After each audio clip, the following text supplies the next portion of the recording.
Okay, welcome to APEC. It's October 26th, 2024, and I am your moderator, Tim Ventura. Let me thank everybody for joining us on today's call, along with everybody who is watching us across our multiple YouTube channels. So today, Gary Stephenson is going to discuss AI analysis of the Majestic 12 Psalm 101 document. Nathan Inan will discuss classical coupling of gravitation and electromagnetism. Jason Cassibry will be talking about dielectrophoresis as a means for artificial gravity. And Jack Al-Kahwati will discuss the StarDrive device. We're also going to be hearing updates from our lab partners, and we're going to try and finish off the event with some open discussion by the people presenting today. So some quick updates before we begin. Today's event is on StreamYard. We are broadcasting in True HD through the Alt Propulsion YouTube channel. We're also on the Alien Scientist channel, and I believe Bernie Conkin's channel as well. So we got a couple of simulcasts going on there. If you haven't subscribed, please do so now. You can ask questions using the live chat feature on the right-hand side of the page. That's a feature that's there on YouTube during live streams while they're broadcasting. Obviously, it doesn't work after they go into default, but you can still see those comments. So we will ask your questions to our presenters depending on time constraints, and they come and go pretty fast, so sometimes we miss them. You can also view conference replays, details, and speaker info on our website at altpropulsion.com. And again, if you haven't signed up for the mailing list, please do that. So let's get started. I want to welcome our first speaker. Again, Gary Stephenson will be doing AI analysis of the Majestic 12 Psalm 101 document. Let me do a very quick overview here. So this is something that Gary worked on with the Scientific Coalition for UAP Studies, right? Very credible, reputable scientific organization involved with UAP stuff. They were provided with a purported copy of this document, which was entitled Extraterrestrial Entities and Technology, Recovery and Disposal. The document itself contains geographical references to a variety of military facilities where basically recovered assets are claimed to be disposed of at. And so these organic and technological components are sent there for storage and analysis. Using AI, Gary has been able to identify a lot of these facilities. So let me bring Gary in. Gary, welcome, sir. Thank you so much, Tim. I appreciate the opportunity for a do-over here. I know a lot more about this than my impromptu talk a couple of weeks ago, and I received a briefing from Ryan Wood yesterday on some of the heritage of this document that he's provided to the SCU. So I'm happy to present on that today. Absolutely. Well, do you want me to bring your slide deck in, and then I'll let's just see. blank myself out? Let's see if you can. Okay, that's great. Thank you. Yeah, this is the cover sheet for it. It's a controversial document because allegedly it has Helvetic in it. After further analysis, it looks like this may have been, even though it's dated April 54, an updated version that was generated in 57, which would mean that there's no real issue with any of the fonts. And so Ryan Wood and his father, it was Wood and Wood that initially set up this Majestic 12 website that this documentation is from. And he has done a lot of research on this document, decades where I've done hours. So I would defer to him on the in terms of the font and the reputability of this document. Next slide, please. So the interesting thing about this slide is this table. This table was in this Special Ops manual, and it was a disposition rule set for how to disposition essentially artifacts that were allegedly extraterrestrial in nature. So everybody knows where Area 51 is. That's where they were sending the hardware, or anything that looked like a craft or a weapon would be sent to Area 51. The remains of extraterrestrials that had passed, or any of their clothing or their personal effects, would be sent to somewhere called Blue Lab WP 61. Any extraterrestrial that was alive and in apparent good health would be sent to OPNEC BBS 01. And then any media associated with documenting any of these recovery efforts were sent to Building 21 KB 88. Now, Area 51 is well known. These other locations piqued my interest because if we can find these other locations, it can, and we find out that they existed in 1954, it can lend credibility to this document. And so that was my goal here is this a credible document? If so, what are these locations? And so that was my investigation here as part of this, looking into this document. Next slide. So Area 51, obvious, it's a Groom Lake. It's embedded inside of Nellis Air Force Base in Tonopah. When I was at Nellis running exercises, they called it the box. And you don't fly inside the box. If you fly inside the box, you go home. It's as simple as that. So it's a controlled airspace that's inside of a controlled airspace. There's some tunneling into the adjacent hillside, and that's normally obscured on satellite photos.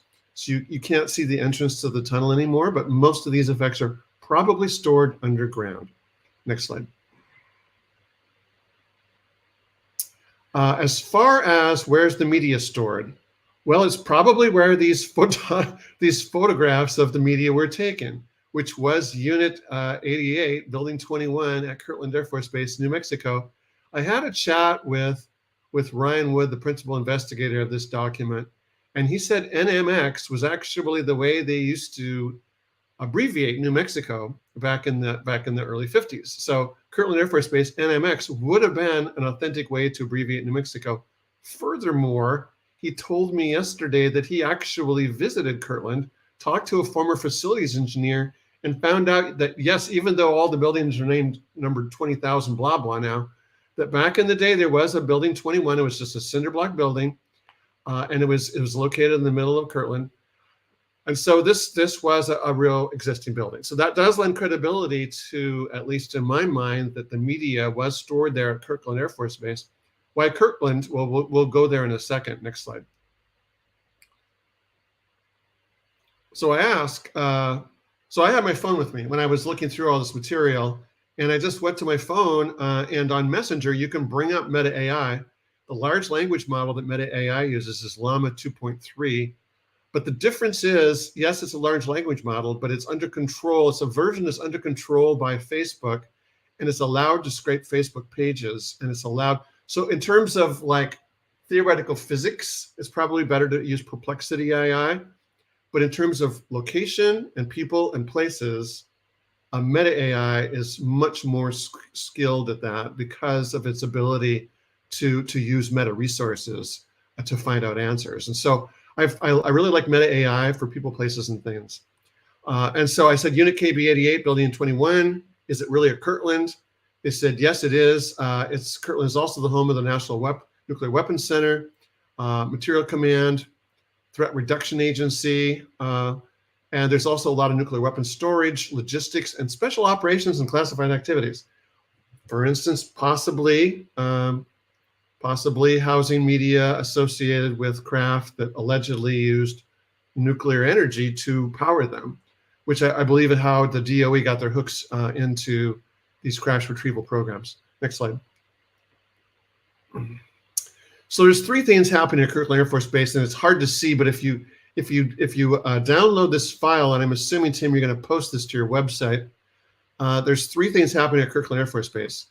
Sandia National Labs Facility number 1, which is at the top, Sandia National Labs Facility number 2, which is in the middle, and Sandia National Labs Facility number 3, which is at the bottom. So the only three things happening at Kirtland are Sandia, Sandia, and Sandia. Essentially, they're the hosts for the Department of Energy Sandia Labs. And so that's probably where these records still reside. And it's very likely, and Ryan talked to a number of the people at the Air Force that were stationed there, that they were really unhappy when the Air Force lost control of these crash retrieval programs, and Sandia and DOE took it over, and it went into deep black. And so one of the reactions that may have been, and it's speculation on Ryan's part, may have been that somebody with the Air Force took photographs of this documentation before they lost access to it. So that's where the media is potentially still stored, is at Kirtland Air Force Base, at Sandia National Labs, Department of Energy. So that's the media part. Let's keep going on the next slide. So then the next question is, where's this blue lab, WP61? because a lot of people said, oh, WP61, that sounds like Wright-Patterson. And it may very well have been in the case in the late 40s that they did house some of these remains at Wright-Patterson. However, who has the contract for studying genetics and studying biohazards and biothreats for the Department of Energy is Battelle Labs. And so Battelle National Biodefense Institute is not at Wright-Patterson. It's at Fort Detrick, Maryland, because it's co-located with USAMRIID, and USAMRIID has also a history and an ability to handle level 4 biohazards, such as Ebola virus, such as Marburg virus. And so if you're worried about something that's off-world or something that we don't understand, you might very well send it to Fort Detrick as a more sensible thing than a hangar at Wright-Patterson. That would certainly be a smart choice in my book. So when I asked AI, and I will also say, take this with a grain of salt, because these large language models are eager to please you with the information they know, and they don't really know the difference between hearsay and fact. And so this may have been something that has been discussed on websites or on Facebook pages that it may not be true. So we want to look at this BNBI, this Battelle National Biodefense Institute, and see, does it add up that this could potentially be the resting place for biological remains of ETs and their personal effects? And what it was able to say, it wasn't able to say that. It was able to say the biothreat detection and response is housed there. There was vaccine development that's housed there, and there's biodefense technologies that are housed there, which would certainly align if you had alien remains and you were worried about catching something from them and you were worried about biodefending against them. This would certainly be one of the reasonable places that might occur. So that's as far as Meta AI was able to go with this.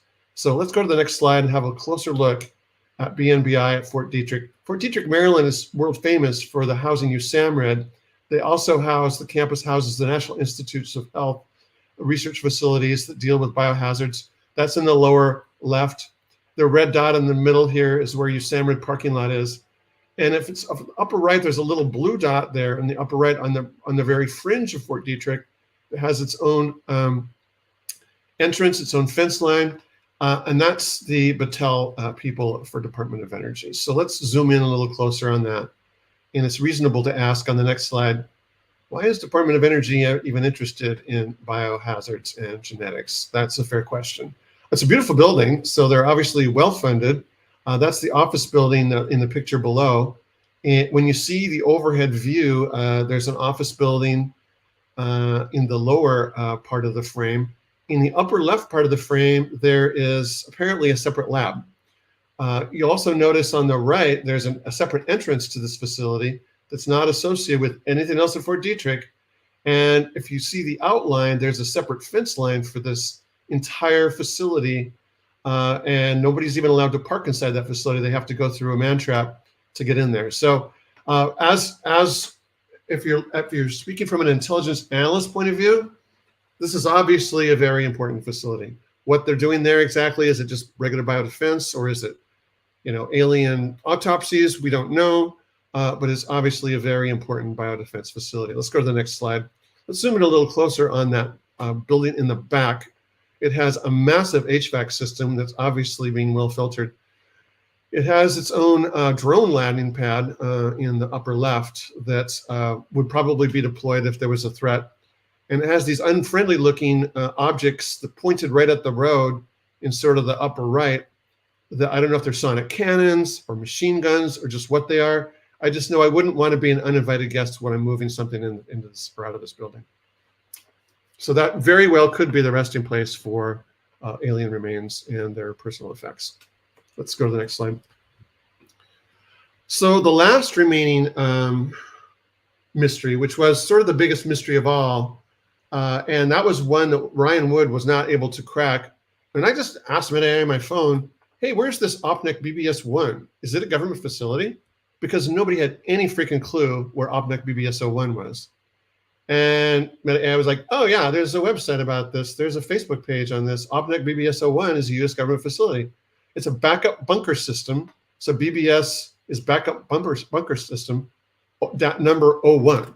And so this is a continuity of government bunker, or at least started life as a continuity of government bunker. It actually started life before that as a naval communications center in the late 30s, and then it got usurped by a continuity of government and emergency ops, presidential emergency ops, in the very early 50s. So it does align with the 1954 mention in this special ops manual. Primary purpose, according to Meta AI, continuity of government, emergency actions in emergency situations. And it said, did I want more information? I'm like, heck yeah, I do. So let's go to the next one. There it is. There's the Google view of it. It's mostly underground, so what you really see is the roof pad, which is a parking lot. There's also a heliport on the left, central left. That it's hard to see from this view. We'll see in a later view. You can actually drive into the underground bunker with one of these roads. There's a series of gates. There's a couple different fence lines, and then there's a welcome center here, right up near the top of it, which is another layer of security. There's a number of HVAC systems off the parking lot that keep the thing, that keep the air flowing through it, and that keep it ventilated. And then there's a white object in the parking lot that's a large antenna that may have been left over from the naval days, and another large antenna that's on the site that's a mast antenna. I think if we go to the next slide, it's a little bit better view of this, and this is taken from the internet on the next slide. This is a side view, and now you can see the antenna on the far left, antenna mast, a little more clearly. You can see the this large dish-shaped antenna in the parking lot. I find it interesting that in all the pictures that I've downloaded, the cars are parked around the antenna, which indicates to me there's an entrance to the downstairs that's somewhere around that antenna. They don't park near the building like you would think. They park near the antenna. So it indicates to me that there's maybe an elevator or some kind of lift around that antenna that will take you down into that bunker system. This particular slide I pulled from a website that's talking about the 10 most secret underground bunkers in the country, and it rated on this list number 4. It's on various positions on these various lists, but there's no doubt there's been a lot of secret excavation at this site. There's been a lot of speculation of what goes on there. It's grown over the years, and it continues to be an ongoing active site. Let's go to the next one. Yeah, so I was about to give up on it. It seemed like there wasn't much else there, and I was zooming out, and then I'm like, wait a minute. 224th Army, U.S. Army Medical Group is 0.2 miles away. That's interesting. And so I thought, well, what's all this about? Why is the U.S. Army just happen to have a medical detachment just 0.2 miles away from this only Federal Support Center? And so I wanted to look into that a little bit more. And so the next few slides are in that investigation. Let's go to the next one. So I asked Meta AI again, hey, what's the 224th medical company? Are they associated with only OPNIC? And yeah, apparently on past web pages or on past Facebook postings, they're like, yeah, we're associated with the OPNIC BBS facility. First of all, they're co-located. They're 0.2 miles away. They're a 5-minute drive. They also provide emergency response if something were to go wrong in OPNIC. And they also do training and drills in field exercises with OPNIC personnel, which indicates to me that they're sort of the medical side of this retrieval situation. So if they're going to the field and they're expecting that they'll need medical help for whatever reason, that it's the 224th that are the first responders for that particular situation where it could potentially have been an ET encounter, and either there's an ET involved or there's an injured human that's injured because of an ET encounter. And so that seems to be, if they're supporting OPNIC emergency response, the mission of the 224th. Let's go to the next slide. Very interesting, and you can download this later and zoom in yourself, but their Facebook page is terribly interesting. It shows in the particular picture 3 HEPA-filtered, air-sealed, bulletproof ambulances that are not your standard issue ambulances for regular National Guard units or for U.S. Army field units. So these are very special vehicles. They could be just for biohazards, so I don't want to read too much into it, but it's certainly consistent, isn't it, with the OPNEC with the OPNEC rumors and the OPNEC listing in the SOM 1-01. And so I wanted to draw that out. Also, I included down below a Google View picture of this rather large medical facility, given that only it's not a very big place.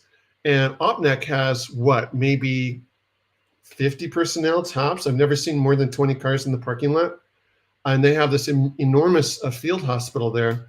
And then they have a motor pool of their own that's dedicated to them that has not 3 of these ambulances, but up to 9 of these ambulances, along with a lot of support trailers and support cargo troop carriers and other support vehicles that they can routinely go out in the field, pretty much self-sufficient on their own, and deploy this particular unit set. So I found that as a very interesting aside when I was investigating OPNEC, that they would have such a large detachment of a medical company, the 224th here, very close by. Let's go to the next one. Like the top bottle. So this one I'm drilling down into a little bit about the OPNEC emergency protocols. So this is where it was very revealing to me. The acronym OPNEC may actually stand for Only Presidential Network Alert Center. That would reveal that, yeah, it's not an operational network and alert center, it's the only presidential network and alert center.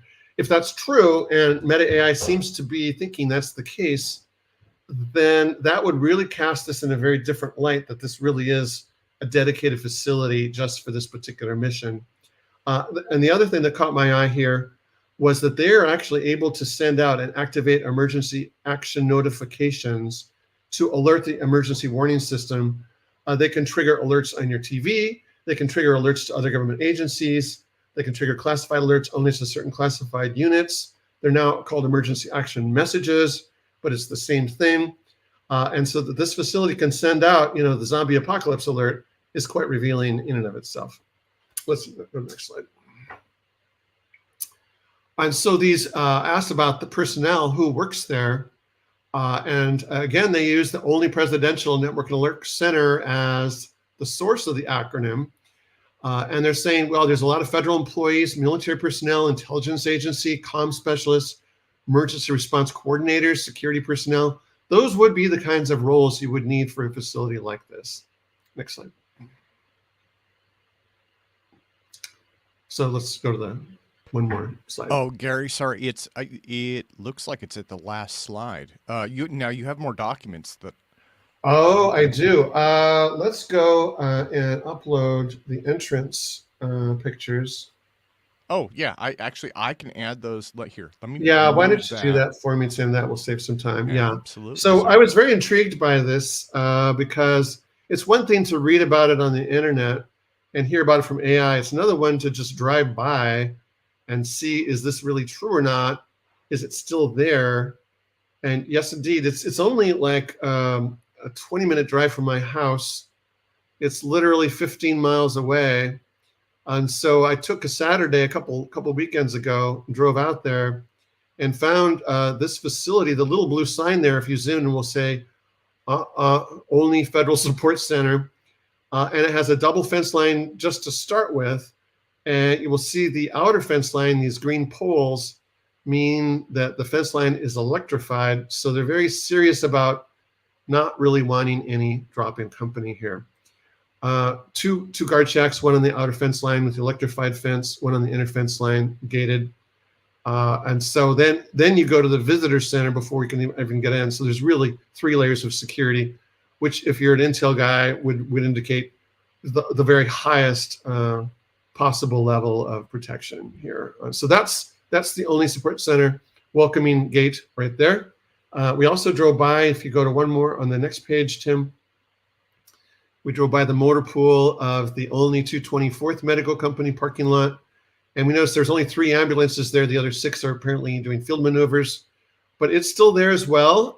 And it's only in a single fence. At least the motor pool is only in a single fence. So presumably, if they had any cargo, they would drive it straight into the FSC. They wouldn't leave it here. They would drive it straight into the FSC, where it would be under heavy guard. So that is what I have for you today. I only really had half an hour material, so I think Tim, we could leave the rest of the time for Q&A. Absolutely. Sorry about that. I was muted. So let me take the slide deck down. And Gary, thank you. That went really well. Okay. Yeah, thank you. Move that. So first things first, I'm going to bring everybody in here. People are trickling in, and let me see. And everybody, let's put our hands together and give an enormous applause to Mr. Gary Stephenson. Gary, thank you again for representing that. Yeah, no, thanks for the chance. I know a lot more about it than I did 2 weeks ago. Yeah. Oh yeah. Well, and also we're broadcasting in true HD on StreamYard, so it's like higher quality and it's more archival. So I'm really excited about that. Yeah. Well, do you guys have any questions?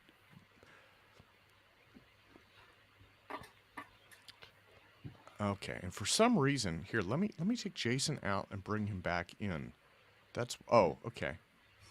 Looks like he's having some technical issues with his stuff, so I'll leave him out for now. Hey Gary, quick question. So how far back do you think it's confirmed that there were biologicals brought to these locations? Is it because it probably goes decades back? Do you think it's still happening today, or do you think they could have moved it? Yes, yeah. I think it's there for emergency purposes. The sense I got driving by is very quiet and very sleepy right now. That they're keeping these places going. I don't think they have any visitors at the moment. That's just the sense I got, and that's just intuition based on very, very quiet. There's very little traffic going in and out of these places. I was there on the weekend, and so there wasn't anybody at all there at the at the U.S. Army Medical Center. It was just like locked up. And so I felt like, given the level of activity that's there right now, there's nothing there. But that said, I think it's one of these emergency reserve situations where if we do get something, that's where we would send it. And so I think it was stood up after something happened, and they didn't know what to do with these, whatever you want to call them, visitors. And we didn't have any appropriate facilities for them. And so I think it was stood up for that reason. I think it was stood up as a reaction rather than just a prediction that we might need it someday. I think it was probably more reactive than predictive. That's my sense. You know, Interesting. Gary, Thank you. I have kind of a thought, and this may sound odd, but like, so I did research into the Philadelphia experiment years ago, and one of the things that got me was you start with these kind of anecdotal stories, right? Evidence that you're not sure about, and then you kind of dig into that as you go, and like a lot of times with this mythology, there's nothing there, right? It's like, okay, this person didn't exist, this building didn't exist. Right. In the case of the Philadelphia experiment, that started to change my mind, and I'm just using that as an example. It's not. No, it's a good example though. I'm gonna look into that too. Yeah, in that case, it was like the more that I dug, and I was following the work of John Deering and James Coram and others, right? The more I found, and it's all anecdotal, but it's like, it's like where there's smoke, there's fire. And what's interesting about the Psalm 101 document is it reminds me so much of that other project. And what I mean is, like, I think the first time I saw that document, that's got to have been online for at least 20 years. I think I saw a version in the 90s. I think you're right. It's been about 20 years. Yeah. When Ryan and his father put it up about 20 years ago, I think. Yeah. So, I mean, that thing has been around forever. And yet when you research the locations, right, like you're finding, again, it's like where there's smoke, there's finding that they're real locations. And that's not to say the whole document's real or hasn't been doctored, but those are real locations. Yeah, that's what I'm finding at least. So that's kind of why we want to look at this. Well, Mark's got something to show. Maybe something left over. Machining a shaft. That's it. Yeah. Oh, I thought you had something to turn into Area 51 there. Sorry. Okay. Yeah. No, Mark, wait for lab time, buddy. But Yeah, Mark is doing a ton of stuff. So Oh, yeah, always that's what busy. intrigues me about this is like you're looking at these locations and it's Yeah. like what 30 years later on some of Yeah. these All right. and it's like there's something there, right? It's a real facility. Yeah. And if somebody was going to hoax this in the mid 90s, you're talking pre-internet era, right? I mean, How would you do that? well, Yeah. and they would just make stuff up, right? They wouldn't dig to find an obscure That real there's really an military. only presidential network action center. Yeah. That's yeah. No, pretty unlikely. Yeah, you're right. Yeah, that's what gets me. It's the Right. the So where there's it's one of these situations where the more you dig, the more it's more unlikely that it's actually been faked. Yeah. that's kind of my thought Yeah. is like the pieces Well, that's line kind of what I up. wanted to dig into. It is like, well, I've heard of Area 51. I haven't heard of any of these other places. So what are these places? Yeah, and they're giving specific locations, right? And then when Right. you look them up, and it's like the other one you mentioned, we were like, this doesn't make sense, but it's like half a mile away from something else that makes a lot of sense. Right. I'm like, that's a little bit insane. Yeah. Yeah. Yeah. When you've got a biohazard, it makes sense to send it to Fort Detrick. It just, yeah. Send the germs to Maryland. We love germs.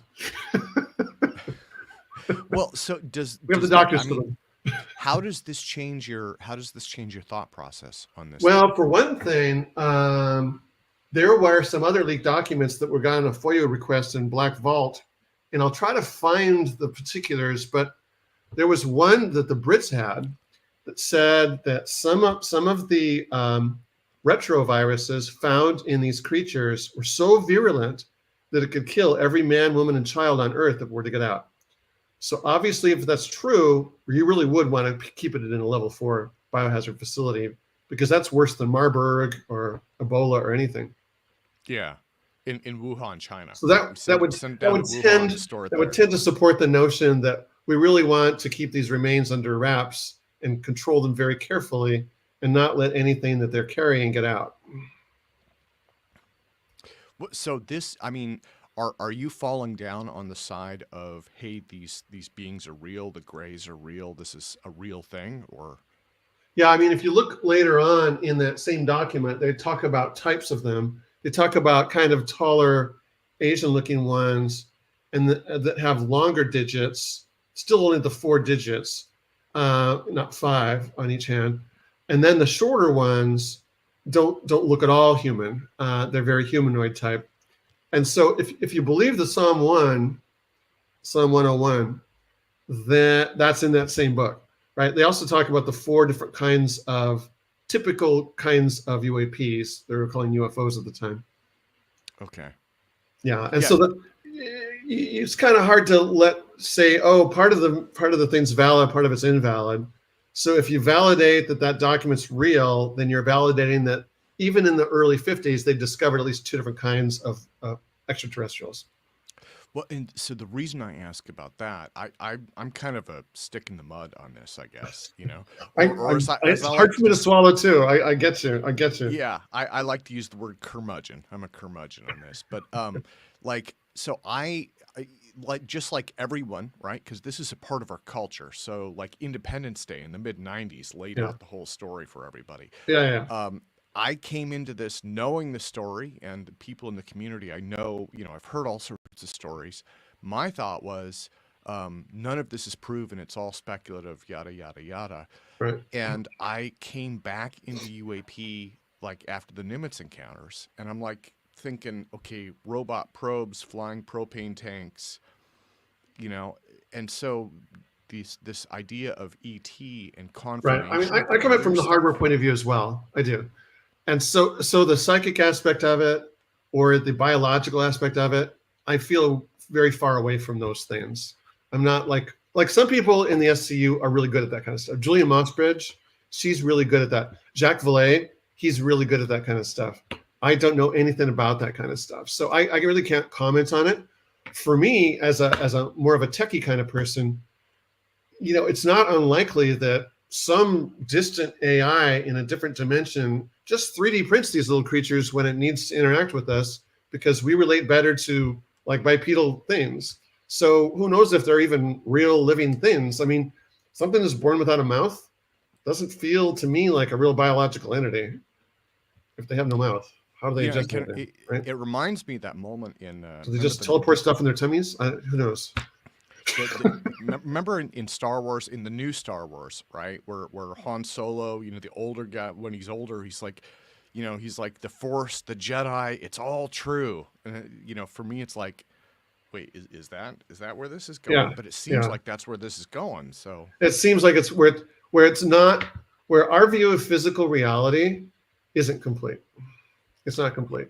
Where me as a mechanistic guy, I like to think about forces, and machines, and it's not 100% that, for sure. yeah, no, it's absolutely confusing. Well, let me ask the guys again and see. Let me try and bring Jason into the stage. Jason, is it okay if I bring you in? It looks like Oh your yeah, camera's working. hey, absolutely. Yeah, how you doing? Yeah, Jason, welcome, sir. Welcome. Mhm. Did you have any Thank you. questions for Gary? I didn't want you to feel left out.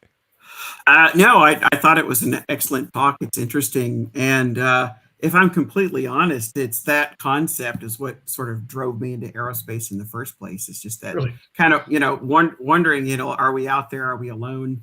mysteries of the unknown. Yeah. So I kind of have always been a sucker for that kind of information. So I appreciated your talk today. Yeah, it's just mind blowing. Drew, did you have any questions for Gary? Actually, it looks like Drew might be frozen right now. Yeah, he's not moving very fast. Maybe E.T. frozen. Oh yeah, yeah. No, again, Gary, I genuinely cannot thank you enough. It's Well, so thank you for the amazing. chance to do this again, because the first time was really, I hadn't really prepared very well, and I was pretty spun up. A lot happened that day. I'll put it that way. Well, so do you have other things that you're researching that are like this?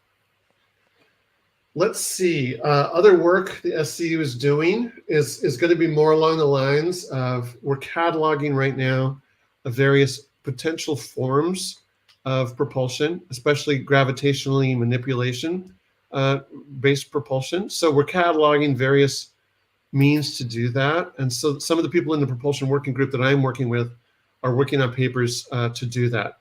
For my own part, I created a taxonomy of different gravitational propulsion techniques that may or may not be used, both classical and quantum mechanical.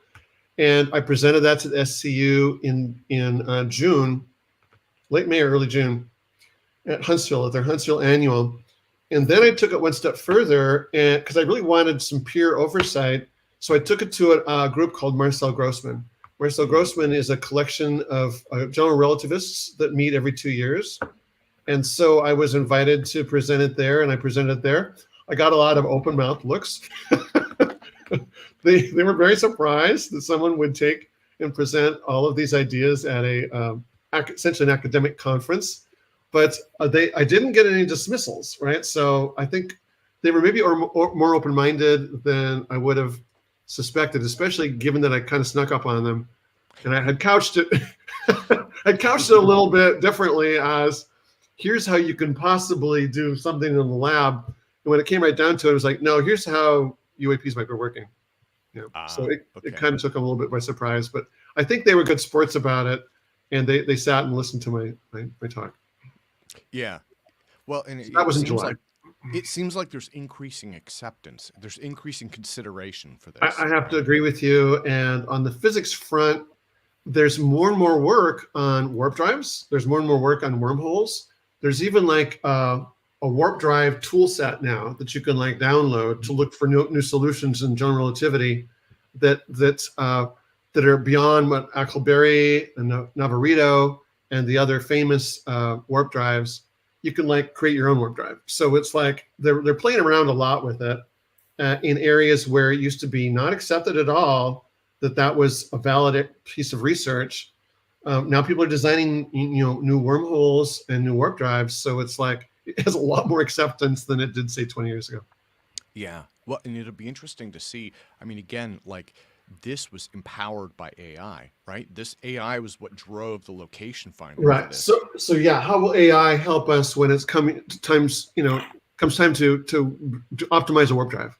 It's like, here's the warp drive solution. I want to optimize the use of energy at a minimum. How do I minimize the use of energy for a warp drive solution?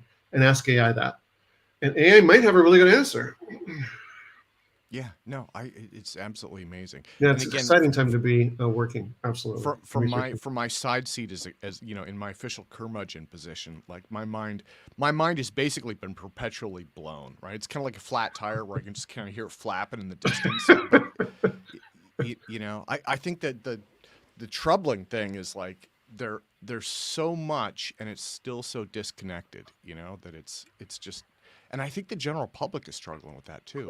There is, and I think we have to acknowledge there's just a lot we don't know. We thought we knew more than we really know. Yeah. Especially in terms of how is space and time and the information dimensions interacting here? And if there's interdimensional beings, what are the other dimensions? Are they space-time dimensions? Are they information dimensions? Are they probability dimensions? There's a lot we don't know about how we're interacting with quantum mechanics. There's a lot of mysteries about how we interact with quantum mechanics and how gravity relates to that. Wouldn't shock me that interdimensional creatures figured it out before we did. And they just come and go at will, and we're kind of stuck on our own space timeline. Who knows? Now, Gary, I hope this isn't inappropriate. In a past APEC, you'd talked about a story that you'd heard about a material that was recovered, right? Right.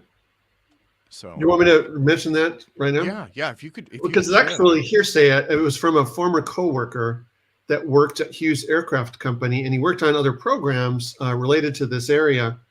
And I think they had a subcontract out at Area 51, and they would drive back and forth there a lot. And I think they actually would drive to Vegas and then fly to Area 51. I don't think you could actually drive to Area 51. Anyway, they're deployed out in Vegas, field deployment. And they said that out there they had a recovered material that if you were to place it, it was a passive material. It wasn't hooked to like a battery or anything. It had no apparent power source. But if you placed it in an empty room, it would just float in the middle of the room. It would oscillate for a while, and then it would come to rest and float in the middle of the room. I know if it's proximity, I mean, you know, if it's reacting to gravity in a negative way, it should wind up on the ceiling. So why is it floating in the center of the room? I don't understand that. But what they had a game with it where they would get a baseball bat and try to hit it, and nobody could hit it. It would move out of the way. And this was a passive material. It was just like a flat sheet of passive flexible material. Kind of like the plastic. Now, could you compare it to kind of the mylar balloon type stuff from Roswell that they? I didn't quiz him enough to get to that level of detail, unfortunately. And this is secondhand. I didn't see any of this. This was a former coworker that saw it. So he had two words. The other weird story was they were trying to reproduce a material like that and energize it. And they had a lot of failures, and then one day they were able to energize it, and it simply disappeared. No one knows where it went. Interesting. It was just gone, and that's when he left the program. He was like, "I don't want to get gone too." Is this not working on this program anymore? Is this individual still alive? Is he still with us? Yeah, I know he's still around. Yeah. Oh, the reason I ask is it might be worth reaching out to him to see if he might be okay. More yeah, I could reach out and see what he. I think he indicated before he wasn't willing to talk about this publicly, but it's been 20 years now, so maybe he's changed his mind. So I can ask him if he's changed his mind. Well, and the other part of this is the history, right? And this is a little bit tangential, but like as you know, Jared and I went to visit the late Dr. Winterberg's family in interesting, August now. And Winterberg was, again, he best friends with Edward Teller. He was part of that nuclear establishment. He had all of these adventures. Most of them were kind of boring by our standards, right? He was measuring nuclear waste at down at Area 50. Was it not Area 51? It was the nuclear aspect near there. Oh, okay.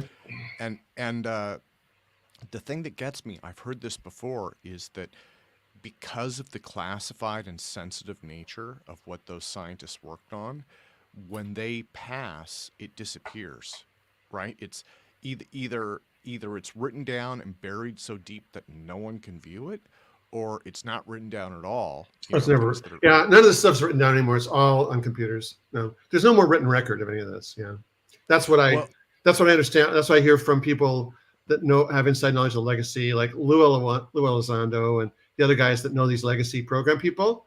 The legacy program people will tell you there is no more paper. So no, Yeah. don't even think there's paper anymore. Yeah, it's Yeah, only and only computer records in their own system. Yep.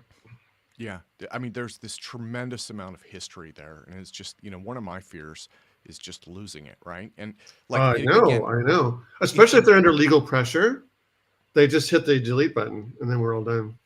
yeah, yeah. Well, and Yeah, in that's the danger. Winterberg's case, in Winterberg's case, most of this, because again, he was a working physicist, right? Mhm. Most of this was really boring material, but it's still historically important, and Mhm. so that's, I don't know. In the back of my mind, I'm still trying to find an archive that'll take that, right? Like, Yeah, I mean, in terms of an archive, I can recommend you talk with Ryan Wood about that because he's got that ChatGPT version of essentially like a UAP archive. And he's got like 18,000 different documents in the thing, so it might be worth working with Ryan on the archiving part of it. interesting. Yeah, that's well. So yeah, we have about 10 minutes left for Gary's presentation, and we can. I mean, if you want, we could go to Nader next. If you guys wanted to start early, or if anybody has any more questions. Okay, well, why don't we? Do you guys have anything? I have one real quick. So Gary, did you publish your paper that sort of reviewed all these different propulsion systems? If It it's is available, going to I'd be love to read it. published. Yeah, I have a pre-pub version I can share with Tim if you'd like to see that. I also have a slide deck presentation that's open for circulation, Okay. and also a bibliography, a reference list that goes along with it. So Terrific. yeah, I'll email those to Tim. Then Tim, maybe you can post those. Awesome. Yeah, and then Jason, I'm not sure if you're familiar with Gary's work, but Gary worked with high frequency gravitational wave stuff for decades, and That's how I got involved with the help off and Eric Davis and all like. Yeah, you have, Gary. You really, over the years, you have a massive body of work that you've created. It's weird. You only do one thing a year, but if you do one thing a year for 20 years, so pretty soon you have a couple dozen papers. Yeah, but there's a lot. Well, and then you were helping Bob Baker, right? And then you were involved with the STAVE conference, and so it adds up. It becomes. It really does. It's very surprising. I don't feel that busy, but it's been a long time, so it's been fun to be able to contribute what little I have. Well, so let's do this. Let's go to, or actually, I guess I should bring Jared in next. So again, we have about 10 minutes left. Jared, sorry for ambushing you. Did you have any questions for Gary on his presentation? Not right now, but I'm probably going to put some into chat here. Okay. I'll look for those. So, I can be around for another 10 minutes. Then I have another thing I have to go to. But I'll be around for another 10 minutes, and then I'll also email you those documents too. Okay. Well, yeah, we'll put those into chat. I could probably relay this to him. I think what we should do now is go to Nader, right? Dr. Nathan Inan. So before we do that, though, one more applause for Mr. Gary Stephenson. Gary, thank you, sir. Okay, and I'm going to take everybody out except for Nader. And okay, sir, welcome back. So you have a presentation for us as well, and I got this wrong, but I just updated it. Superconductor, oops, and I'm reading from the wrong page. Okay, Gravito-Electromagnetic effects in superconductor experiments. Yes, that's it. Yes, and let me see. Is your slide deck up? I don't see this. Looks so like it was. I'm attempting to share screen. Let me know if you see it. There we go. Great. Yes, sir. All right, and then let me fire up my slides. Oh, perfect. Great. Perfect. You see it okay? Awesome. I will mute myself and disappear, sir, and I'll be around. Sounds good. All right. So, hello, everyone. Thank you so much for having me join APEC again. It's always truly a pleasure. This is one of the funnest times, honestly, that I enjoy with research because APEC is such an open-minded community that this is kind of one of those chances where you can just share ideas, and even if traditional thinking would consider it to be ridiculous, we realize that there's a whole lot more out there to be learned and to be applied, hopefully. So without further ado, this is essentially like a part 2 talk for the last talk that I gave. This is all coming from this study on gravito-electromagnetic effects in superconductors. And this particular talk is attempting to make some connections to possible experimental manifestations. So I'd like to just mention that I do teach at Clovis College. I'm also affiliated with UC Merced, and I'm also very much affiliated with Texas Space, which is an organization, a company, an LLC that is very much on the forefront of this kind of research, looking for alternative forms of propulsion, gravitational wave communication, and even extraterrestrial type considerations and all of that good stuff. So I tend to be a little bit more, I'll admit, on the conservative side. So this very much will be like an actual just physics talk, like you might see like at a typical conference in a sense, but discussing possible ideas toward propulsion. I have a bunch of research ideas. Like I just heard Gary talk about all those ones. I don't have 20 years under my belt, so I don't have 20 topics, but I do have a lot. And I've knocked out quite a few of them here in APEC talks, like these ones here on gravitational Faraday-like flux rules. I'm going to revisit that in more detail today. I've looked at new formulations of gravito-electromagnetism, but gravitational waves are really a favorite of mine, so I was excited to hear that Gary has a extensive background in that. I'd love to know more about that. What I'm going to be focused on more today is quantum coupling between electromagnetism and gravity, particularly looking at London's theory of superconductivity in the context of curved spacetime, gravito-magnetic Meissner effect in a superconductor. And right here, the green is where I'm going to be camping out a little bit more today, which is on quantization of gravito-magnetic flux by a superconducting ring, and Ginzburg-Landau theory in curved spacetime, and the possibility of gravitationally induced propulsion of a superconducting ring. So that's kind of the last topic at the end of my talk that I think ties in the most, of course, with APEC being an organization focused very much on propulsion. There are a bunch of other topics I'm interested in. I'll just really quickly sort of lay them out. I'm very interested in gravitational wave detection, generation, transduction, quantum effects associated with gravitational waves. So I've published quite a bit on those particular topics, and that was what my PhD focus was on. Lately, I've been looking a lot at the Aharonov-Bohm effect, both electromagnetic and gravitational. An older topic that I haven't revisited in a while is the fluctuation dissipation theorem.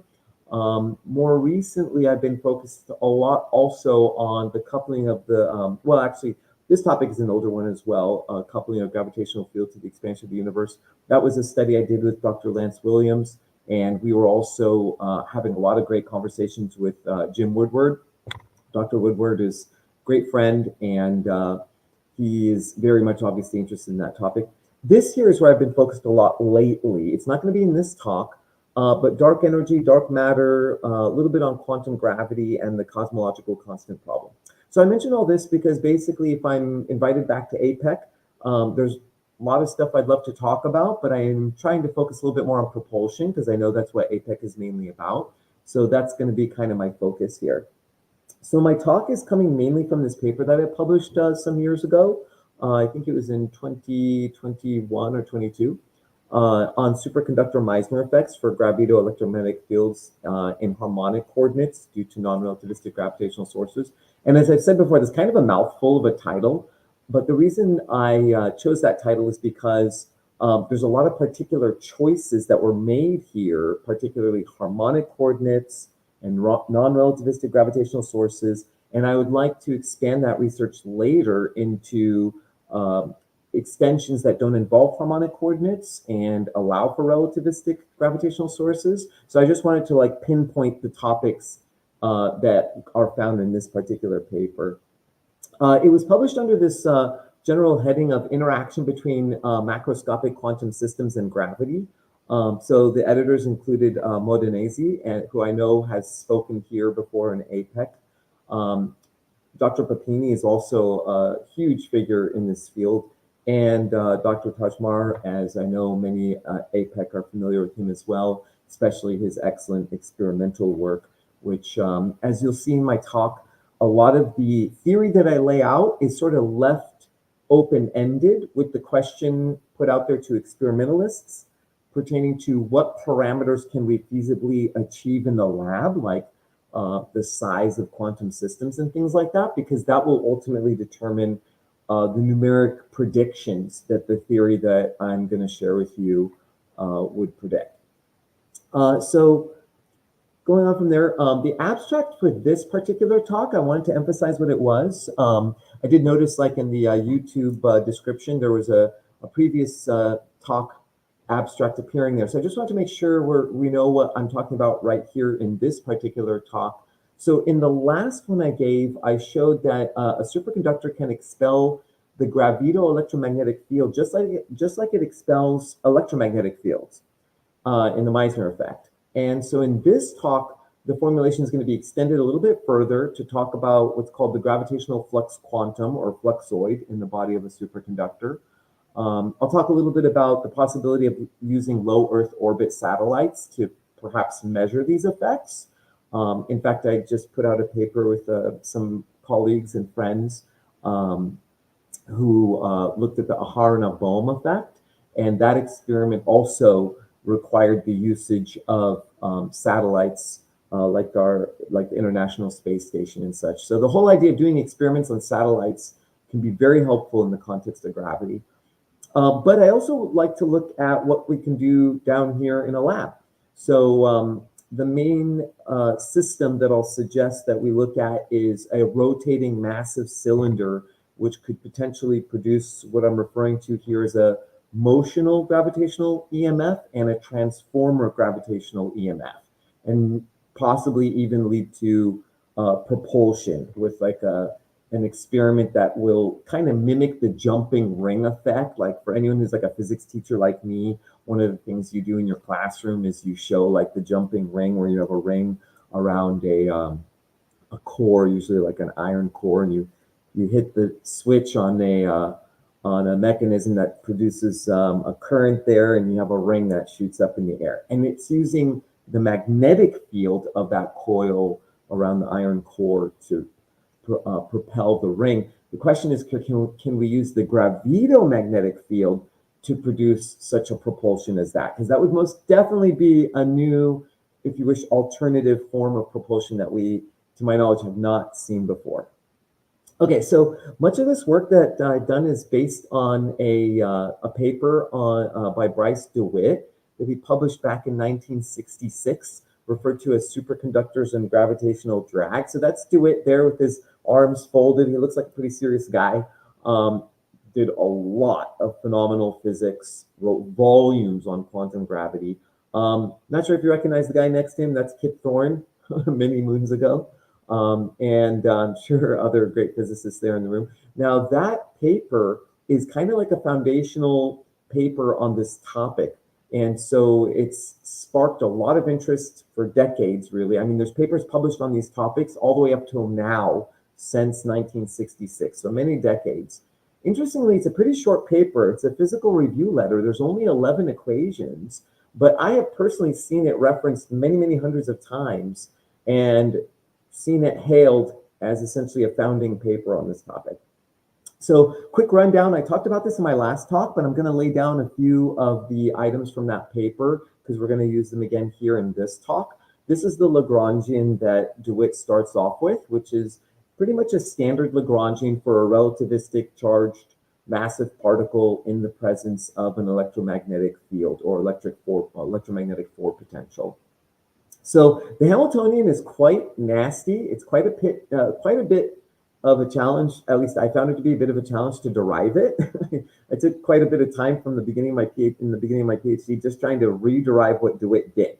And so you can see it involves components of the metric and sort of like a minimal coupling rule coming in there, like a momentum minus an electron charge vector potential. Pretty standard in minimal coupling rule for electromagnetism. So what DeWitt did is he took the weak field limit and the slow-moving particle limit, non-relativistic, and claimed that you arrive at that Hamiltonian. I did show in my previous talk that I do claim that there is some errors with this limit, the weak field limit, and I hesitate to object to anything the mighty DeWitt has done, but I've gone over the math over and over and shared that with multitude of colleagues and published on this, and there are errors there. But that's a previous talk that I already went into detail on. The main thing that really matters here is, physically speaking, you get this extended minimal coupling rule, which is in fact true. You have not only now the vector potential, but now this gravito vector potential that comes in the minimal coupling rule. And DeWitt defines this G vector, which is essentially just a linear combination of the magnetic field and the gravito-magnetic field. And so he gave it the name G vector. I don't know why.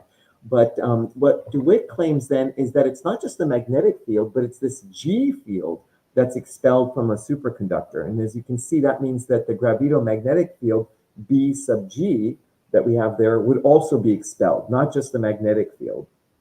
So he predicted, DeWitt that is, predicted that there would be an electric current that would be induced in a superconducting ring when it's in the presence of a gravito-magnetic field that's produced by a rotating massive cylinder. And I'll show kind of a picture, some diagrams of how that would look.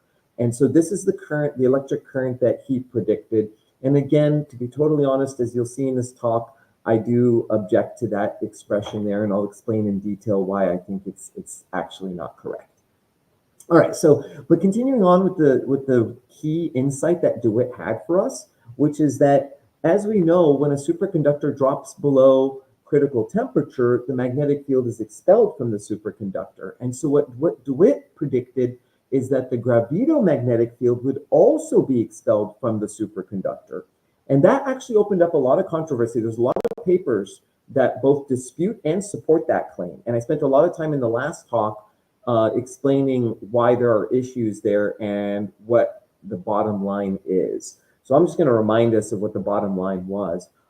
So it is true, I'll tell you this, the bottom line, it is true that you can expel a gravito-magnetic field from a superconductor. And so all the phenomena that we see with superconductors, like flux spinning and levitation and things of that nature, all can involve the gravito-magnetic field just the same way they involve a magnetic field. And that's pretty phenomenal in itself, because that's definitely a new gravitational effect that is very much at the cutting edge of gravitational physics and hopefully even propulsion. I mean, you can see levitation is definitely on the way to propulsion. So now, as I say here, not so fast, because there are contradicting results in a multitude of papers. I counted at least 18 written collectively by more than 20 authors, published over more than half a century, basically debating this. And so I kind of took it upon myself as a mission, I guess you could say, to figure out what the bottom line is. And as it says here, some say you can expel the gravito-magnetic field, some say you can't, and some say maybe with special conditions.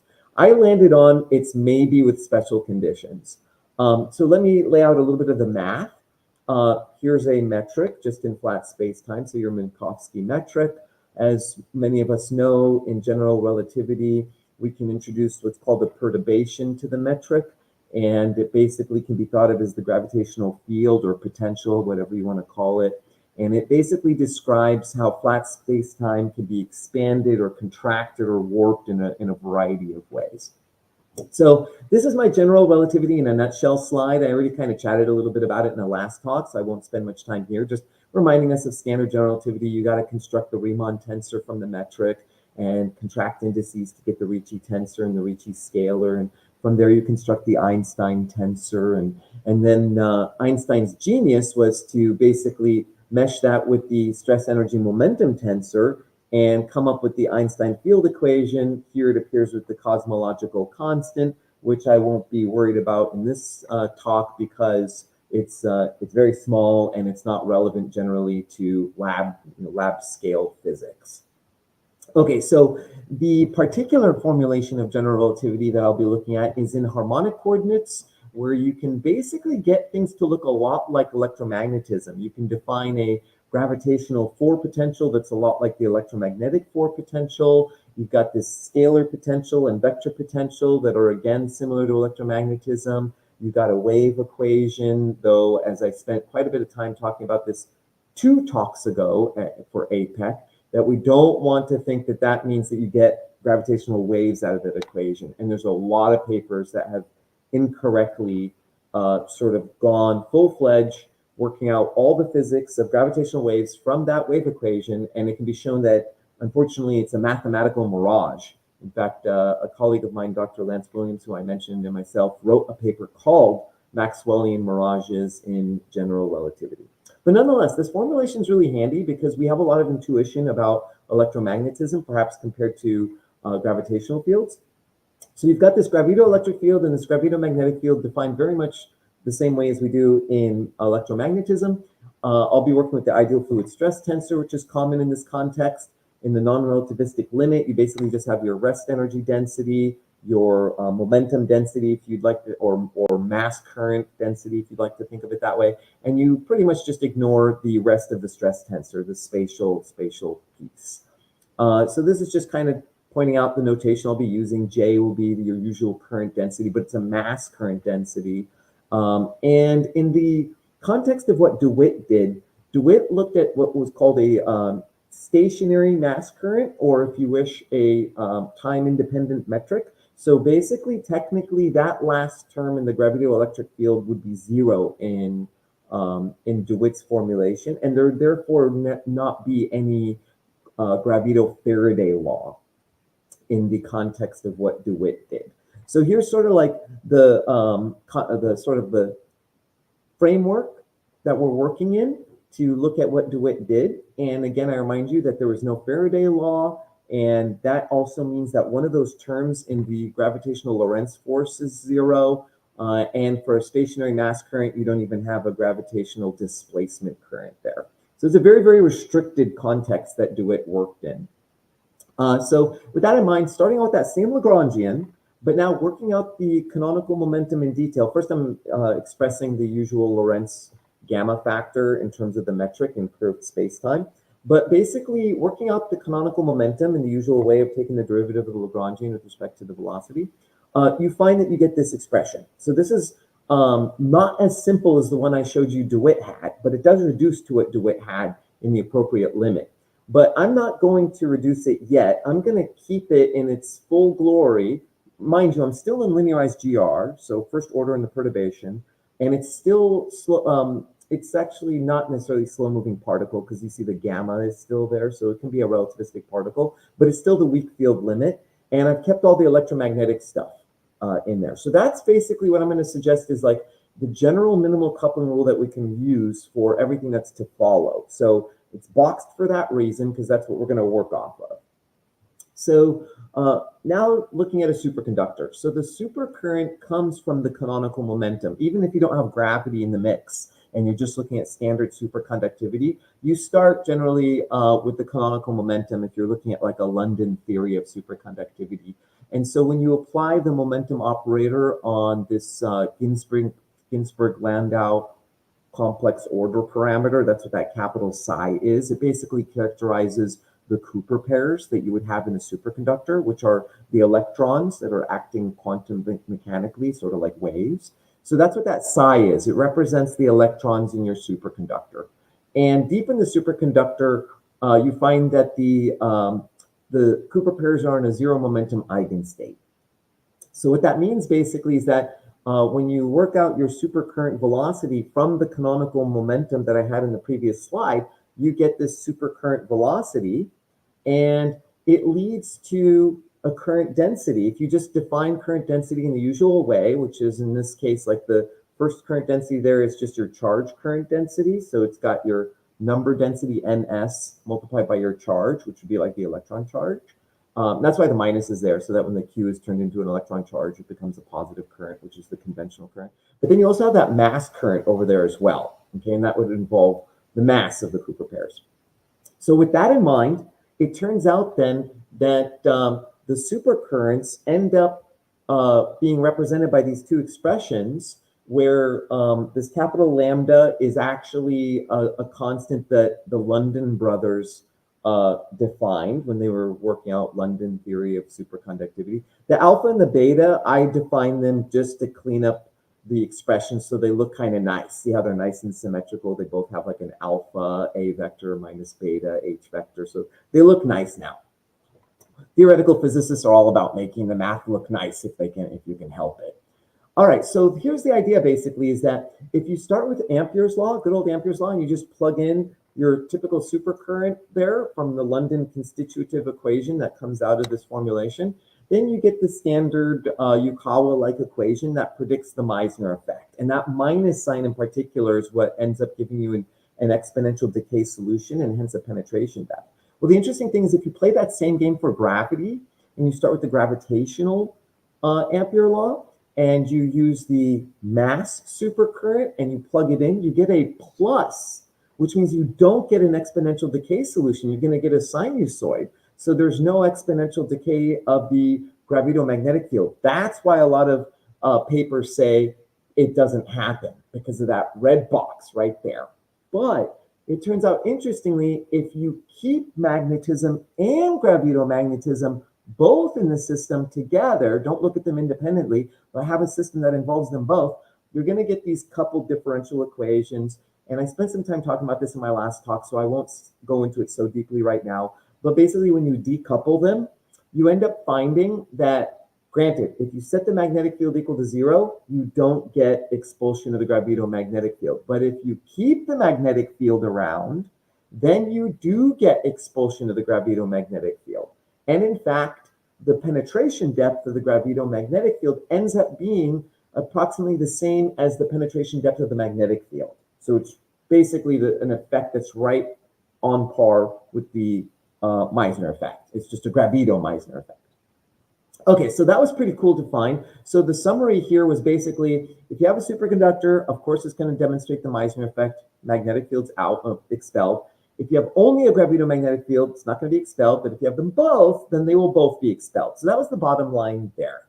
Now, that kind of brings me up to where I really want to focus on this talk, on the sort of basically second half of the paper I published, which also is dissecting the second half of DeWitt's work as well. So going back to the minimal coupling rule, just in standard superconductivity, which basically just involves the canonical momentum minus q a vector, where the canonical momentum is promoted to an operator. Ginzburg-Landau theory shows us that you arrive at this supercurrent density that involves the complex order parameter, that capital psi. And notice the last term there is there because of the presence of the vector potential. So that's because of the presence of magnetism there.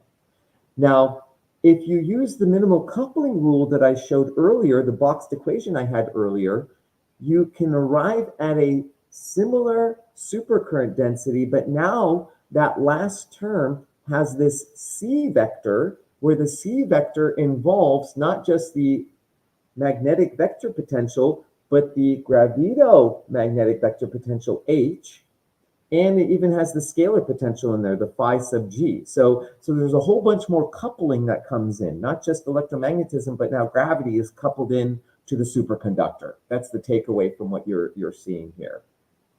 Now, again, do the same thing as you normally would do in superconductivity, like in a standard book on superconductivity. You'd write down the complex order parameter involving the number density ns times some phase quantity, the e to the I phi, where phi is the phase.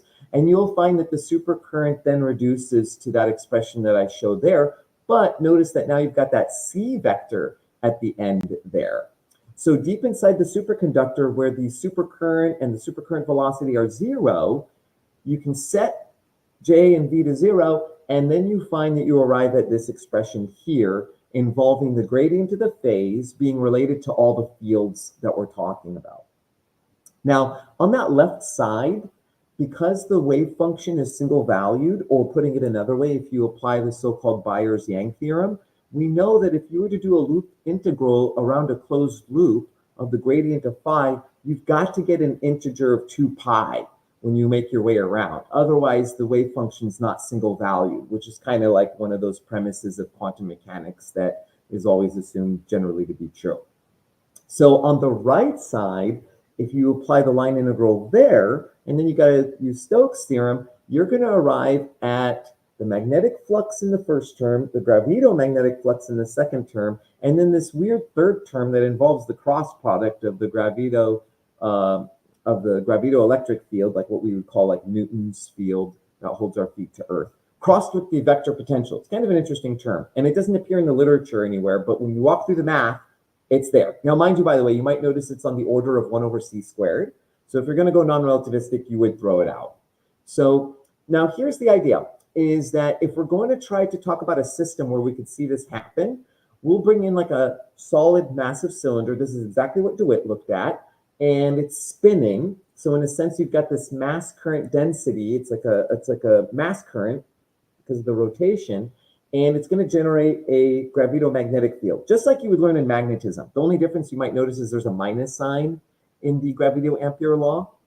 So interestingly, it turns out that the mass current density rotates in the opposite direction of the gravito vector potential. Just kind of an interesting feature that comes out of general relativity. And it still satisfies the continuity equation for conservation of mass current. Anyway, so that's the concept, that's the system that DeWitt had in mind in his paper. And I mentioned this in our previous talk, that the best I could find for a system that exists, that actually exists, that could possibly be used for an experiment like this, was the world's largest flywheel power storage system using a superconducting magnetic bearing. And I believe it's in Japan. There's the website there if you want to check it out. And it's pretty huge. I mean, you can see to scale, there's a person there, right? And so it contains CFRP, carbon fiber reinforced plastic. It's 2 meters in diameter, so that's why it's like the width of the size of a person across there. It weighs 4 tons, and they spin that thing at 6,000 RPM, which I think is just wild. I don't think I'd honestly want to be in the room in case the bearing goes bad. I don't want to.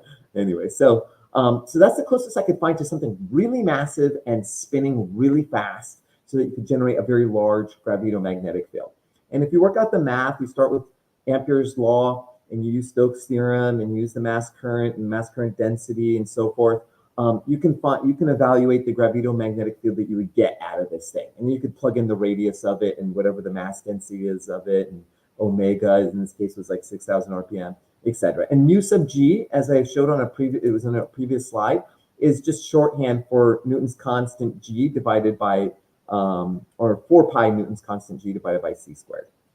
Anyways, you can also work out the flux that you would get out the top, and the magnetic flux expression is shown there. And I put in some numbers for that giant flywheel system, and it comes out really tiny. That's why it's so hard to measure this stuff. It comes out to 10 to the minus 21 meter per second. That's the units for the gravito vector potential. So it's super tiny. That's the problem. And so you got to use as much mass spinning as fast as possible to try to get even the most minuscule effect out of this thing. Now, here's the idea basically, is that if you had, like, say, a superconducting slab that's above this giant mass cylinder, and you're trying to use the superconductor to detect this gravito-magnetic field, you might look for what you might call the fluxoid. So I'll remind us that basically in standard superconductivity, there's this magnetic fluxoid, which is the smallest magnetic flux that you can have in a superconductor because the magnetic flux is quantized. So, like, if you look at this expression I have here, if you ignore the flux of the gravito-magnetic field, then you have basically that the magnetic fluxoid is just h over 2e. That's well established. So this is the extra contribution due to the gravito-magnetic flux, and there's another contribution from the gravito-electric field, which would basically be like Earth's gravity, for instance. But you'll notice it's super duper tiny. I mean, Planck's constant squared in the top, c squared in the bottom. It's just really tiny. Now, what I worked out basically is that I looked at some papers, and it turns out that the size of a fluxoid is on the order of 10 to the minus 5. So you can work backwards and find your vector potential that you would get for that. And that makes that very last term totally negligible. It's like 10 to the minus 54 Webers. Okay, hopeless. So that only leaves us with that second term if we hope to see anything gravitational. And there, again, if you use that 10 to the minus 21 for this flywheel, then that second term I mentioned is still super tiny. It's 10 to the minus 39 Weber. Still pretty hopeless. So I looked at the low Earth orbit satellite, figuring we need a lot more mass. The largest mass we have around is the Earth. It spins slower, but it's a lot of mass. And if you work out the gravito vector potential for the Earth at the location of a low Earth orbit satellite, it's 10 to the minus 3, which is obviously way, way, way, way better. And now if you make use of that value, you find that the gravito-magnetic flux term here comes out to 10 to the minus 18, which is obviously a whole lot better. But what it means is that if you take an experiment that's capable of measuring the magnetic fluxoid, H over 2E, it would have to have a sensitivity that's 10 to the 18 times more sensitive to be able to pick up this gravitational fluxoid. So it doesn't seem very likely, but this is part of the whole story, so it deserves mention because it also is relevant to where DeWitt goes with this. So where DeWitt goes with this is he says, okay, let's put a superconducting ring around that cylinder, and let's see what happens when we spin up that cylinder and introduce a gravito-magnetic field there. So going back again to the canonical momentum, promoting it as an operator, acting it on the wave function, but this time we're not going to require that all those fields vanish deep inside the superconductor because we're going to stay on the skin of the ring. So we're not deep inside a slab, we're on the skin where you can have fields exist because you're shallower than the penetration depth. So again, if you kind of crunch through here a little bit, apply the canonical momentum operator, take an expectation value, argue your way to something that looks kind of classical by using Ehrenfest's theorem. This is commonly done. And then take a line integral of everything. You're getting something that looks a lot like what we had earlier. But the difference now is, again, when you require the single valuedness of the wave function, now the expression is quite a bit longer. It's got more terms in there. On the first term there, you've got a current, and then you've got your fluxes, the magnetic flux and the gravito-magnetic flux. And then you've got, again, those two weird terms. Well, you got that first weird term. Now you have a second weird term, these cross product ones. And then it's all quantized by NH over 2 on the right. So now the J vector and the E vector can be non-zero because we're on the surface of the ring. We're shallower than the penetration depth. So these terms are zero for the fluxoid expression, but because that was in the body of the superconductor. Okay, so what DeWitt does is he drops terms that are of order C, 1 over C squared. So if I back up for a minute, you see basically that second integral, the whole thing is 1 over C squared, so you can just drop it.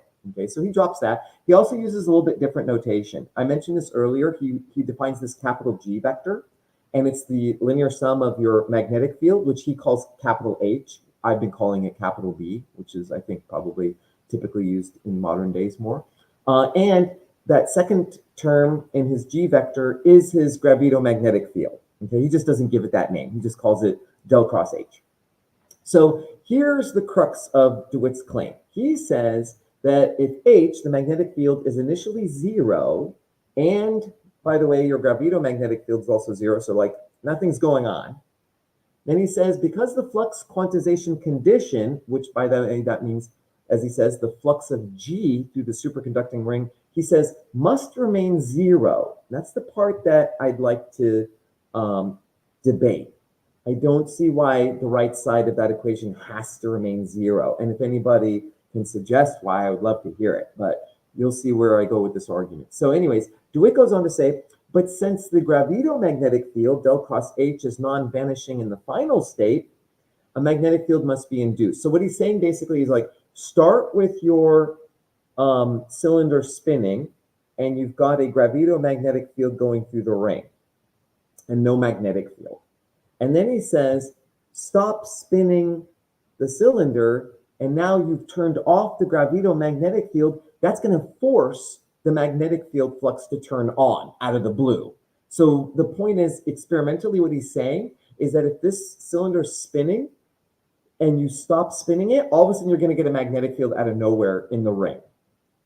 So now, mind you, if you look carefully at what DeWitt's doing there, he's basically considering a system where every term is 0 in the initial state, And then in the final state, he requires that the current density and n are still 0, but the flux is non-zero. So I should have said he spun up. He spun up the cylinder. I shouldn't have said that he turned it off. He spun it up.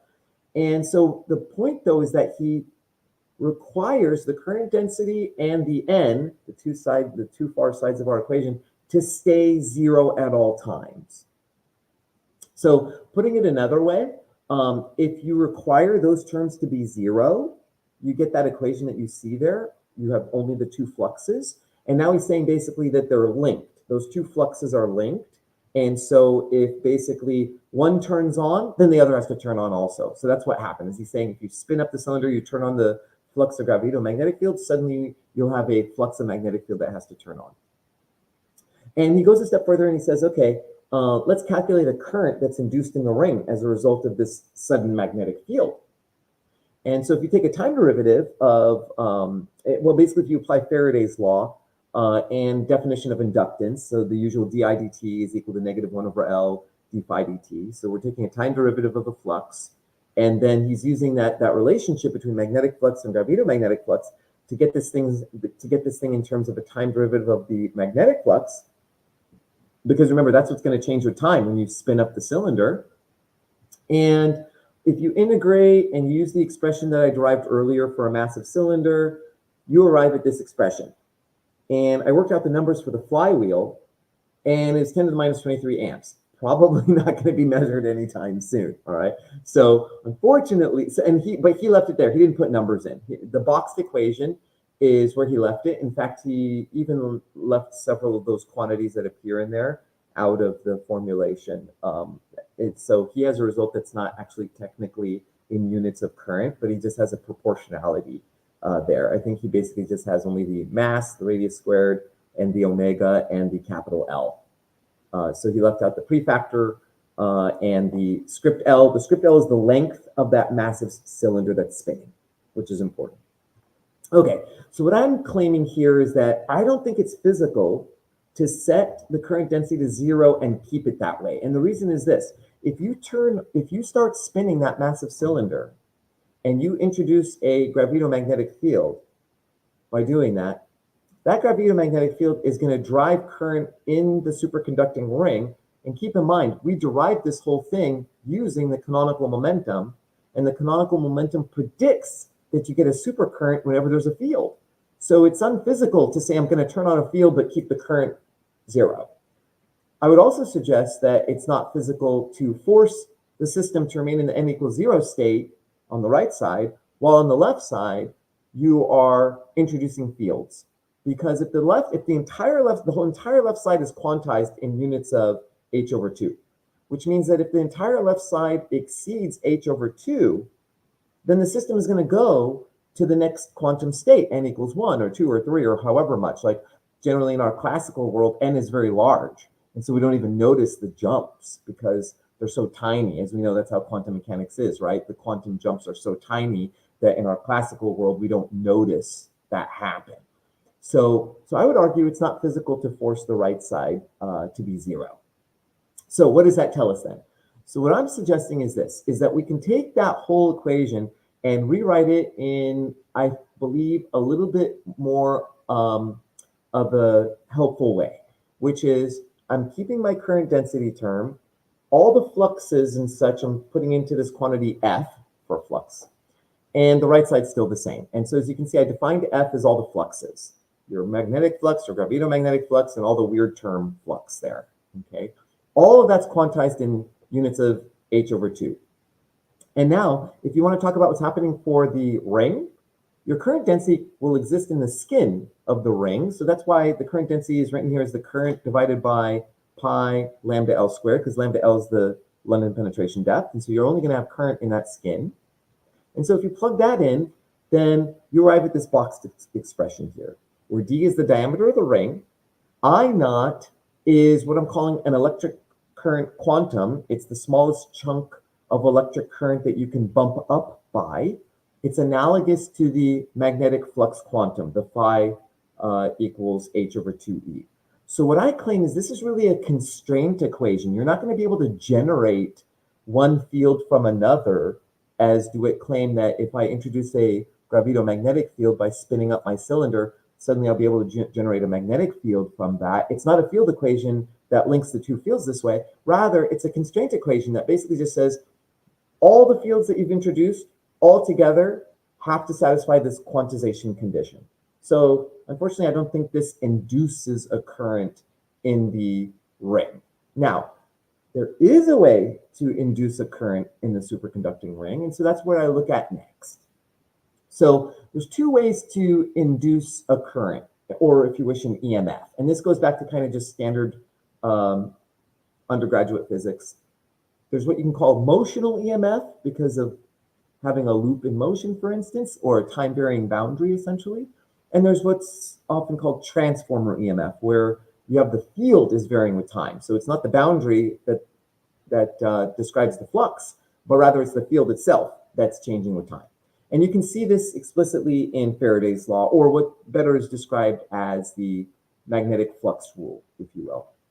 Because if you take the time derivative of the flux, and the flux is magnetic field B times area A times cos theta, then that time derivative can act on any of those three quantities. So for instance, if you work out your product rule and you just spread it all out, you've got three ways that you can generate an EMF. You can change the magnetic field with time, that's the first term. You can change the area with time, or you could change the angle between the loop and the field. So just to kind of bring it home, some common examples of that first term where the magnetic field's changing. You could have like a bar magnet with a loop that approaches it, or you could have a changing current in a solenoid that's near a loop. I mean, these are all just undergrad examples.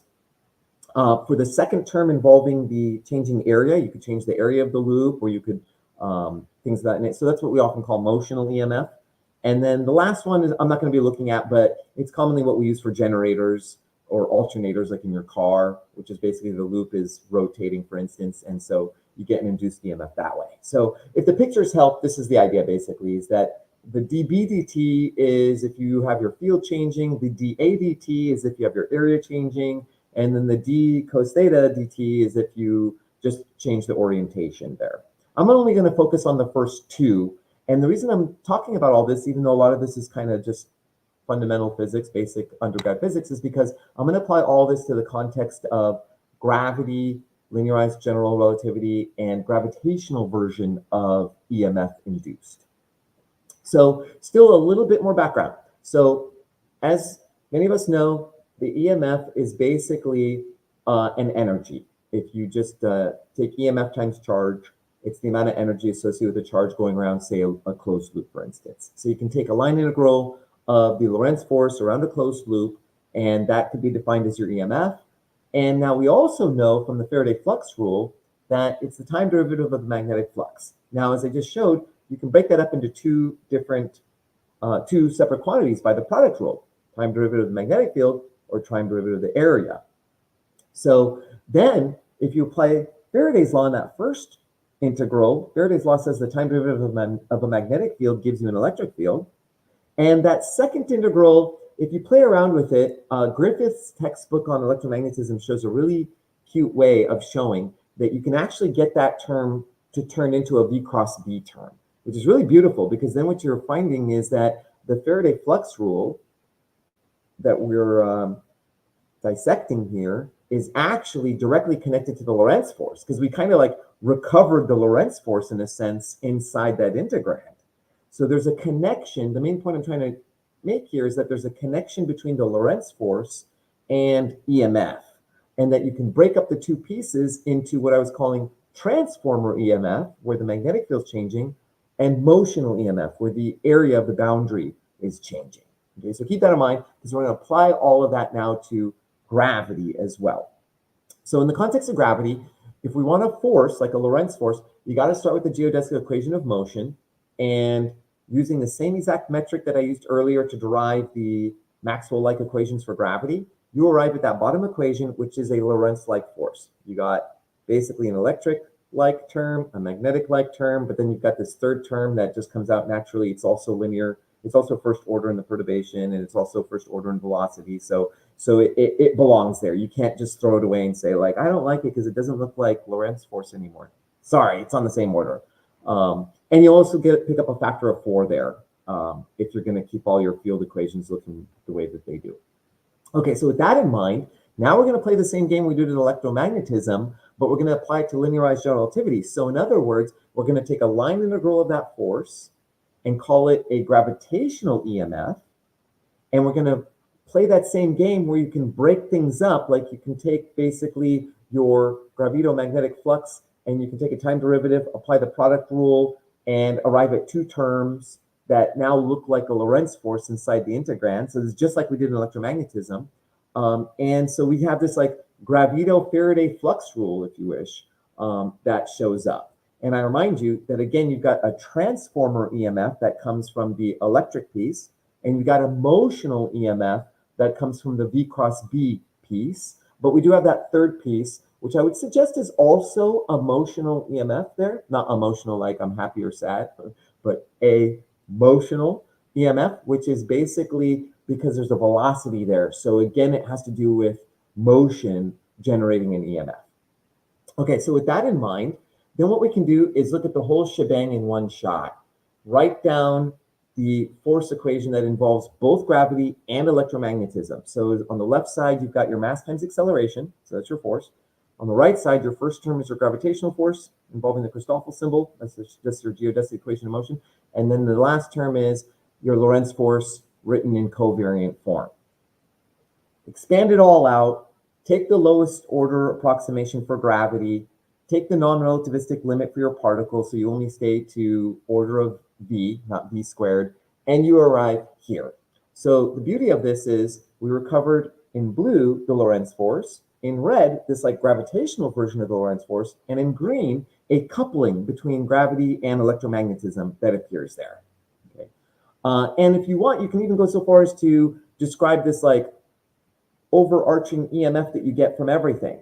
An EMF from electromagnetism, an EMF from gravity, and an EMF from the coupling of gravity and electromagnetism together. Okay, so this giant EMF. Take this now to bear upon that experiment that we were talking about with the superconducting ring. And so in that experiment, if you take a look at the nitty gritty, like for instance, what do we have going on for the scalar potential? Well, it's basically mainly the scalar potential of Earth, because the scalar potential of the cylinder is going to be like infinitesimal compared to Earth. And even that of Earth is like 10 to the minus 9, as you can see there. So pretty much all the phi's, phi sub g can be ignored. Phi dot, the phi g dot can be ignored because the scalar potential of the Earth isn't changing with time. And then if you look at the direction of the fields and such, you actually end up eliminating practically everything except just those 2 flux terms. The magnetic flux term that we all know and love, and then this gravito-magnetic flux term. So that's really all that ends up really mattering here anyways. There's other cases, as I'll show, where those other terms that are interesting stick around, but not here. Now, I was trying to think about what are some ways that we could experimentally observe this. And so, again, as I mentioned, there's the motional EMF and there's the transformer EMF. So I started with the motional EMF thinking, okay, well, what if you just drop the ring in the presence of this cylinder so that basically as it falls down, it's going to experience a time-varying flux, gravito-magnetic flux, because of its motion. So basically, as it falls down in, it effectively experiences a stronger and stronger magnetic field. I did draw the magnetic field like it's straight up, but it actually bows out. So as it drops in, it does experience a stronger field than when it was higher up. So that would be one way.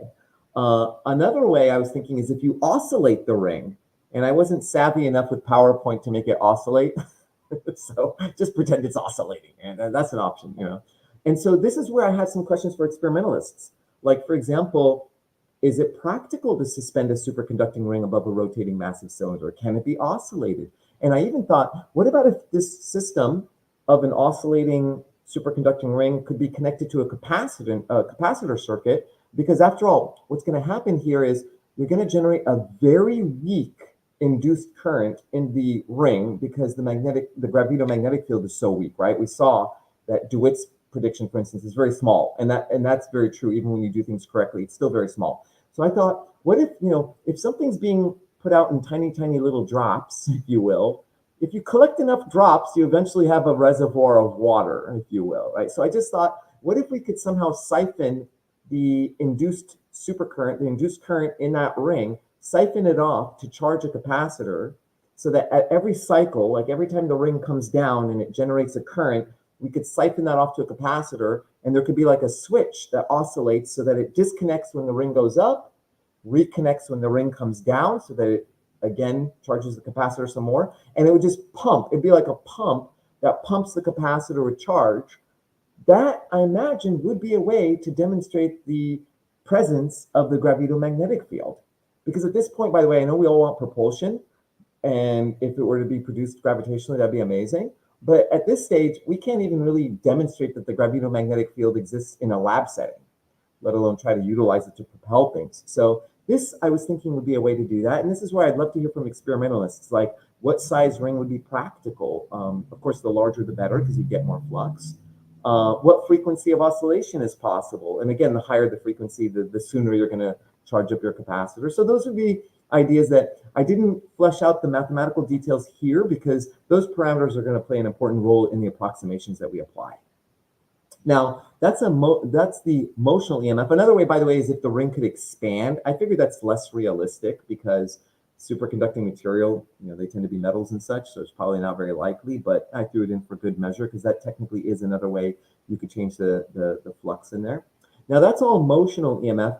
Then, so again, questions, could we expand a ring like that? Could that even be oscillated? What kind of configuration could we set up? But the transformer EMF, I thought, would be more realistic. And so remember, the transformer EMF has to do with changing the field, not changing the geometry of the ring or the positioning of the ring, changing the field. And changing that field involves, of course, changing the spin of that massive cylinder.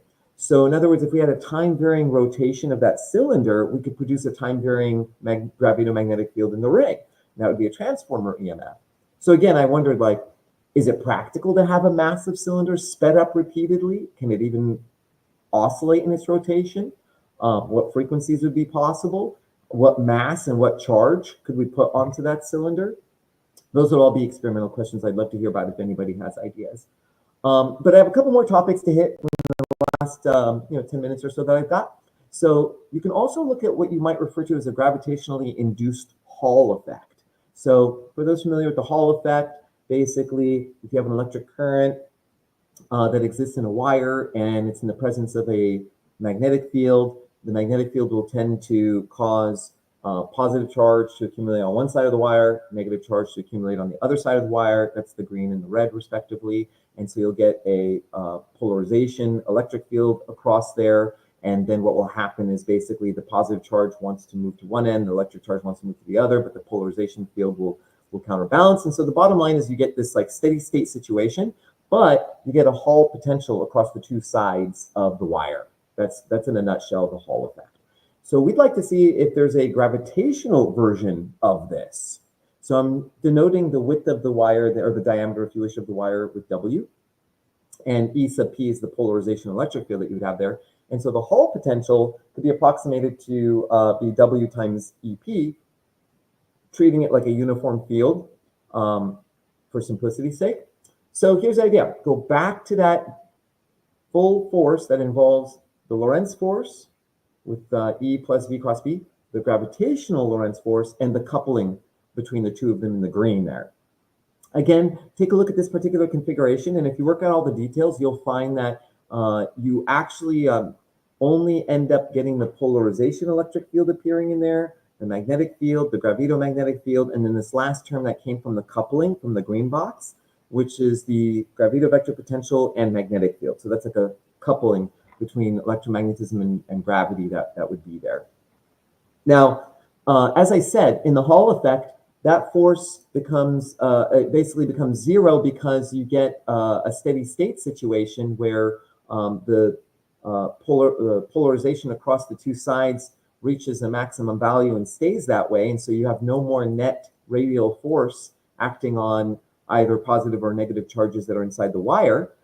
So setting the force to zero and solving for E sub P and using current density is this supercurrent, the number density of the supercurrent particles, the Cooper pairs, and then also use the London penetration depth because again the current would only be on the skin. Anyway, so when you work it out, you get this for the polarization electric field. And now I popped in a bunch of expressions using the magnetic field from our massive cylinder, the gravito-magnetic field, the gravito-vector potential, pop it all in and work out your Hall potential, and it comes out to this. So again, this is where I would love to collaborate with experimentalists. If anybody is interested in these types of effects, we would have to work out like what are practical, realistic values that we could have for the charge density of our cylinder, the mass density of our cylinder, the length of it, the width across the superconducting ring, the radius of that ring, and then the angular frequency of the spinning mass cylinder. Those are all parameters that when we put them all in there, we would like to see, is there any hope of seeing something that could be practically observed in a lab? Mind you, it's all going to be super tiny because you see here that that second term that has the g over c squared, that's the gravitational contribution to this whole thing. And so that's the reason why it's a very small correction term that you would have. Of course, if you just take away the charge density of the cylinder, you could get rid of rho c and be left with only the gravitational part, but you're still trying to detect something very small nonetheless. And lastly, this is kind of probably the closest tie to propulsion that I think this whole story entails, which is the jumping ring idea that I mentioned near the beginning. So if you have a ring, a superconducting ring, or really any ring that can contain a current, any conductor, and you introduce a gravito-magnetic field, just like as if you introduced a magnetic field, then you will induce a current in the ring, and then the ring will be propelled upward. Now, for magnetic fields, of course, they can be very strong, and so you can actually get the ring to shoot up into toward the ceiling. It makes it a fun experiment or demonstration for students. With the gravito-magnetic fields, probably not going to be quite as exciting because at best, probably you would just detect a lessening of its weight. Like if you were somehow measuring its weight and then you introduce the gravito-magnetic field, you probably get a lessening of the weight. But again, small steps for small feet is what my PhD advisor Raymond Chow used to always say to us, and I heard he got that from Feynman. So I always think of that. If you could at least start there, then you can start to think about how you can amplify the effect and actually maybe even get to propulsion. So it would be like this jumping ring experiment, but because of the gravito-magnetic field. So if you look at the details, starting in the same spot again with the full entire force there, again, just kind of maybe choose an electrically neutral mass cylinder so you can focus just on gravito-magnetic field, and then you can work out the differential force that you get, which is this green arrow that points straight up. It's the vertical component of the differential force dF that you would get, and it satisfies this expression here. Again, very small. You got mass of the electron over charge of the electron times the gravito-magnetic field, and then you're just going to integrate around the perimeter of the ring. And then I went ahead and put in the expression for, again, the gravito-magnetic field of a mass cylinder and integrated, and I arrived at this expression. So again, this would all depend on how massive a cylinder we could have, that's your M, the radius of the ring, the omega is how fast you're spinning that massive cylinder, L is how long it is, and the current I is the current that you have in that ring. Now, I should mention, we do have something going for us here, which is that current in the ring doesn't have to be induced by the gravito-magnetic field. You could potentially just externally introduce a current in that ring in the usual way that we produce electric currents. And so in principle, you could produce a very, very, very high current, and that would help the force that you get from the gravito-magnetic field to be amplified. So it kind of made me wonder, okay, well, if since I doesn't have to be induced here, it could be any value supported by a superconductor, or for that matter, it could even be a normal conductor.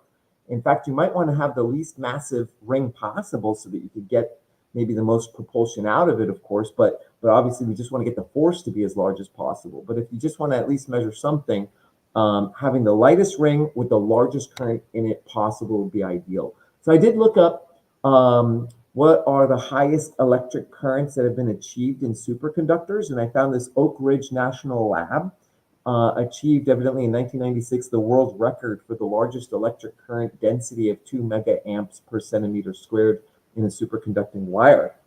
So I thought, okay, It sounds like some pretty high currents that exist out there. So maybe if something like that were to be utilized, that would give an additional advantage in trying to actually measure this, maybe not propulsion, but at least lightening of the ring. Even if you got levitation, that would be amazing. But at this stage, basically the experiments haven't been able to even make that much headway.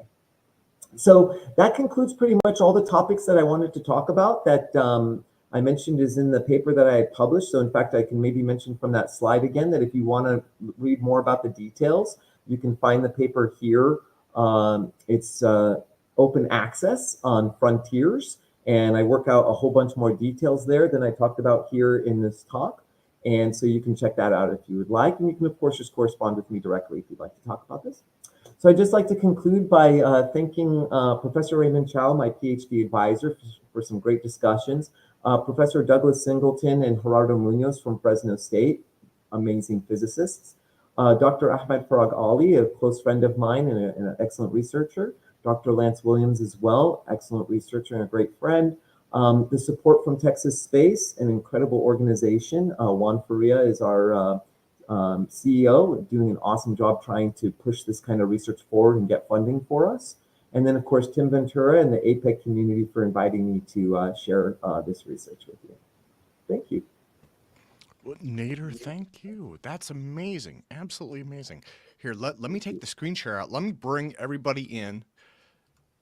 And let me see, we've got a couple of blank screens, but everybody please put your hands together and give an enormous applause for Dr. Nathan Inan. Nader, thank you, man. That was, your work is like so intense. So that's, thank you. Thank you so much, man. So did anybody, let me see, do you guys have any questions? We got about 10 minutes here. We're running a little bit ahead. Jason, go for it. Yeah. First off, really appreciated the talk. I've read a number of your papers. It makes the concepts within general relativity a lot more digestible. I've read a couple of general relativity books. I've hated them because the math is just so awful.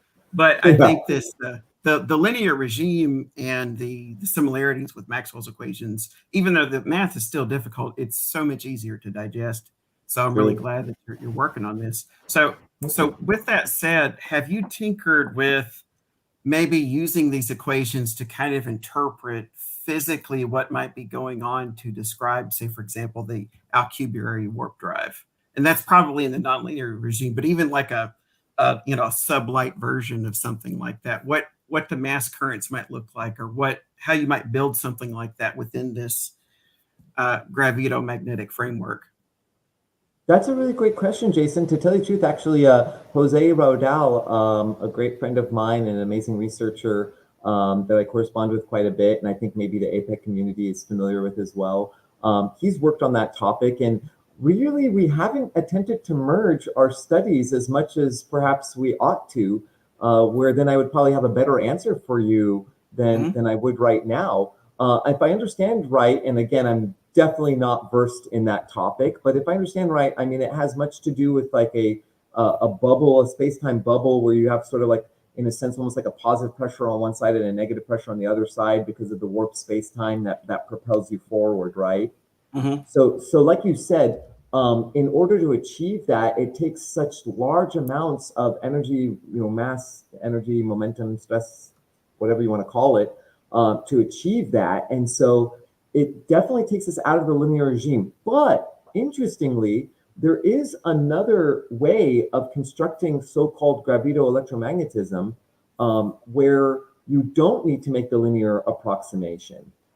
In fact, it was Stephen Hawking and I think Ellis who were one of the first to do that. And it's like a time slicing. I bet David Chester would do a fabulous job talking about it better than I. But I know there's like a time slicing process there where basically they look at the symmetric and anti-symmetric parts of the Weyl tensor, which is related to the Riemann tensor. And the symmetric part they describe as an electric-like tensor, and the anti-symmetric part is a magnetic-like tensor. And the neat thing about it is, so there's a paper by a physicist, Zakaris, which don't ask me to spell that, I forget, but there's Z's and S's. Zacchaeus, Peter Zacchaeus, and he has it's something about like macroscopic linearized gravity and macroscopic medium, something like that. And he does a fabulous job of relating this back to how would those electric-like and magnetic-like tensor fields, which again, I remind you, do not require linearized GR. So that means throw in as much energy as you want to, and those equations can handle it. They're beautiful like that, right? Now you pay a price though in another way, which is they are full-blown tensor. There's no 3 vectors in there. It's all tensor across the board. So that introduces some challenges with like trying to visualize how would those fields interact with matter. Like we're used to thinking of an electric current oscillates charge, for instance, right? But what does a tensor field do? It stretches and compresses things and warps them in ways that are harder to. So you lose a little bit of intuition, I would argue, but you gain the benefit that now you can handle something like the drive you were talking about, the Albuquerque drive. So I would say that would be the route to go. I've never gone that route, but that would be really fun. I would love to actually look at something. I'm glad you mentioned it because maybe I'll ask Jose if, or anyone here, David or anybody else who's interested in this. I think Curtis takes an interest in some of this stuff as well. And maybe that would be like a fun joint project to look at. Well, that's really cool. And thank you for the references there. Someone shared a link to that particular paper. So thanks for the talk. Really enjoyed it. For sure. Yeah, no, this is so exciting. And we've got, let me see, probably about 2 minutes left until Jason goes. So does anybody else have any questions real quick for Nader? I was just going to say, I'm going to look into that paper. I've been interested in macroscopic media in gravity, so I'll check out that paper. Yeah, we've had a lot of conversations with it with Jack Al-Kahwati and Raymond Chow, Jose Rodal. We looked at that paper in quite a bit of detail because they're very much interested, as you probably know, in the whole idea of gravity interacting with media. Jack Al-Kahwati looks at metamaterials. Ray looks at interaction of gravitational waves with systems that involve spin, and so it's very relevant there. Another, by the way, user-friendly approach to that topic for anyone who wants to look at it is what's called Tendex vortex fields that Kip Thorne and his colleagues wrote some great papers on. They even actually, so it's Tendex, T-E-N-D-E-X, and vortex fields, and they used that same formulation. They just gave it a new name, quite frankly. But the cool thing is they do great computer simulations. In their paper, they show diagrams that depict what these fields do, which gives you a little bit more intuition. And they apply it mainly to astrophysics, like black holes and things like that. But a great place to start if you want to have a visual. Awesome. Okay, well, so guys, let's put our hands together one more time for Dr. Nathan Inan. Thank you so much. Thank you so much, man. So we're at the top of the hour. I'm going to go to Jason now. I'm going to take everybody else out. And let me see. So Jason, did you want to try and upload the PDF yourself? And the reason I mention that is if you do, then you can thumb through it. Otherwise, you have to rely on me for the back and forward. And you have a lot of slides, sir. Okay, yeah, sure. Well, can I share the screen? Would that work? Oh, yeah, that'll work as well. Okay, so so if you go down to the present button, and then there should be a share screen button. Yeah, and you can do Chrome tab, window, or entire screen. Okay, so is that visible? Hey, all right, great. Perfect. Yeah, well, all right. Thank you. No, you know what, and just like for the audience, I have been pestering you to share for months and months and months. So thank you for finally making an appearance, sir. Well, listen, I just want to express my gratitude for this, and your pestering is greatly appreciated, and it wasn't reluctance. It's really more of just hectic schedule, maybe laziness or something. I don't know, but I'm very glad to do this. It's an honor, and I've listened to quite a few of these things, so I get a lot of value out of it. And I really appreciate that there's a forum for this, because back when I started getting into this as a graduate student, say 25 years ago, there really wasn't a forum like this. There was there were a few people, there were conferences you could go to. I heard someone mention STAFE earlier, and I remember going to some of those a long time ago, and it was exciting. So it's really great to have a forum like this where so many people have access to this kind of information. I think it's really important. Yeah, and we're trying to kind of keep the dream alive. I mean, I think I've been pretty open about this, but as you know, a lot of the folks that pioneered this research have passed, right? And Yes. so, like with the STAFE community, it's like we've picked up kind of the fragments or the remnants, if you will, of many different communities, and that's wonderful, but it's also kind of sad, you know. Yeah, it really is. You know, I remember starting out and just being starry-eyed by some of these famous people, and now I'm starting to become one of the old guys. How did that happen? Yeah, I know. I'm right there with. Yeah, I know. I'm right there with you. So okay, anyway, well, okay. Well, thank you again. I will. I'll mute myself out now. I can still hear you. I will be around. Great. All right. Well, thank you everyone for joining. So I'm presenting dielectrophoresis as a means for artificial gravity. So I want to acknowledge there have been a lot of students that have supported this work in the Charger Advanced Power and Propulsion Laboratory. We're part of the Propulsion Research Center at the University of Alabama in Huntsville. I wanted to include names because I'm really big on credit, and I'm not perfect with it, but I try to do that. But I wasn't sure about sharing faces and names in a public forum like this. So I'm just acknowledging all the contributions, and we'll just move forward. Whenever I give talks that are related to advanced propulsion, especially publicly, I like to have a little fun and go through some of the very, very basics. Like, for example, units and dimensions. So our time unit is basically defined as 1 second. But what does it actually mean? Like, what's our best definition? So right now, it's a fixed numerical value of cesium frequency. It is the unperturbed ground state hyperfine transition frequency of the cesium atom to be, I believe that's 9.19 gigahertz, where 1 hertz is equal to 1 over 1 second. It used to be defined as a fraction of a day. 1 hour is 3,600 seconds. A day is 24 hours. A Julian year is 365.25 days. To better than 1%, 1 year is approximately pi times 10 to the 7 seconds. So if you want to wow your friends, you can say, hey, you know, a person that's around 32 or 33 is about 1 billion seconds old. So you can just keep that in the back of your mind for parties. I'm sure you'll be very popular. So moving on, the length scale for spacecraft, celestial bodies in the solar system. So a meter is a very useful distance for a spacecraft. So, you know, a spacecraft might be a few tens of meters long. A foot is 0.3048 meters. A kilometer is 1,000 meters, used to describe orbital altitudes and radii of celestial bodies. An astronomical unit, so what is that? That is 1.49 times 10 to the 11 meters. And that's roughly the average distance between the sun and the Earth's orbit. Our solar system is about 100 AU, depending on where you decide the boundary is.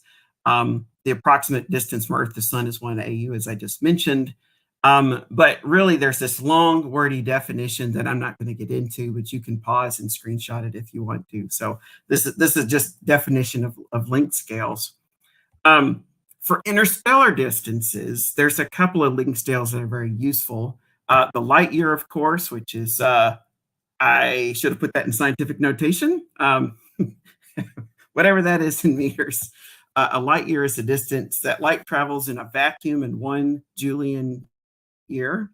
So it's about 63,000 astronomical units. Our galaxy is around 100,000 light years across. In 1 nanosecond, light travels just under a foot. So it's about a foot a nanosecond is how fast light speed travels. That's often useful in circuit analysis and pulse power, things like that, understanding how fast a wave travels down the transmission line, for example. A parsec is kind of a funny unit that requires some illustrations unless you're an astronomer to figure out what exactly it means. So a parsec is 648,000 per pi astronomical units. It's about 206,000 astronomical units, or 3.26 light years. It's the distance at which 1 AU subtends an angle of 1 arc second. And since this is a public forum, I'd like to suggest that maybe 12 parsecs be the definition of a parsec and connect that to the Kessel run. That would be my personal preference for a better, proper definition of a parsec. Moving on to velocity, this is a thing that I think that all of us really care about. We want to go fast. We want to get to these destinations quickly. So we have a meter per second. That's the basic SI definition for a velocity. We have mile per hour, which is 0.447 meters per second. If you're trying to do this in your head, take miles per hour, divide by 2, you get kind of close-ish to meters per second. A kilometer a second is a very useful unit of velocity for orbital speeds. So they're easiest to measure in this unit. 1 click is a kilometer per second. It's about Mach 3. 7.5 kilometers per second is LEO, or orbit velocity, about Mach 23. The speed of light is almost 3 times 10 to the 8 meters a second. It's the speed of light in a vacuum, and that's about Mach 1 million. So Mach 1 million is the speed of light, roughly. Now, in science fiction, we have warp speed in Star Trek, and the next generation, all modern content, roughly from 1 to 9, is given as warp to the 10^3 power. The scale from 9 to 9.69 is much more complicated. The original series, warp to the 3 power times c, was basically what your speed was. And hyperspace, so if we look at Star Wars, is much faster than typical Star Trek warp speeds. It moves as fast as the plot needs, according to script writers. That's based on interviews, I think. And let's say the galaxy has a diameter of 10 to the 5 light years. It would take a week to cross the galaxy. That gives a little over 5 million times the speed of light. Now, the most important one of these, of course, is ludicrous speed. That is about 1,000 times the speed of light. And this comes from a highly reputable source about Warp 8. And I found it in an article in Reddit. So I'm sure that's peer-reviewed and legitimate. So anyway, that kind of collects typical velocities in science fiction. So moving on, where do we come from and where are we? And when I say we, I'm talking about the group of us at the University of Alabama at Huntsville and the Charger Advanced Power Propulsion Laboratory. So it's a laboratory in an industrial space that's about 8 miles off of campus. I think when they found out we were doing a lot of high voltage stuff that could lead to radiation output, they decided to put us as far away from campus. Actually, the truth is we didn't have space on campus for all the equipment that we had accumulated over time. And so this is the interior of our lab. So it's very condensed because we have a lot of high voltage equipment and pulse power equipment that's kind of compressed in there. We originally were on the Redstone Arsenal in a very large lab space that we were spoiled and had infinite lab space. So we accumulated a lot of things. And then as we had to move over time, we had to kind of condense and economize our space usage. So this is just sort of a collection of some of the things that we have in the lab. Let me go backwards. These are some older power supplies that we've refurbished. This one is a plus minus 70 kilovolt power supply, and this is a plus minus 100 kilovolt power supply. And you can see some pallet racks in the background where we store a variety of equipment. This device over here on the left is a pendulum that we use in order to quantify measurements when we do dielectrophoresis experiments. It's a basically non-electronic method for trying to quantify the forces that we can generate when we have high voltages applied. We have a pretty good collection of different types of power supplies. So I showed you those old barrel type power supplies where we pulled the guts out of the barrel, but we do have some more modern switching type power supplies. These two here, I think it's called Analog Technologies. I don't work for them or anything. I just bought their stuff off of eBay for a pretty good price. These are plus minus 60,000 volts. Then we have a more experimental one, which basically involves a signal generator, a ZVS flyback or flyback driver, flyback transformer, and then a Cockcroft-Walton voltage multiplier, which gets us somewhere between 200 and 400,000 volts. We're in the process of trying to measure it because it's not an instrumented supply; it's highly experimental. This is an AC high voltage power supply from Information Unlimited, and I'm sure a number of you that are hobbyists are very familiar with that website and disheartened that the gentleman that ran it, passed away, I think this past year. So fortunate that we could buy some stuff off of the site before he passed. And then over here, these are some of the typical tools that you need when you do dielectrophoresis. We need to be able to measure high voltage. So these are a couple of voltage dividers. The one on the right measures up to 40,000 volts. The one here is longer, it measures about 100,000. There's an exponential relationship between the voltage rating and the cost of these things. They are sitting on top of an experimental voltage divider, which will allow us to measure up to about 250,000 volts, which a student built that based on a paper that we found. And so over here, this isn't really related to the talk, but one of the things that we do is pulse power. And this system back there is a 60,000 joule pulse power machine that the students named Sparky. It's generated up to 900,000 amps in a 3 microsecond pulse. And we could push it harder than that. We just haven't done it yet. So anyway, that's some of the equipment that we have in the lab. So even though I'm not talking about propulsion, I'm talking about artificial gravity. We have in mind trying to make space travel easier. And one of the things that's really hard on astronauts is that microgravity environment. But to kind of frame it all, I like to take a look at where we could go. Like what are the destinations, and what are the scales involved here? So if we look at this chart here, this is Earth, that little tiny blue dot, and then Leo is this orbit around Earth. And the scale here, the X and Y axes are length scales of astronomical units. And you can see we're barely scratching the surface of 1 AU, like 1/1000th of an AU, 2/1000ths of an AU, and so on. And out here is lunar orbit. That's as far as humans have gone, period. I mean, we've sent probes much farther than that, of course, but we've never sent humans any farther than this. And this is a tiny, tiny fraction of our own solar system, let alone the galaxy or superclusters of the universe. So you can say, all right, so here we are, and this is our celestial neighborhood just here. This is our backyard, all of these different planets, and this is on an x-axis scale. And basically, this covers 99% of all the space missions. And how come we haven't gone farther? Well, because our crew habitat is really, really difficult. It's hard to survive in deep space, and our propulsion systems just really don't allow us to do much more than this. It's really hard to get off the ground and get into orbit and leave Earth's orbit. A lot of people are excited about interstellar travel or travel to some of the other planets. I personally am really interested in us visiting some of these other smaller worlds, like, for example, some of the larger moons that surround Jupiter and Saturn, or some of the Kuiper Belt objects, or the planet Pluto. I'm never going to get over them downgrading Pluto to a dwarf planet.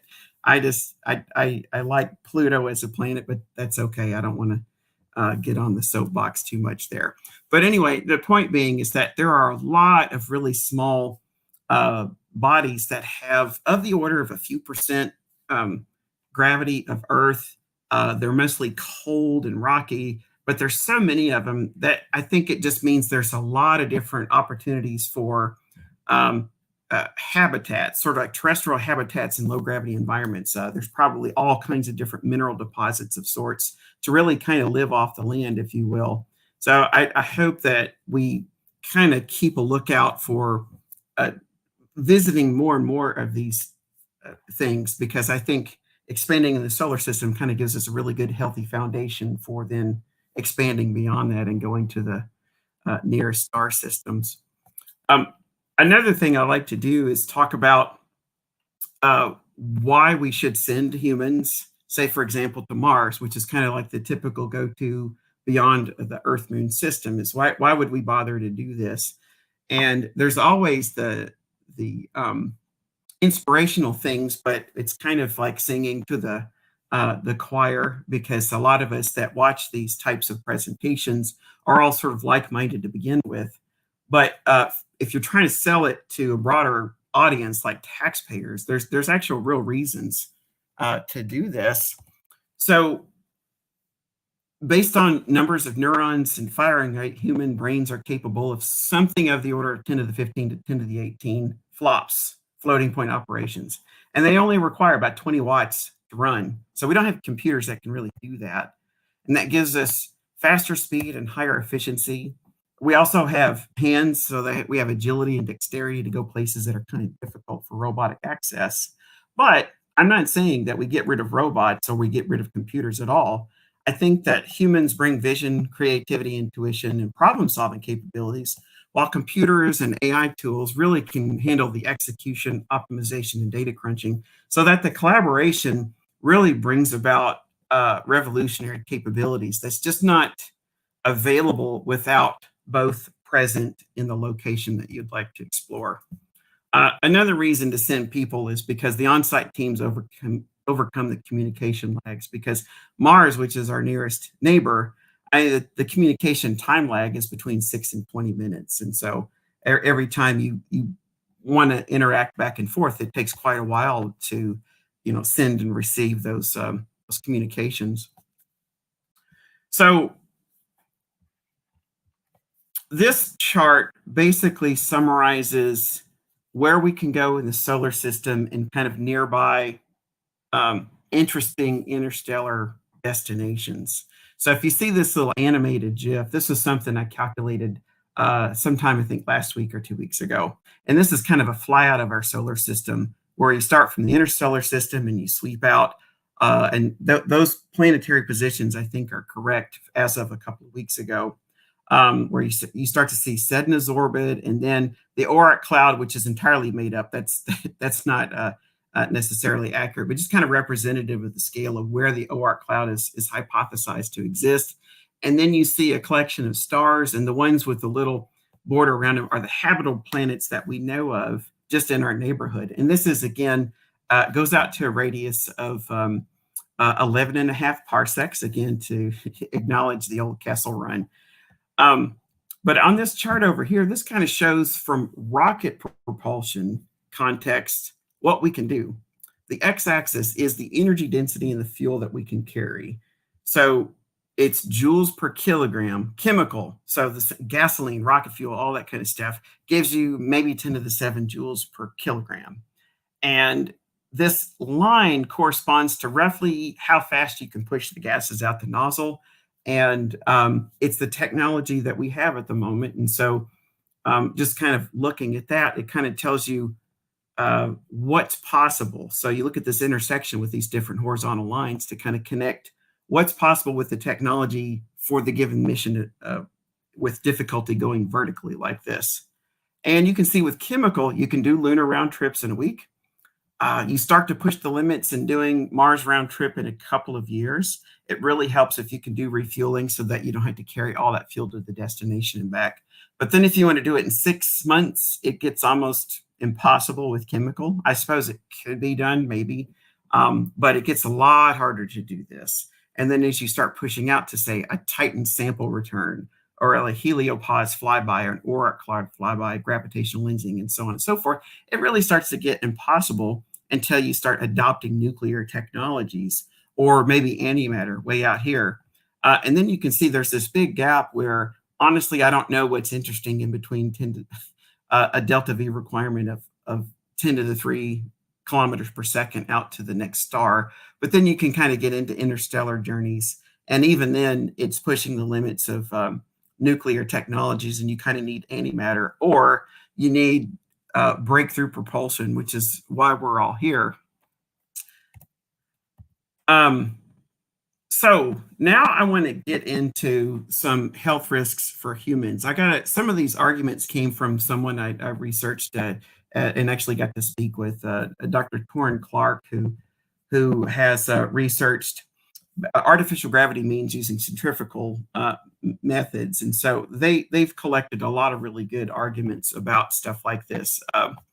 So primary microgravity health risks include things like bone loss, muscle weakening, cardiovascular deconditioning, sensory motor impairment, and ocular damage and vision degradation. So if you're in space for a long time, it can be quite challenging. And they're greatly weakened when they return to Earth, or for future when they land on Mars. So you can imagine sending humans to Mars and they get to the surface and they can't do anything until they go through physical therapy and condition their bodies. I don't know if that's exactly what's going to happen, since Mars has about a third the gravity, but that could be a potential problem. And so you have to do a lot of countermeasures in order to overcome this. So astronaut deconditioning is a threat. And so that's one of the things that we thought that we might be able to address. So what is dielectrophoresis? And why is it relevant here? So dielectrophoresis is a charge-independent body force that's created by a gradient in electric, DC and AC fields, both work fields. The approximate dielectrophoresis equation, so just qualitatively speaking, is particle volume, some kind of polarizability factor. That's just, think about a molecule, its polarizability, if it's stuck in a solid substance, is how much does it sort of rotate, along the field line. And then you multiply times the gradient in the electric field squared.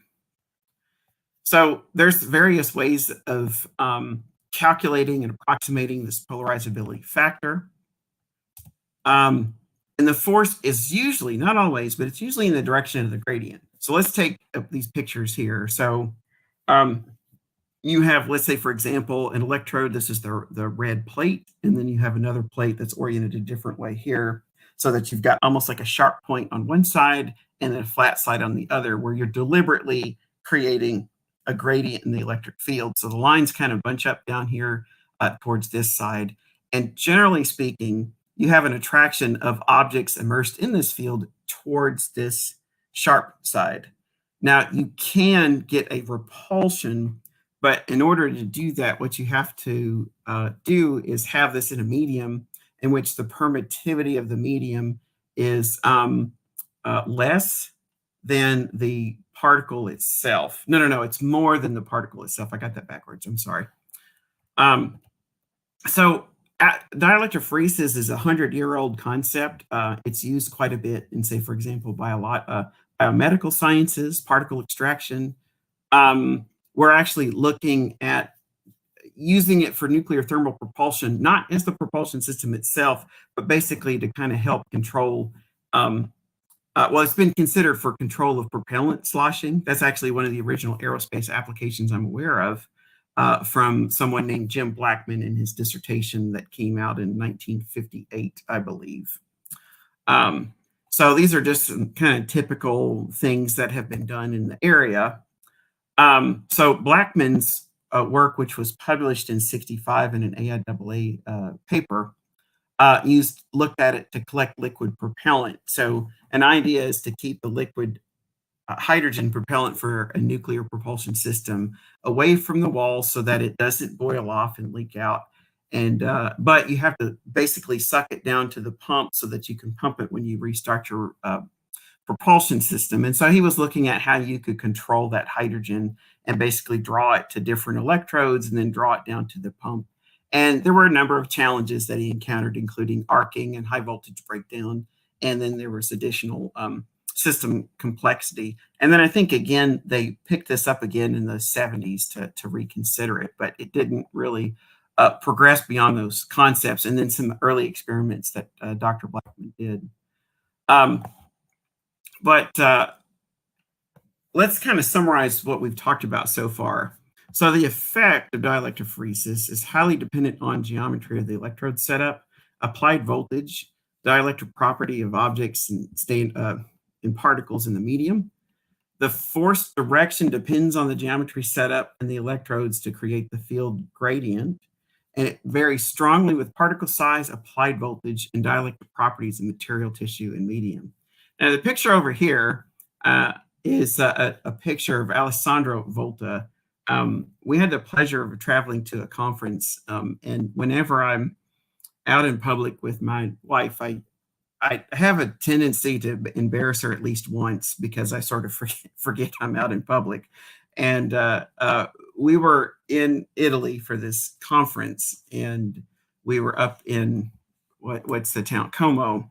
And I saw this statue and I said, hey, I'm going to check out who the statue is of. And I walk up and I get closer and I realize, oh, it's Volta. Oh my gosh, he's like the father of everything that we're doing. So I got super excited and started clicking all these pictures and running around and scaring the pigeons. And people are staring at, who's this lunatic, geeking out on this statue over here. So anyway, that was very, very, very recent that we did that. But I also wanted to credit Volta here because he did things like help us develop an understanding of the connection between geometry and charge and voltage. And while he didn't invent high voltage power supplies, he kind of perfected one and kind of made it popular for doing experiments. And so it just made enormous contributions early on. So moving on. So how do we get into this? So my background is in fusion. Primarily, we've done numerical modeling of fusion for national labs, other universities, small companies. But we started to develop a pulse power laboratory so that we could do some experiments ourselves. And so we kind of got the hang of how to safely manage high voltage. And when the pandemic hit and I had a lot of free time, I was just kind of stumbling around on YouTube and I realized, there's this interesting phenomenon called dielectrophoresis where they test things at hundreds of volts on micro scales to selectively move, say, tissue, biological tissue or things like that. And I thought, gee, what could we do at 40,000 volts or higher? So I started, I bought a little power supply and started building things just to try to get an intuitive feel for what's possible. So here's an early picture on my ping pong table where we were able to move things. So you see like a marble that's kind of moving around on an aluminum skirt. There's a ping pong ball that eventually I was able to figure out how to actually pick it up. And then over here, I experimented with different things where we tried to prevent arcing. And we were able to just kind of actively pull things towards electrodes and stuff. And I thought, okay, I think there's something to this. Now let's actually try to make it a little bit more professional, not just whatever I could put together in my garage and and build on a ping pong table. So we wrote a little code to allow us to calculate things like electric fields so that we could make some basic calculations. And we built an apparatus out of spare parts. And so these are three pictures of, say, for example, where we have this protractor suspended from a little stand that we built. And the ball here that's being attracted to this electrode in a sequence of pictures is marble. So we were able to, as we quantified it, we were able to create an attractive force for wood, marble, various types of food. I mean, you name it, we tried it. Chicken, avocado, potato chips, glass. Okay, glass is not a food, but you get the point. So we were able to create up to about a third of Earth's gravity with a, say, roughly 50,000 volts. Now, one of the fun things about doing this is learning how to suppress arcing. And the really good commercial insulators are very expensive, like high voltage putty. I'm sure some of you are familiar with high voltage putty. One of our undergraduate students at the time we did these experiments kind of sheepishly approached me and said, you know, I used to use as a kid this stuff that was called Sculpey. It's an art clay. And she goes, do you think that might work? And I said, well, hey, it's worth a shot. I mean, we can set it up and try it. Why not? So she brought some in and it worked beautifully. So here we go, creating things that we can bake and solidify into these structures. So that surface is a metal electrode entombed in art clay of all things. It's a tenth of the cost of commercial products. I'm not saying it's as good as the commercial products, but when you can go to Walmart and buy stuff that can handle 50,000 volts, and it only costs you about $5 for a big, 1 pound chunk of it, it's hard to beat that. So we actually use Sculpey all the time to especially do quick and dirty things as we're kind of rough. So if you're tinkering with high voltage, if you've never done it before, don't just go buy a high voltage power supply, because there's a lot of safety issues with it. But if you know what you're doing and this is not in your repertoire, go look up Sculpey. It's a great product for this. So the strengths of this, let me just kind of check my time to make sure I'm not eating into some other speaker's time here, but okay, we're good. So the strengths, so we've come up with something that might be a good countermeasure for microgravity, and it might be a key enabler for long duration human space flight. It's not something that we're saying would compete with and replace centrifugal concepts, because I think they both have their merits, but it's definitely something that, for example, you could integrate in a smaller volume. You don't have to rotate the spacecraft. So it might be that it's a niche for certain types of missions, or it could be combined some way with centrifugal systems. But the neat thing about it is that we can dial the voltage up and down and scale at will to condition people for Mars, Earth, etc. Or at least that's the goal. I'm not saying we can do that just yet, but there's kind of a direction and a path to do that. So I'd kind of be remiss if I didn't talk about some of the other body forces that you can get, the effects that you can get out with other electrostatic methods.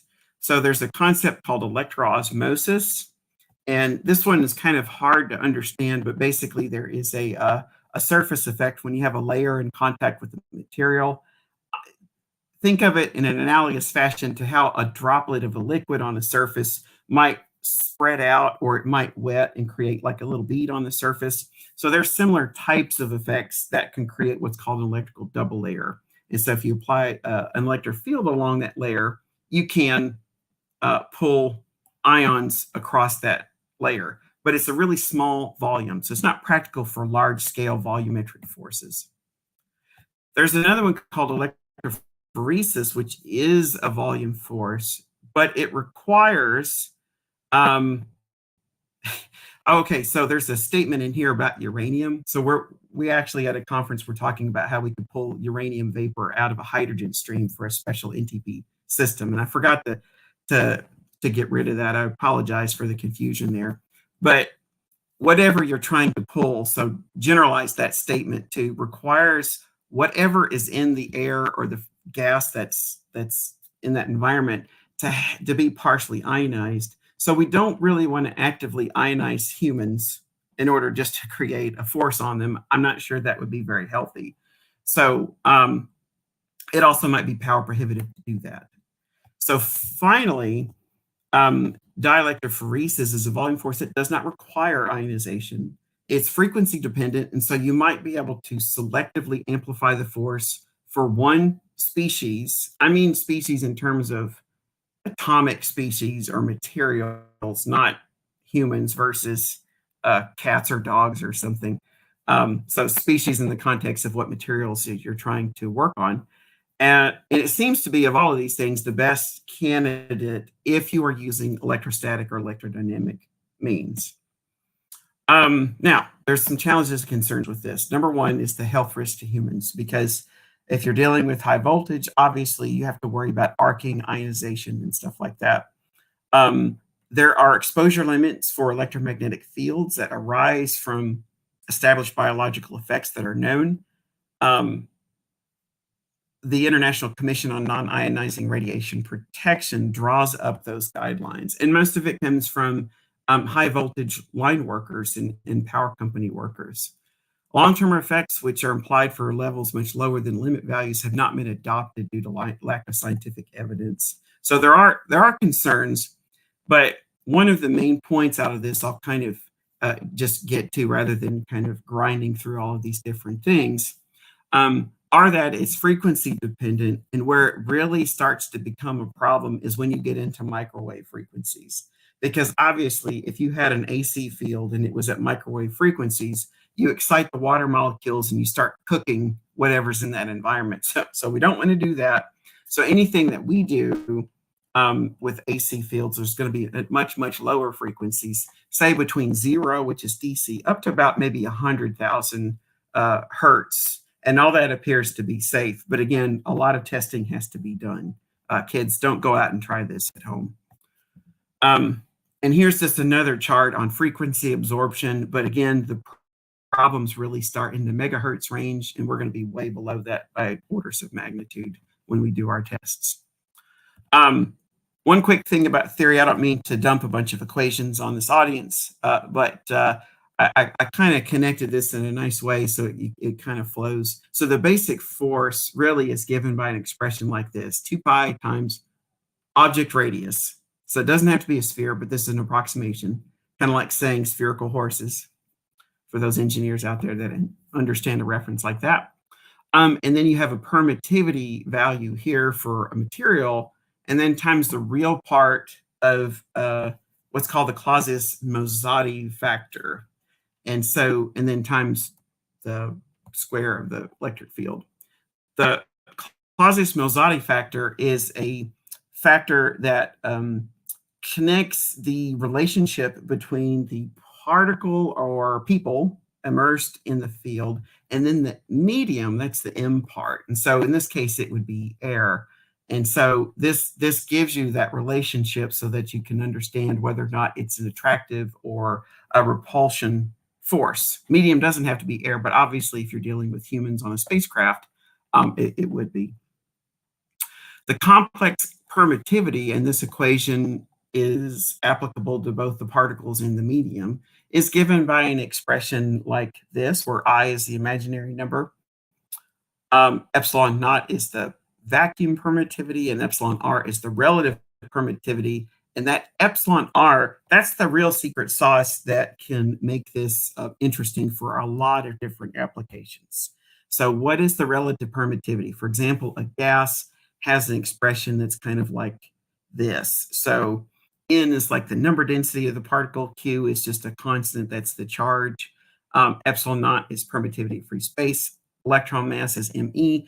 And then you've got these frequencies where omega 0 is the applied frequency, and omega is the resonant frequency of the system. No, excuse me, I got these backwards. I'm sorry. Omega is the frequency that you apply, and omega naught is the resonant frequency of the material itself. And there are a lot of different things that could cause that resonant frequency to be different. It depends on the physics of the medium. There's lots of different things that could drive that.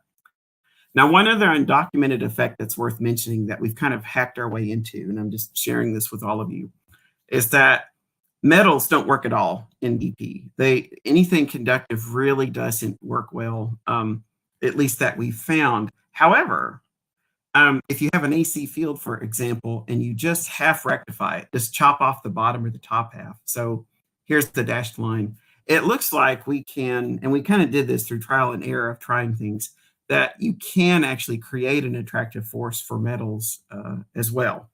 So I think there's probably a whole lot more that one could do experimenting with different types of frequencies, maybe, I don't know, just different effects that one could try, not just sine waves, but triangle waves or other things that might bring about different effects. I think we're just scratching the surface on this, and there's a lot that could be explored in this area.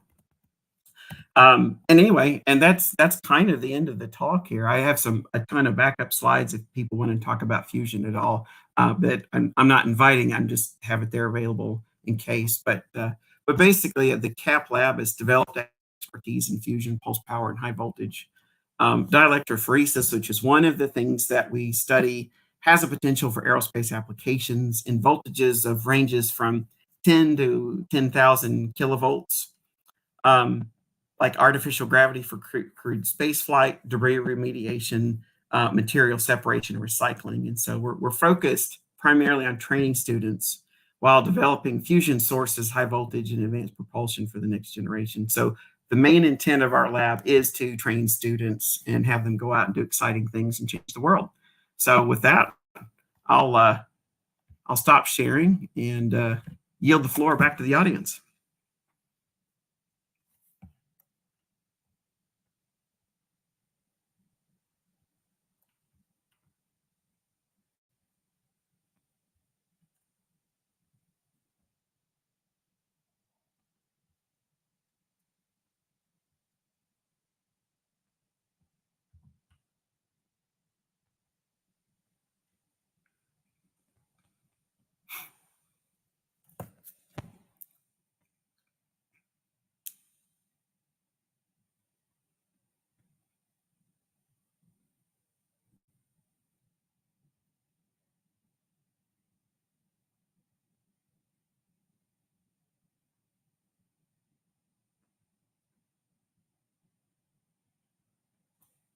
Jason, sorry about that, sir.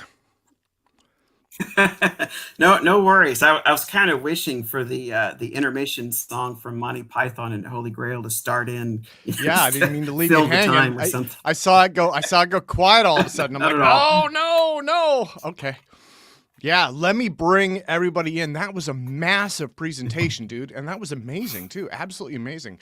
So everybody, please give an enormous applause for Dr. Jason Cassibry. Yeah, that was amazing. And man, now that you have presented here once, I want to bring you back for more presentations in the future. So we'll remix your slide deck. Oops, looks like you froze. Okay, it looks like, yeah, Jason, it looks, oh, there we go. Okay. Well, so I should ask, do you guys have any questions for Jason?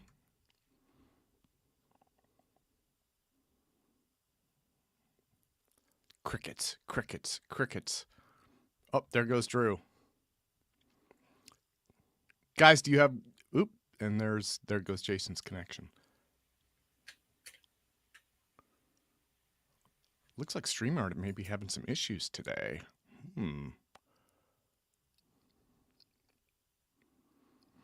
Okay, well, so let me see if... Yeah, it looks like StreamYard might be having some bugs here. Look, a couple of people just dropped. Okay, we'll give him a minute, and if it doesn't...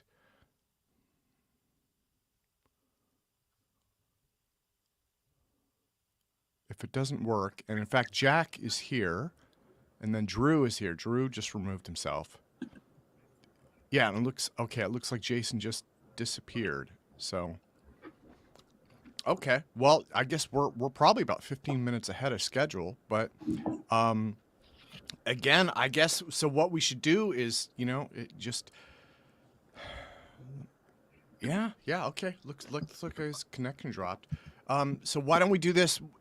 Despite not really having questions, let's do one more applause for Mr. Jason Cassibry. So, Jason is working with Greg Hodges, and then Greg has his own independent propulsion group, and he has a collection of projects that he's working on. And, oh, there he is. Okay, you have returned. And Drew is back too. Yeah, we're having some... looks like we can't hear you, though. Your mic isn't working.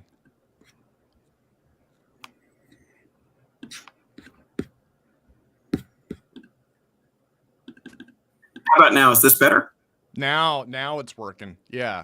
That was a heck of a time for my internet to decide to die. So. Oh yeah, no worries. Are there any questions? Okay, good. See ya. Okay. Jared, do you have a question? Go for it. I do. So Tim just mentioned that you've been working with Greg Hodgins and the ZC Institute guys. That's right. Yes. Wondered if you wanted to blurb about that. Sure. Yeah. So it's a collection of people. There are some physicists, warp drive physicists, and we've had the pleasure of talking to a collection of other people that aren't formally a part of it. For example, I heard earlier reference the group that had developed that open source warp drive toolbox, and so we've talked to them, and that's been very interesting. But it's so you've got warp drive theorists, you've also got other people that are trying to do experiments and are appealing to the warp drive people to figure out how to instrument and understand those measurements. I'll be very vague because I don't know what's proprietary. I can promise you nobody's taking off and flying to the moon and back just yet. We're all in the same boat here trying to figure out what to do. But it's a great group. My participation in it is partly to understand what some of the applications might be for energy production. For example, if they could create a field distortion that basically created a barrier, could you use that as a confinement mechanism for a fusion plasma? So that's one of the things that we're looking at. And yeah, it's a really great group. It's fun to talk to them. We talk about once every other week or so. Yeah, that's awesome. I absolutely love Greg, and he is an absolute brilliant political scientist too. Yes, he is. He is one of the few people where I talk to him, I'll bring him my list of complaints and talk to him for 10 minutes. And I'm like, I'm completely wrong. So Yeah, he's fantastic. He's got a great sense of humor, and I just love that there are people like him, like you, this group here that are trying to do this, that are actually, because I remember for the longest time when you're a kid, you're a student or whatever, and you're like, gosh, how come we don't have flying cars? Where are the scientists developing that yet? And finally just kind of dawns on, maybe I should just try to do that. Because if it hasn't been done, somebody has to. So I'm really glad there's a community. It's what it's going to take. All of us talking, collaborating, and doing it constructively, I think, to let people try things, fail, learn from it, fix it, improve. Because of all the choices we make, probably 99.999% of them are wrong. But as we sort through it all, we'll find that narrow path that opens it up. So I'm glad things like this exist. Oh, absolutely. And, I think one of the ways that I look at this is we have literally a century of science fiction pointing the way forward to things like warp drives and gravity control and fusion drives. I mean, all sorts of stuff. And I think all of us have felt kind of let down by the real world, where they're kind of like, oh, that's all just fiction, Here, rockets are great. And so there's, I don't know what you call it, the socio-political approach on things. But like from my own perspective, I view it kind of like rockets are today and they're getting better and better. And then probably we're looking at some kind of nuclear fusion propulsion. And then probably after that, we're getting into warp drives. But if we don't start this development today, it won't be there when it's ready. So absolutely, 100%. Yeah, it's tricky. It's tricky, and we still get yelled at by, or ignored by NASA, as I'm sure you know, right? It's the... yeah. Sometimes they listen, and sometimes they don't. But it's just an artifact of you do what you know, and you try to make incremental improvements. And I don't want to bash NASA too much because they funded quite a bit of what I've done over the years, but absolutely, I wish that there was a lot more funding that went into this breakthrough stuff, because I think we'd make a lot faster progress if it existed. Well, and I think that private industry is showing the more established interest, not just NASA, but like the Lockheeds and the Boeings and all of those companies. I'm thinking of like SpaceX, right? I mean, it's like, look, let's land a rocket on a thumbtack. It's like. I mean, it's just getting insanely better. And so it's like, well, wait a minute. If that's possible there, then what are the limits, So, yeah. Okay, well, guys, why don't we do this? I mean, it's about 2:50. Does anybody have any more questions for Jason? Okay, well, let's put our hands together. Mr. Jason Cassibry, thank you, sir. It is truly an honor to have you with us. I would love to have you back more in the future. And glad to do it. Yeah, so now I want to go to Mr. Jack Al-Kahwati. So I'm going to take everybody out except for Jack. Jack, welcome, sir. Hey, Tim. How's it going? Doing well, doing well. So did you want to do a screen share, or do you want to try and upload a PDF? We have the StarDrive mass drive. I can upload this for you, but then I'll have to thumb through it. Let me see if I can do this. So if you click the present button, you could. Oh, there we go. Yeah, perfect. Yeah, that looks great. Okay. Yeah, cool. And now you can use the back and forward, and that makes it a little more fluid sometimes. Okay. Awesome. Yeah. So should we just get started? Yeah, go for it. And thank you for presenting for us. So, I'm scheduling out in advance, and so you and I we went over this like 2 or 3 months ago, and it's awesome to finally have you here. Yeah, I mean, I'm excited to kind of share this with you guys, and I think we've got kind of a good kind of mathematical walkthrough of the StarDrive. So let's just kick things off. So let me introduce myself. My name is Jack Al-Kahwati. I have about 20 years experience divided equally between aerospace and tech. My journey started in aerospace. I I'm an aerospace engineer, and I started working at Boeing on the 787 Dreamliner, and then I moved over to Silicon Valley to work on defense projects. Eventually moving to New York to work on helicopters, and then decided to come back to Silicon Valley and then start kind of my journey in tech, where I built a company doing fleet management for mobility. So StarDrive is kind of my new latest venture, and I'm trying to come back to the aerospace side of things because I have kind of a deep interest in aerospace from kind of the very beginning. And so the goal of StarDrive is really ambitious. We want to fundamentally change how we approach space travel by eliminating kind of the fuel dependency and significantly reduce travel time. So the idea is to kind of build this infrastructure that we can make interplanetary missions routine, efficient, and a lot more economical. And so I'm going to walk you through kind of some of the key components and challenges that make up StarDrive. And we'll kind of walk through the current rocket technology limits and then how StarDrive kind of addresses these limitations. And yeah, and we'll see what we can do to kind of bring this vision to life. So to kind of start, I think a good place to kind of start is to really understand what are the limitations of the current propulsion systems. So the core problem that we're trying to solve with StarDrive is that the rockets that we use today, they follow these like physical principles called the rocket equation.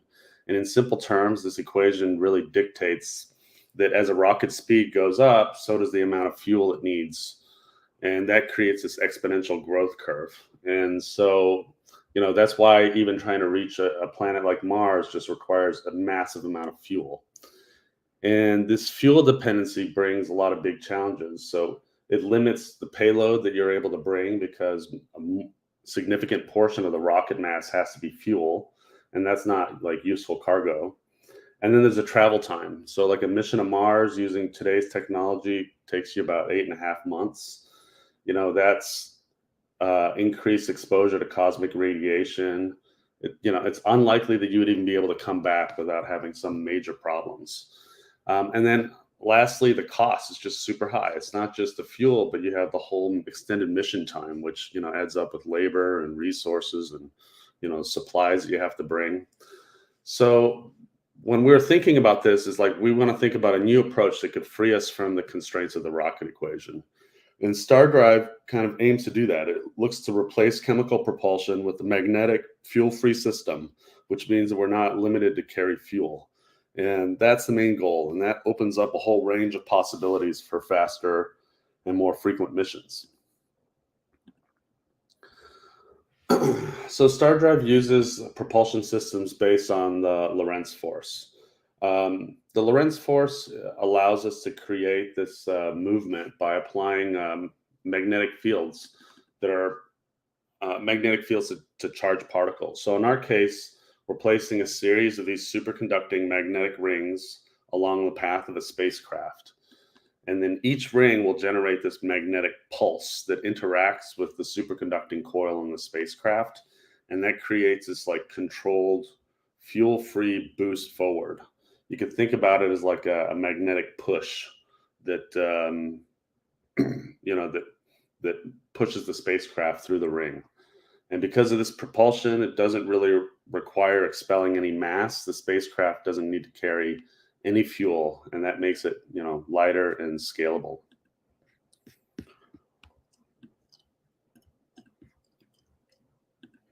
So one of the advantages of this approach, I think, is that we can create this sustained push that builds momentum over time. So instead of a single launch like a rocket, the StarDrive setup allows for this continuous acceleration. It means that you could just go faster and faster and faster without the need to refuel.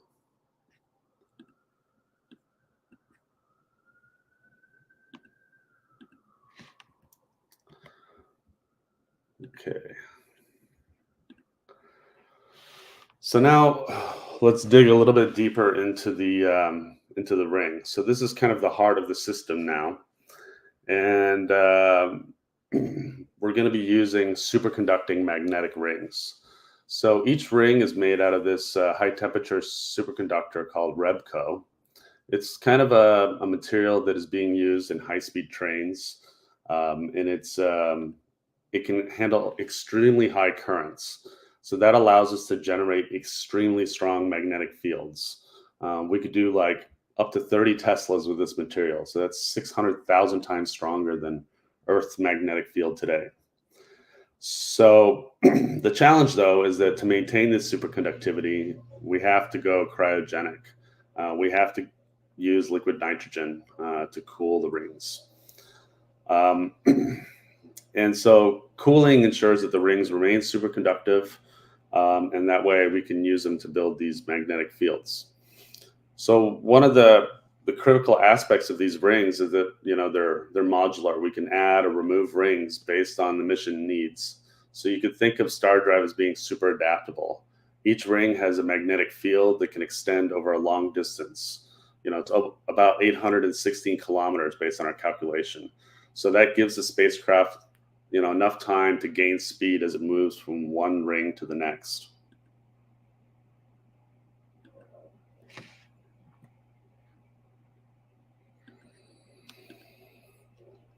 And so another component of this system is that on board the spacecraft, you also have to design a superconducting coil system that will interact with the magnetic field from the ring. And so this system will include a set of coils that pick up the magnetic pulse as the spacecraft passes through the ring. The setup will generate thrust without any physical contact, and that allows, you know, this longevity of each mission component. And the target acceleration that we did for our calculations was around 3 Gs. This acceleration provides a rapid, continuous speed gains while staying within kind of the comfortable range for a human.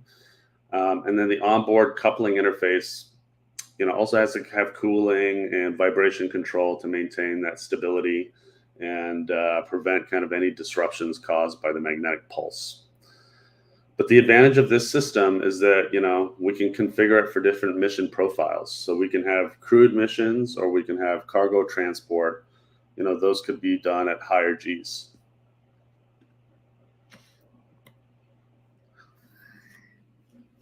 So the next challenge is thinking of how we optimize kind of the ring position. So to get the most efficiency out of each ring, we need to carefully control kind of the position and the strength of the magnetic field. So after a lot of simulations, we found that spacing the rings about, you know, almost 18,000 kilometers apart allows us for this steady, efficient acceleration. Each ring will contribute a velocity like a delta V of close to 6,000 meters per second.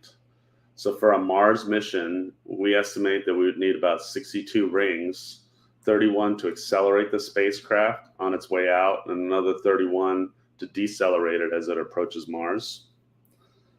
So this setup maximizes acceleration, but also keeps the thermal loads manageable. So, you know, every time you go through this ring, you're going to be pumping heat into the ring, and you have to design the cooling system to be able to handle that heat. So this configuration kind of balances the power and precision for the spacecraft, so that way it could, you know, build up the speed without having to put too much strain on the system.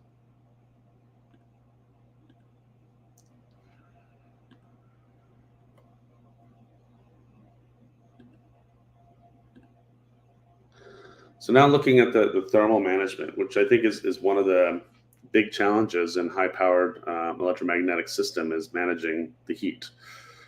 Each ring, as you run through it, is going to dissipate about 10,000 watts of heat due to the magnetic interaction.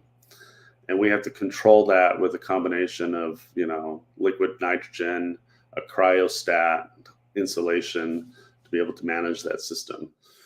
And you got to manage the thermal load is really critical, because to maintain that superconductivity, we have to keep those low temperatures.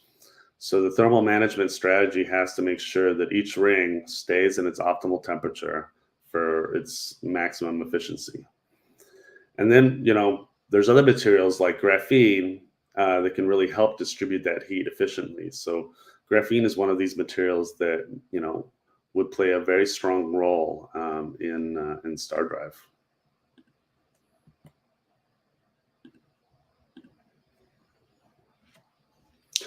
So I'm going to share a bit of like our simulation results that we've done. So, the results, when we put everything together, based on our simulations, StarDrive can achieve about a peak speed of 180,000 meters per second. So to put that in perspective, I mean, we're close to 0.1% of the speed of light. It's pretty amazing.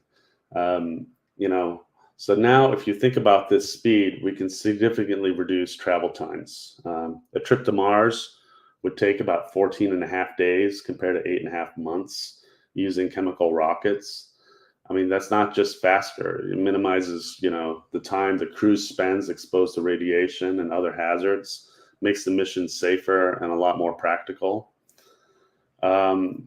Another example is we had spoke to an asteroid mining company, and they're looking at 7 years for back and forth mission to go mine an asteroid. If you can reduce by that by an order of magnitude, I mean, you flip the economics of that entire business. So speed is important, I think, to open up the entire space econosphere. And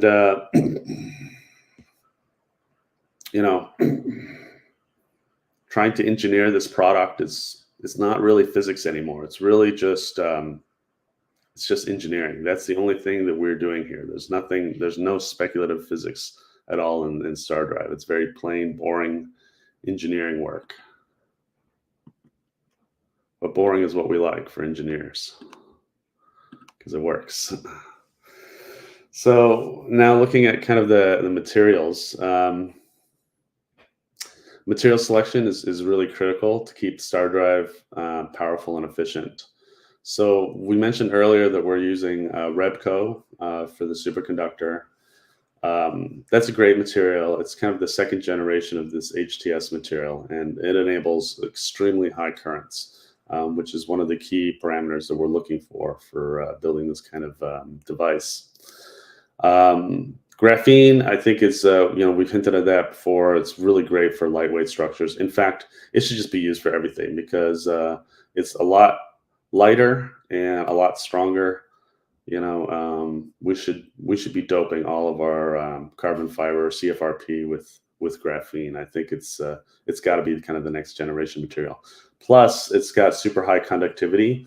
So when you're trying to keep, your heat down, this is better than copper. It's able to really spread that heat super fast. So it just has a lot of these great properties that hopefully we can commercialize if nobody else does.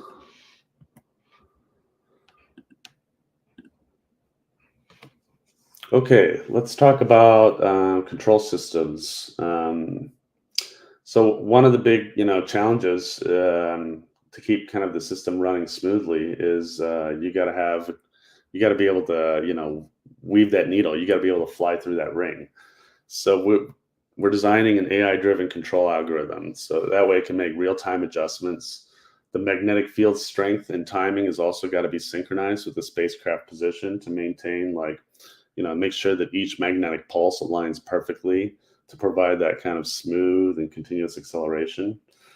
So one of the key features is, think about it, the ring-to-ring handoff mechanism. And so you got to allow the magnetic field controls to transition seamlessly from one ring to the next.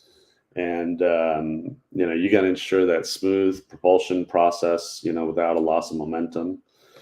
And, you got to think about it. You got to use IGBTs essentially to power these systems. And, there's a ramp up time for that. So there's a lot of pieces there that have to work together for you to be able to, to transition safely.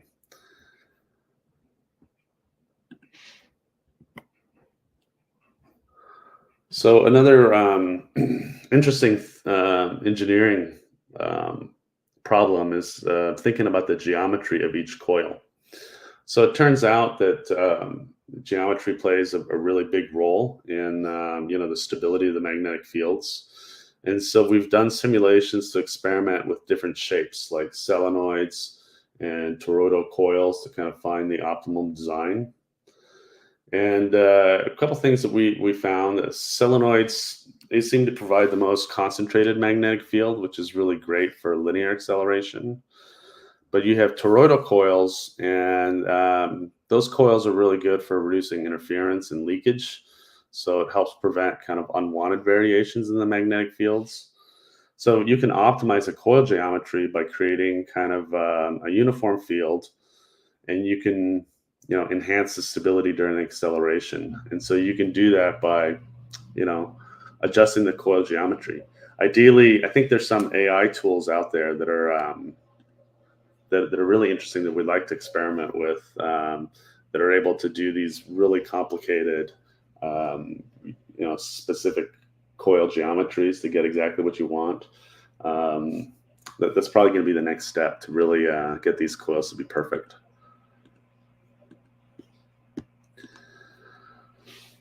Okay, so now I thought it'd be good to kind of talk a little bit about different missions.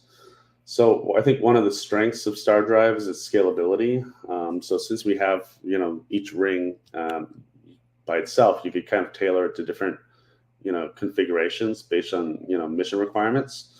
So you could have like a low Earth orbit satellite deployment where you might just need a handful, 5 to 10 rings. If you want to do a Mars mission, you could do the 62 ring configuration. And then deep space missions, you could expand and add additional rings, and you can have support for distant destinations like the outer planets or the Kuiper Belt, and we could essentially build this infrastructure, these highways in space that allow you to do this rapid transit. So, we think that you can handle a wide variety of mission profiles using this system, and it makes it for a really good option for both short range deployments and then long range exploration. So here's what our roadmap is, to be able to get to a full deployment. We have 5 key phases here. We've already done a lot of all the simulation work. So we're now at prototype stage, and we're trying to test a full ground prototype. We've essentially designed it as a coil gun, and the idea is to try to accelerate an object that's already moving at hypersonic speeds. And so we're attaching our coil gun stage to a large gas gun that's already shooting a projectile at like Mach 2. And then we're going to try to accelerate it from Mach 2 to Mach 5 using a coil gun. So this will demonstrate that we can accelerate something that's moving at those speeds. And then after that, we'll look to do kind of an in-orbit test. That's the next step. We got to deploy the prototype, to validate real space performance. And then, we'll refine the system based on that data. And then, we'll launch the initial rings into their orbit, and then kind of have a full system in place. So that's the plan, and we believe we can do it by 2030. Have the whole thing up and running. So that's kind of the aggressive goal. Each phase is really designed to kind of rigorously test and refine the system. But by the time we're ready to reach kind of full deployment, StarDrive will be fully optimized and reliable. Okay, and then lastly, I do. I thank you guys for listening to our kind of physical discussion of StarDrive. We see StarDrive as taking this bold leap in space, and we're looking for collaborators, researchers, or engineers who are interested in joining us on this journey. So if you're interested in learning more, or you want to discuss partnership opportunities, feel free to reach out to me. I'm at StarDrive.com, and maybe now is a good time. We can kind of open it for questions.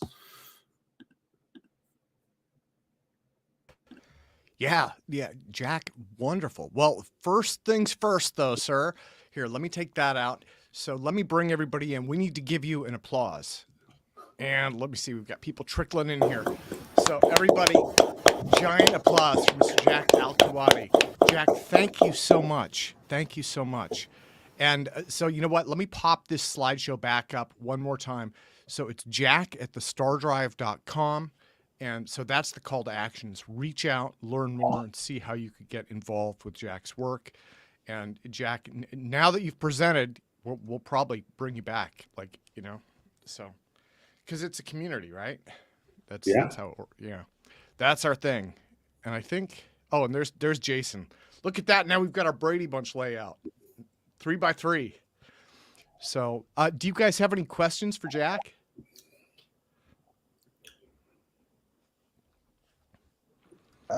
Yeah, Jack, what's going to propel your space drive?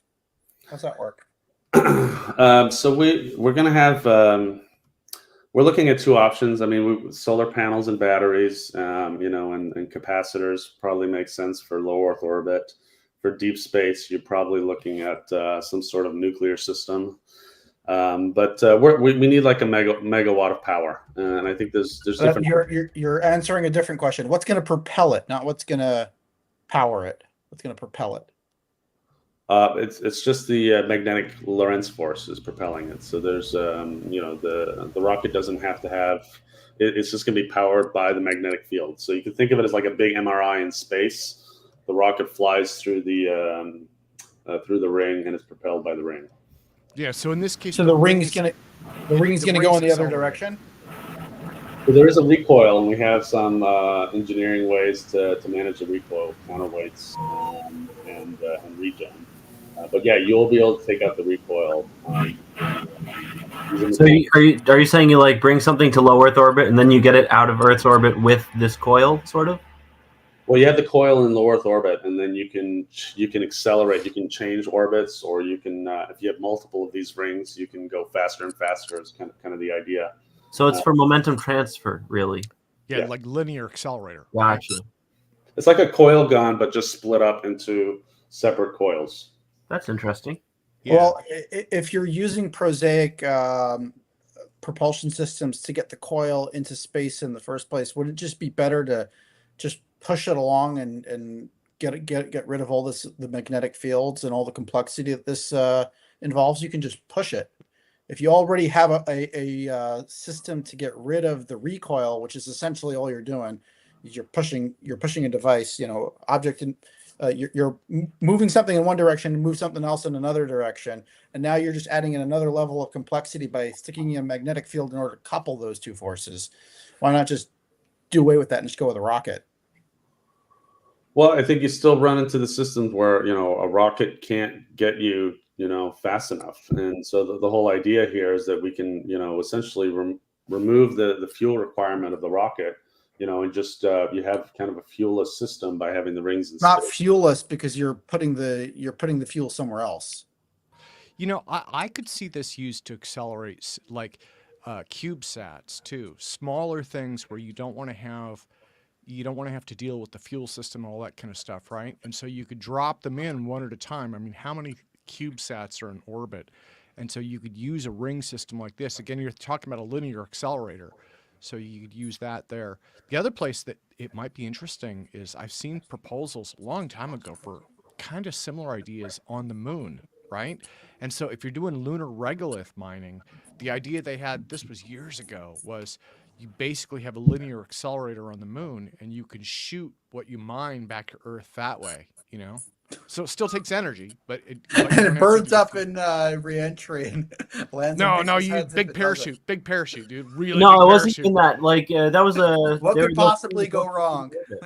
They were planning to build stuff in orbit and getting material from the moon instead of the Earth, because actually, moon to low Earth orbit's less energy. Yeah. Than Earth to low Earth orbit. Yeah. So yeah, I think I mean it's a really interesting idea. It's not as out there as like a warp drive, right? It's conventional technologies, but it's one of those things where I think Jack's company has like a big place in this ecosystem, you know? So well, how much delta V would you be able to impart with a device going through one ring? I think it was like 5,000 meters per second is what we calculated. Wow. Yeah, it's significant. I mean, that's at full force. Obviously you can. That's you can adjust. that's faster than a sniper bullet. It's fast. It's not. Yeah. So Jack, I've got an alternative proposal for you. A while ago, I figured out a way to digest magnesium and aluminum and reform it into cylinders. What about making a small CubeSat-like thing with an ion thruster that just shoots magnesium ions out the back, and then you go around to old stations, and if they're going to deorbit anyway, you digest some of the magnesium or aluminum off of the machine, off of the satellite, and you use that for your next job, and then you can have this like custodial station keeping CubeSat that just flies around from thing to thing, and you sell Delta V or you help deorbit satellites, and that's like a business on its own. Is probably simpler. So what you just you ingest the material and then you process it? Yeah, there's a way to electrochemically dissolve magnesium into ammonia solutions and then reprecipitate it as a block of magnesium. And then you could just plug that into an existing ion drive and just use that as your propellant for your next job. Yeah. Okay. I mean, when the you main said thing digest, I was thinking of something else. So. Yeah, I think the main thing that what this whole technology is really based off of is like the this HTS material that exists, and it's low. It's like affordable, and it has amazing performance. Like if you take the spec sheet and you do math on it, you can do all kinds of stuff. Like the StarDrive is one thing. You can do also magnetic propulsion. There's a whole host of things we could be doing with this material. So, well, I mean, the main thing I see it doing right in this current form that's been described as station keeping and transfers of momentum between satellites and things. And I feel like if you just have something that takes old satellite frames and turns them into fuel for propulsion, for standard propulsion, for ion propulsion, you could do that too. Yeah, you could definitely do it. Yeah, or for something like that, and I mean, depending on how far out you wanted to take things, right? Instead of deorbiting them, maybe you could send them into a recycling orbit. I don't think anybody's proposed that yet, but that's an interesting idea, actually. Yeah, you could have like a recycling station. I mean, because like there's a huge expense to get material into orbit in the first place. Why not just put it in an orbital junkyard and then use scrap as need? That's an interesting idea too, Jet. That's awesome, Tim. Yeah. I think the challenges with like some of the orbits have extremely different delta V, so you would probably want to specify a couple different orbits for junkyards. Yeah. No, I really like the idea that Jack has proposed. I mean, again, this is not like Star Trek Warp Drive, but this is one of those like Swiss Army knife things where it has a million applications and they are all really important, Well, does anybody else have questions? I had a question for Nathan. I missed his earlier talk, but I ran through it at double speed on YouTube just earlier. Okay. So Nathan, what was it?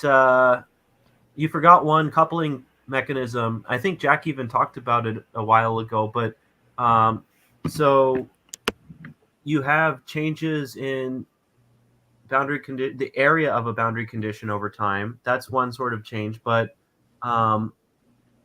you can have changes in material properties over time without any anisotropy in space. So you can have a block of superconducting material that passes through its superconducting transition to the non-superconducting state and then goes back and forth very rapidly. And so that coupling mechanism this is why I was trying to get Jack to talk to Pendry over in London. There's my undergraduate thesis advisor also worked on these sorts of temporal boundary conditions. And so these temporal boundary conditions offer a really interesting other coupling term, possibly, especially because apparently the order parameter like shoots off to infinity at the transition, at the superconducting transition or something. So would that probably result in like a penetration depth varying when that happens? Yeah, well, the hope was that you get a much stronger coupling term at the transition temperature than even during superconductivity. I mean, like, how would that manifest is what I'm trying to grasp. Well, that's what I'm thinking is like the Podklevanov experiment might be that. So he was hitting this thing with tons of amps and maybe causing it to go back from superconducting to non-superconducting really fast. And a bunch of the other systems, like Ning Li's experiment, may have been doing something similar. Sal Pais's claims of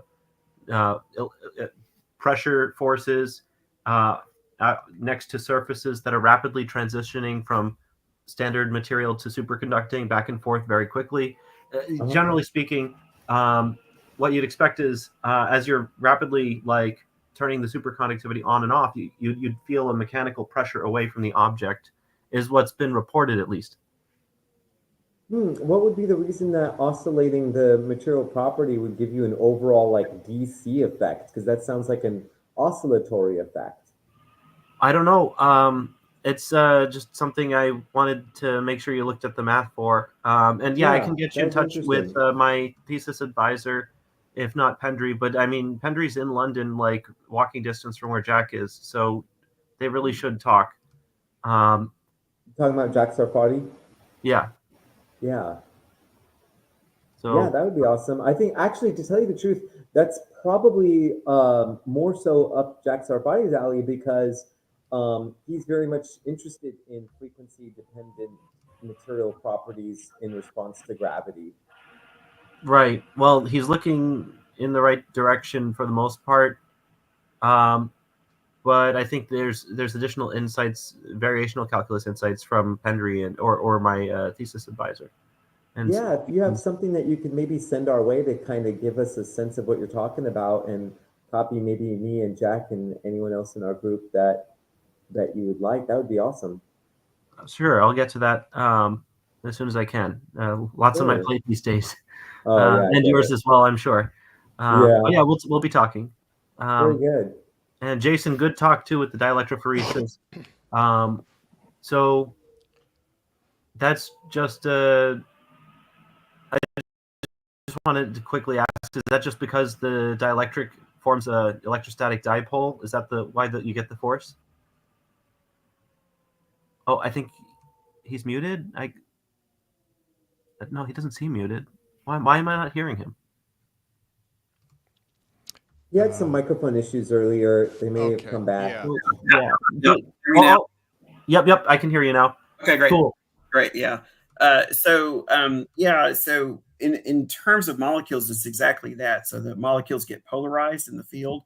And so if you have a strong field gradient, when the molecules polarize, the side that's closer to the stronger field sort of wins the little tug of war that goes on with atoms, individual atoms. I think it's a little harder to describe, but kind of think of the electron cloud as getting sort of distorted so that it's got that slight polarizability. And it's the same kind of effect, but this time it has to do with probability distributions of where the electrons are that allow for that effect to take place.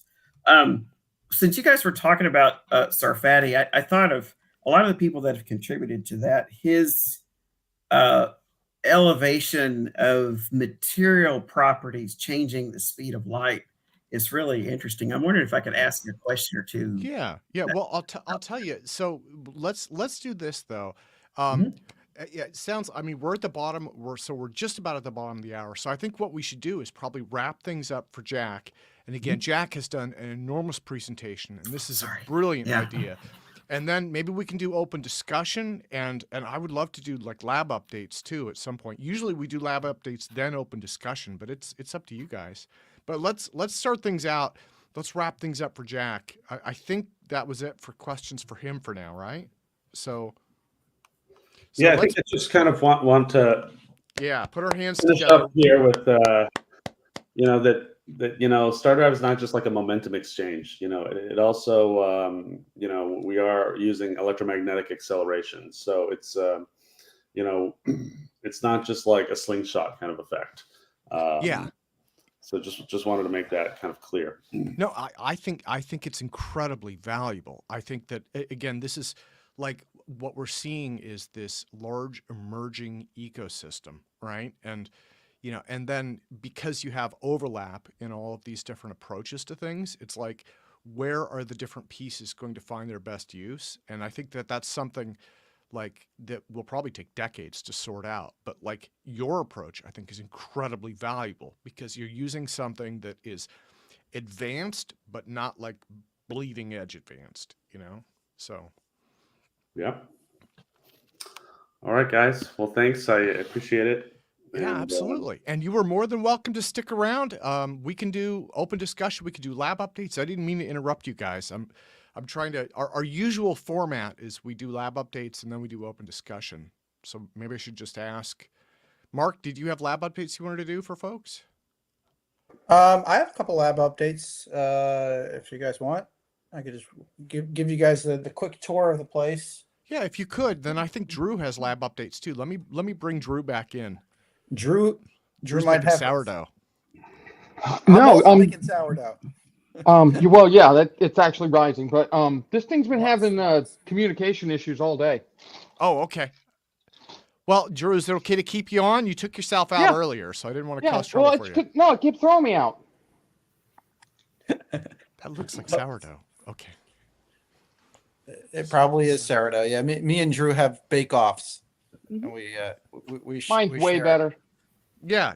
Well, we have folks at Jack, Jason. You guys don't know that these guys said they have like a sourdough. It's like the sourdough mafia. Like he goes from Jersey down to Florida, and they discuss recipes. Interesting. That, amongst other things, warp drives and whatnot. So this is part of the vacuum chamber. Believe it or not, this is actually what's going to stop stuff from falling into our turbo. It's got little holes, which we're going to have these screw into the base plate. And this thingy over here is going to hold all of our test devices. So Michael Perrone, your test device is going to be supported off of a probe that comes off out of the center of this thing. I made it about 20 millimeters thick, or 2 centimeters. After seeing Michael Perrone's whole setup, he's got something really cool. I hope he shows off. That's going to be for our vacuum testing, but this is going to be the thing that holds all of the samples inside, the carousel setups and whatnot inside the vacuum chamber. Now I'm going to run with you guys through the lab 1 second. Okay, Drew, can you mute yourself, please? You can hear that. Sorry. Here's your vacuum pump. This came from Drew in sunny Florida, and we have it hooked up. And inside the room, so this is a very dry room. We got a dehumidifier running continuously just to keep everything really dry. And the reason why we want it dry is because water gets inside the chamber when you open it up, and that's what you end up spending most of your time pumping down. So what we got over here is our glass bell jar vacuum chamber. There's 2 turbo pumps, actually. So we have a big old turbo pump over there doing most of the work. Then there's a turbo on the output of it. This is known as a roughing turbo, and that goes to the roughing pump outside. On the wall over here, we got a valve. We got an on and off switch for the roughing pump. We also have, middle of installing it, this is a valve to keep the turbo running at vacuum while we pressurize the chamber and swap out samples and whatnot, so we can pump down even faster. So, no cold trap? What? No cold trap? No, there's no cold trap in the system. I guess with 2 turbos, it probably doesn't need one. Michael, wait your turn. Sorry. So, yeah, so that allows us to keep the turbos at speed while we're changing out the samples. You can see there's some like mounting holes. That's where the screw posts are going to go into, and we'll be attaching everything to it. The carousel. So this is one of the first versions of the carousel we made. This is for super light things. Magnets on top, magnets on bottom. There's going to be conductive SEM tape, or scanning electron microscope tape, that's going to go along the length of these rods, and it's going to allow us to put high voltage, either positive or negative, wherever you want. We have multiple inputs in here. We're going to have a high voltage on the top and a high voltage on the bottom, or you can ground it, however you like to do it. But with multiple inputs, we'll be able to put in several different things, with several different voltages and inputs as you wish. To get the voltage on top, we're going to run a piece of SEM tape along the glass on the inside of it with maybe a little magnet at the end just to make contact over there. And that's going to bring the high voltage up to the top, and that's going to go down to a little probe point over there to hold the thing in place. So that's pretty much what's happening with this. We did take down our gamma ray spectrometer, and Michael Perone is measuring that to see if there was any detection with the ARCS parts UFO piece. So hopefully we'll get data from him on that. And we put up our laser interferometer over there instead. Next things that are going on, I promised you guys we will have a Mercury Vortex engine ready in October. It is October, and we have a Mercury Vortex engine ready. But there is a problem. So when building the Mercury Vortex engine, we were concentrating very hard on how in the world are we going to get the Mercury to actually spin. So there's the coupling coefficient between whatever motor device you're using and the Mercury. We had a team meeting with Jeremiah and some others and put together this really cool idea of having this ring of magnets. They're alternating poles. Let me get the 1 second. I have a magnetic field meter over here. Magnetic field shower. Pull it out. Okay. So these are alternating poles of magnetic fields. There's a little strip of iron. Now what the iron is doing is it shorts out the magnetic field on this side, but it also pushes the magnetic field out on the other side. And there you can see what the magnetic field actually looks like as I rotate it around. So these alternating magnetic fields are present inside of the Mercury. And because they're alternating and the Mercury is basically shorting it out, you end up with eddy currents, which pushes the Mercury forward. The problem is the motor that I chose to use, which is about a 0.5 horsepower little RC motor, is not powerful enough anymore. Yeah, you heard that right. Half a horsepower is not powerful enough to move the Mercury around. So we are in the process of redesigning the center spoke to allow it to use these multi-horsepower motors that are actually designed for electric skateboards. These two motors can push a 200-pound person at almost 30 miles an hour on an electric skateboard. So if these can't get it going, then I don't know what could, but these should definitely do it. Another cool feature of this is electric skateboards are designed to have two motors. So the control boards have two motors as well. So we could have counter-rotating Mercury fields. This way we get away with we wouldn't have the torsion problem. It wouldn't torque in one direction, from the rotation. We could have equal and opposite torquing so that it will, wouldn't twist around too much. It just create a nice linear thrust. Now, for those who don't remember how this thing works, basically it's Mercury that is spinning around in a circle around over here. Now, on this side where the line is, the channel for the Mercury to pass through is about half as wide as it is on the other side.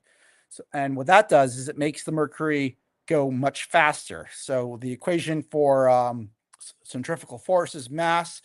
The force equals the mass times the acceleration or the speed squared, and then times the radius as well. Now, in this case, the radius is all the same, so we can remove that from the equation. But if you had, let's say, half the amount of Mercury going twice as fast, which you would have in a closed system or any kind of metal, this could be, a Gallistan, or you could use water for that matter. It's just, you want it to be as heavy as possible.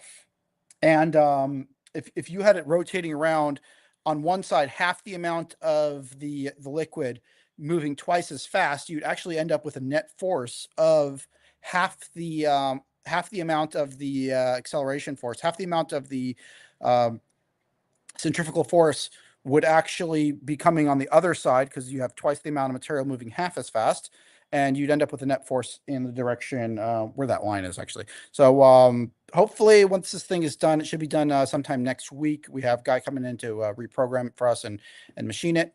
We expect this to produce multi-newtons of thrust, propellantless propulsion, if that all works. So that's the update on the Mercury Vortex engine. There was a lot of work that went into this thing. We're keeping it inside of its container, so just to if there ever is an accident, we want all the mercury to be safe in one spot. Mercury for that actually came from somebody you all might know. His name's Bob Lazar. He gave us a discount too. We got the Area 51 discount. Now there's a couple more small updates. This is a blast protector for the bell jar in case it blows up. We're going to be lowering that into place. This was made using like one of that thick vinyl material that you cover tables with. And we also got some sulfur hexafluoride. Now this is also going to be used for voltage suppression and testing of the T.T. Brown experiment and various other high voltage warp drive style experiments. We were thinking of backfilling our chamber with sulfur hex and then using a vacuum pump to push it back into like a bladder, so we can have a bladder system that you fill it up with sulfur hex, goes into the vacuum chamber, and then it gets evacuated back into the bladder system. This would allow us to increase the effective level of our vacuum, because even when you're at like -6 torr, -7 torr, there's a few molecules of air moving around. Now, the few molecules that are in there, you prefer them to be something inert, then you get even better, a better effective vacuum in terms of breakdown. We're also having some trouble with the power supplies for the turbo pumps. I'm not really sure how to wire these up, and the instructions online are all contradictory. So I need some sort of electrical engineer, or maybe I'll just work on that for a while. But yeah, that's pretty much it for me. That's what's going on. We did some more updates to the lab space itself, break rooms, got some new furniture, and we're getting ready for the APEC 4th anniversaries coming up, and it's going to be here in 2 weeks, and a lot of people are going to be here. We're really excited. Awesome. Mark, thank you, man. Let me see. I'll go to group. Yeah, go back to my Brady Bunch layout. There we go. Okay. Yeah, so let me go to Drew. I think Drew has an update also, right, Drew? Oops, here, let me unmute you. Oh, you have to unmute yourself. Okay. Okay, it worked. Yeah, I was kind of hoping to do a little show and tell, but yeah. Every time I try and do this thing on my phone, it throws me back out. So I can't walk around my shop and show off the coolness. But we did have some success. We've had a lot of problems over the years creating a simulation of any value because of the esotericness of the electrostatic pressure. There's so many surfaces and so many different parameters to it all. But we have recently had a little bit of luck, and although it's not particularly awesome, let me go ahead and present a screen, if I can figure out how. Share screen, share entire screen, share this screen. Share screen. Did it work? Yeah, okay. Yeah, basically what this is just a couple of our structural plates that produce the actual propulsion effect. And the blue is basically, as you can see, it's about 1 × 10⁴ volts per meter. So this is inside of the ITO box, the indium tin oxide box. So we were just kind of curious what was going on, what was leaking what. And it turned out that we had some pretty significant field leaks coming off of our plates in various places. It's the first time we've ever been able to physically see what's going on with the plates and such. So that was kind of very, very useful. So for the most part, there's a ginormous field in the box around 10 to the minus 4 or 10 to the 4th. And then it's I can't zoom in because it won't go in that close, but in the actual thrusters, the fields are up around 10 to the 8th. So that's where the real work's being done. But when you've got like here, it's 10 to the 5th. Oh, I'm sorry. Over here, 10 to the 5th. This is 10 to the 5th, like this whole area right here. This is all bleed coming off of one of the plates because of the architecture that we were trying out. And all of this is parasitic force because this is electrostatic pressure against a surface pushing to the right. Now, this particular class of thruster actually produces the bulk of its thrust to the left. I'm sorry, the bulk of its thrust to the right. And this parasitic nonsense here is pushing to the left. So we had to go in and figure out where this was coming from, this mess right here, because it's field times area for the most part. So wherever you have a large area, it doesn't really matter what the field is, you're still going to get parasitic thrust in the wrong direction. So it was just interesting that we could we've generated the capability of seeing in 3D. A couple of the guys on the team have worked all this out. I thought that was interesting. How exactly do you get a mapping of the volts per meter in the? It's a simulation, you said? Yeah, it's a simulation. Oh, okay, that's fascinating. I just wanted to note. Have you talked to Jason about his dielectrophoresis idea?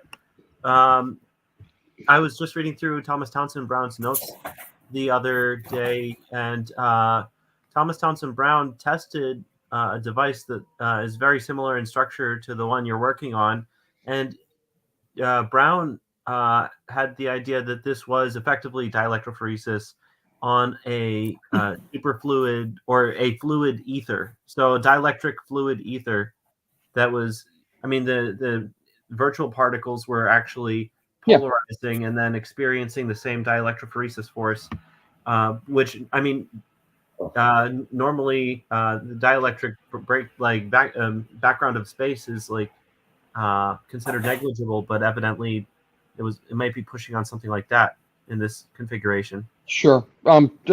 Charlie figured all that out a couple of years ago. We went down the whole electrophoresis pathway, and if you consider the universe as a giant fluid, then sure, that's pretty much what we're doing. We're effectively electrophoresing forwards, pushing off of the A ether.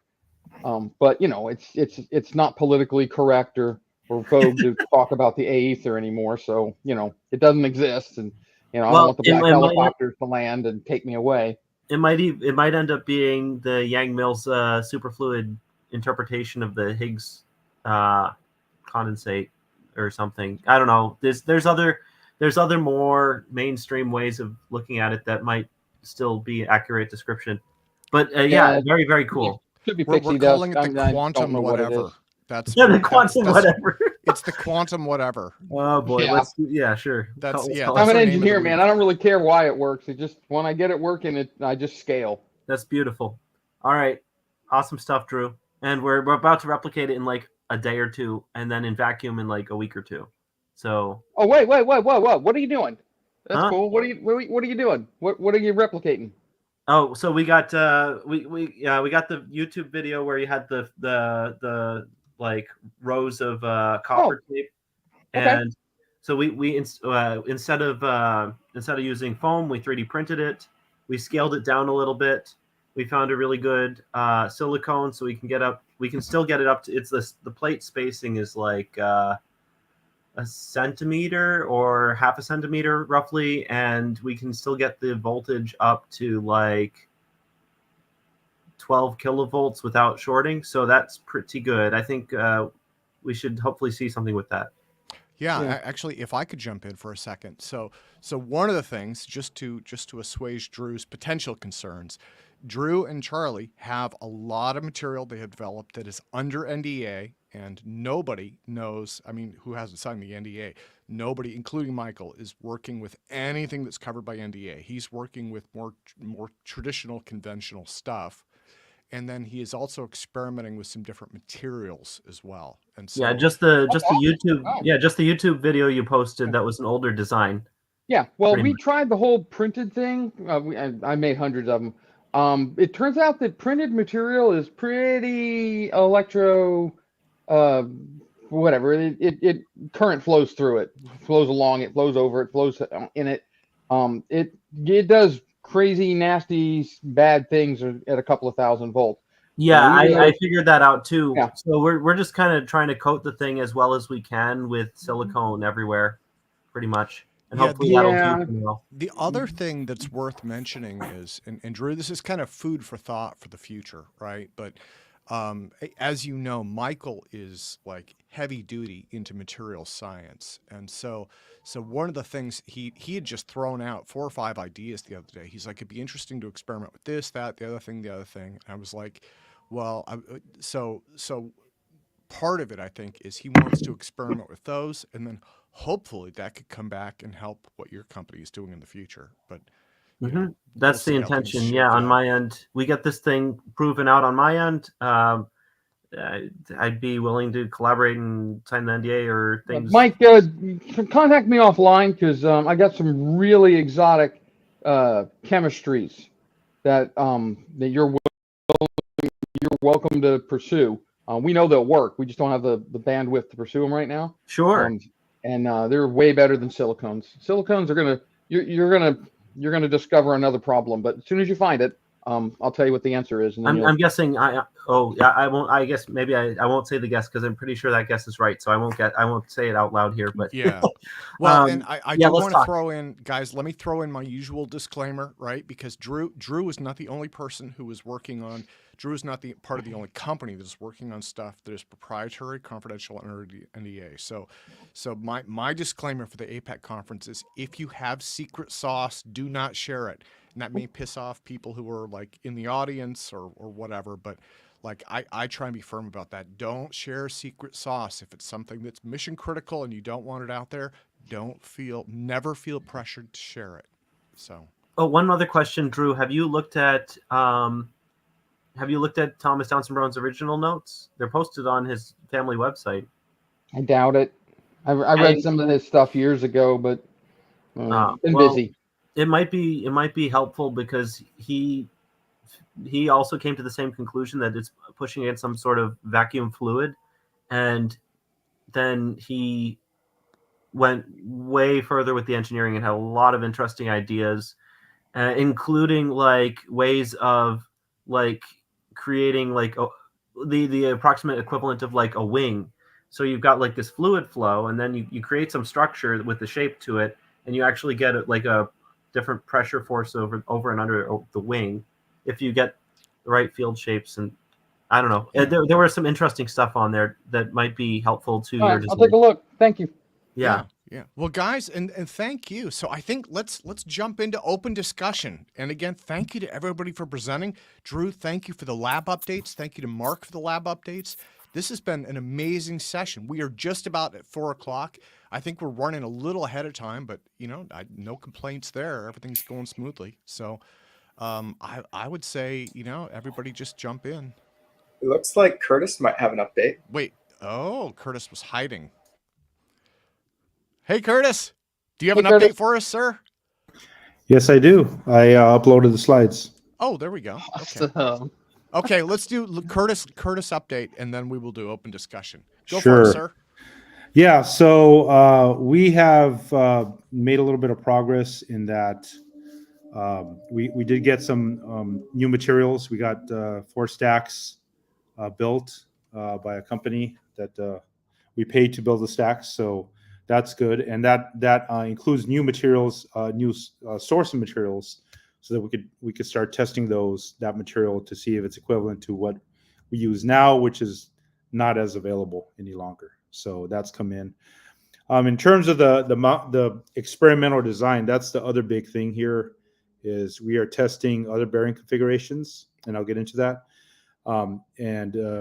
We have seen basically a lot of we're kind of like identifying some of the mechanical motions that are problematic with some of these configurations of bearings, namely stick slip. And there's actually commercial motors that you can linear motors that you can buy that are piezoelectric.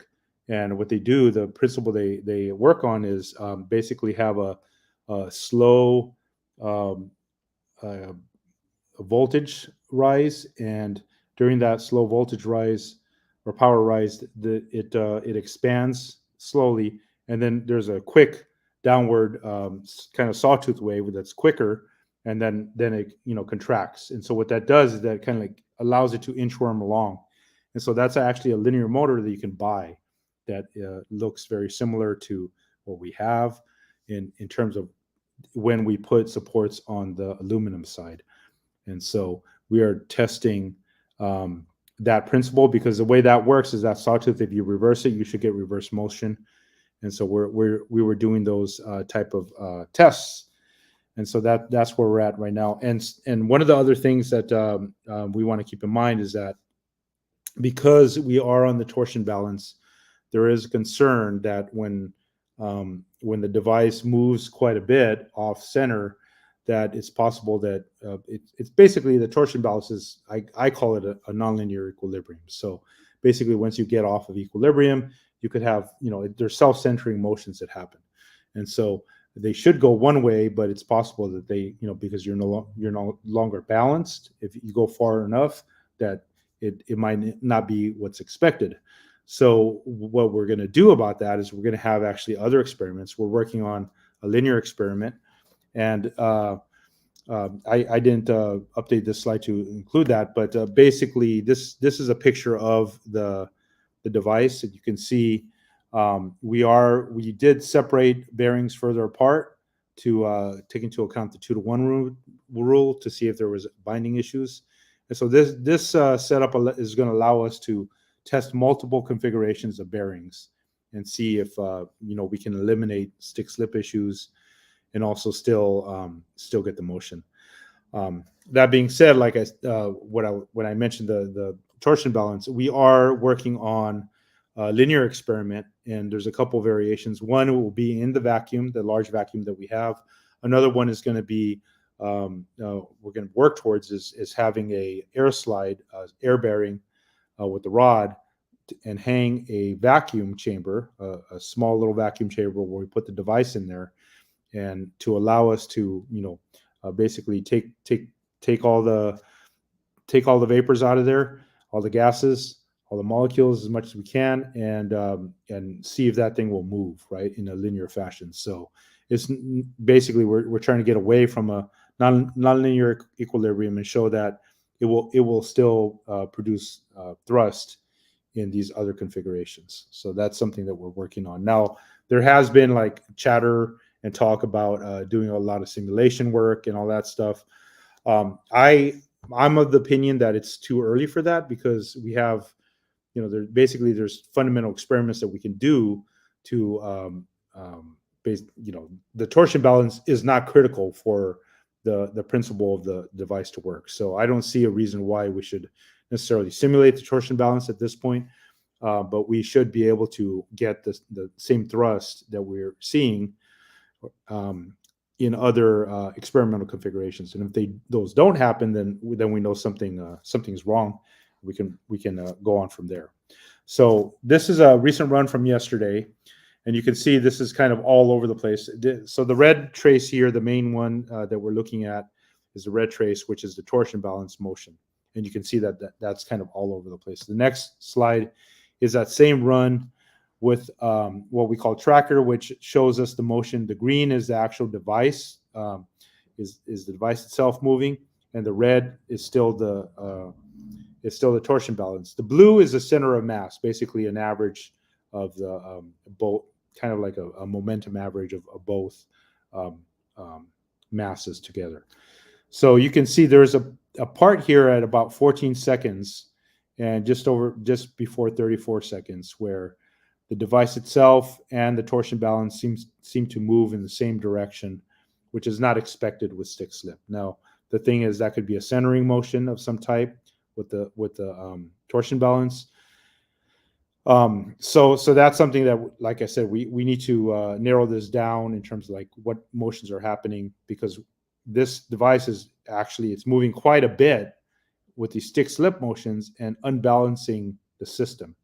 And so that there's a concern that can be giving us false positives in some way. It's not what we expect. It's not readily apparent that it is, but that is something that, of course, you can do a different experimental configuration and roll that stuff out. So this is a different run of that same day, and this shows you basically what looks like the device having a little bit of stick slip motion and then moving quite a bit there near the beginning, and you see some unbalanced forces happen. But again, this is something that we're going to be addressing with a variation of the experiment. So what I'd like to do now is basically share my screen, and we can entire screen, and I can show you a video of that run that we just looked at. Can you guys see my screen? You should be able to. I'm going to continue. So this is run number 8 from yesterday, which is the one that we had 2 slides. And you could see there, this is where it starts to jiggle around pretty quickly. And that's not the kind of motion we want, but then it kind of pushes off to the right. So the main thing is the torsion balance itself, trying to get that motion. So that's the video. And I'll stop sharing with that, and we can go back to the slide. Let's see here. Oh, can we put the slides back up, Tim?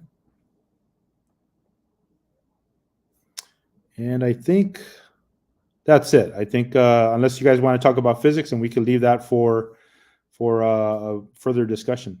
I think that's about it for the lab.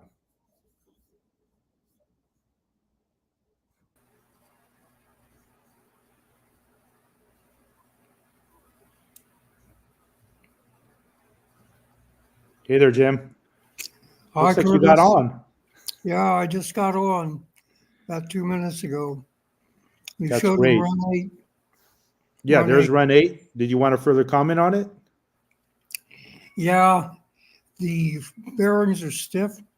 And as you can see from run 6, which is much worse, to run 8, which is bad, but not as bad,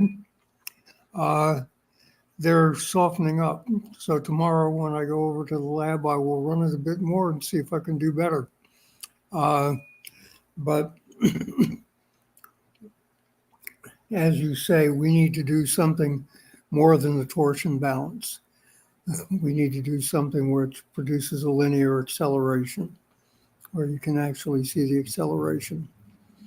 And the first part of that will be for us duplicating more or less an air-bearing slide that Michelle Broyles has brought up and has working.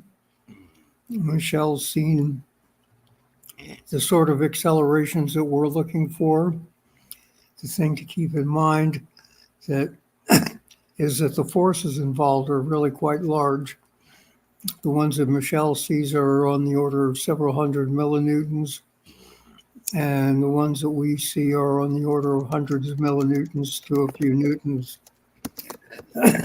So if this can actually be reduced to practice, we're talking about a really significant improvement in transportation. We're going to keep at it.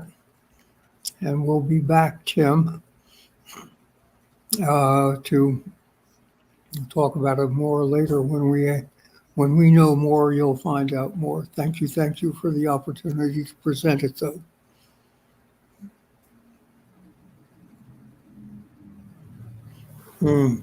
Okay. I have my screen angled. There we are. Now you can see me. I'm here. Glad to be here. Is Drew here? He is there. Mm-hmm.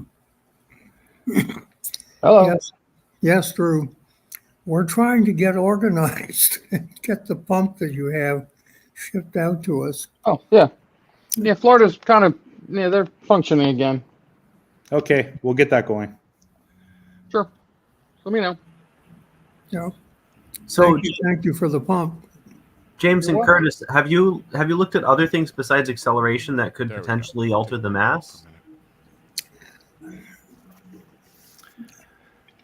The reason why you need the acceleration is because it enables an interaction with the inertial field, whatever that is. If you believe Einstein, the inertial field is really just the gravity field of the rest of the matter in the universe. Either way, it acts to amplify a very, very small E over C squared rest mass fluctuation in a bunch of capacitors. But what about using terahertz coherent phonons to induce accelerations in the material itself, so that your much lower frequency ultrasonics or whichever frequency you're working at, you can then externally control that acceleration factor with another means? You're talking about bringing up a completely new technology. Yes, the dependence of this, there's a frequency dependence. Higher frequencies work better. And actually, you can tell what the working frequency is from UAP studies. It's up in the order of a few gigahertz. The reason why that works is because up to a few gigahertz, when you apply an alternating electric field to a material substance, the nuclei have a tendency to be the principal response. The electrons don't get shuffled around that much.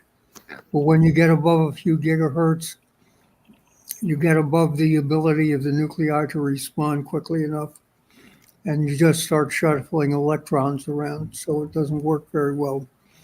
That's for this. For other means of doing things using electromagnetic radiation, there may not be that limit, but for the sort of thing that we're doing, there is. Well, it's just if you look at the coherent phonons in a material lattice, you can get individual, like, yeah, if you have coherent phonons, the atoms themselves are accelerating back and forth very rapidly. So that might be, terahertz might be the place to go for that.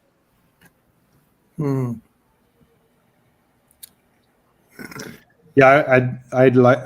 There's another configuration called the Mach-Lorentz thruster that we are going to pursue as well, because one of the points that was made to us in terms of like proving the effect, right? We're talking about the Mach effect that Jim derived, and we're testing experimentally. We don't want to just have one configuration that this is the only way that works, right? So there are other possible configurations or possible experiments or possible ways of inducing the effect. And so having more than one is beneficial. So if you guys have any ideas, maybe we can talk and write it up, and that could be another potential experiment that we do. But yeah, that's definitely the second one that I'm interested in doing, is the one that was done at that other lab. What was the name of the lab, Jim, that Paul was at? Eagle Works, Eagle Sonny Works. White's operation of Houston. Yeah. So they did that. They did that Okay. Mach-Lorentz thruster. Well, they've done a lot of Sonny White. experiments there. They've done a lot of experiments there, but that was one of them that we would. I am interested in replicating so that we have more than one configuration showing the effect. I mean, Got you. To me, like I said, it's a proving a. If you've got some literature on the terahertz phonons, if you would send me the reference or whatever, if you've got a paper or something, that would be helpful. Sure, I can look some of that up. At least I can probably find the achievable accelerations that you can get of the individual atoms. Another Yeah. thing we've been looking at, David Chester and I have been looking at recently, is superfluid models of this dielectric ether sort of thing, maybe associated with the Higgs superfluid, which Higgs would carry a lot of momentum if there's a Bose-Einstein condensate throughout space of Higgs particles. But basically, we were saying, like, if you have a superfluid medium, then there must be a maximum shear rate. So beyond that shear rate, it stops being superfluid and gains a viscosity. Mhm. So this would agree sort of with your model of these transient accelerations having unequal momentum against this potentially superfluid medium that's exiting superfluidity above a certain acceleration rate. So something to think about maybe. It wouldn't be Machian as much, but it would be propelling against this Higgs superfluid, perhaps. And I mean, Higgs with an asterisk, we don't know for sure about that part yet, but yeah, it'll be interesting. Okay. We'll talk about it more. Okay.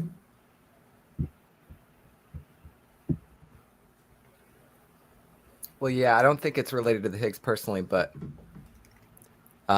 there's a way to get Hertz potentials in electrodynamics at that they have the same mathematics of relativistic superfluids, and it's an aspect of classical electrodynamics that has largely been overlooked. So I'm curious to see if that has any implications for studying quantum electrodynamics, and then studying the classical framework within quantum electrodynamics might suggest that there's some subtle things to allow for pushing off some quantum medium. Like maybe there's actually some classical properties that have been overlooked.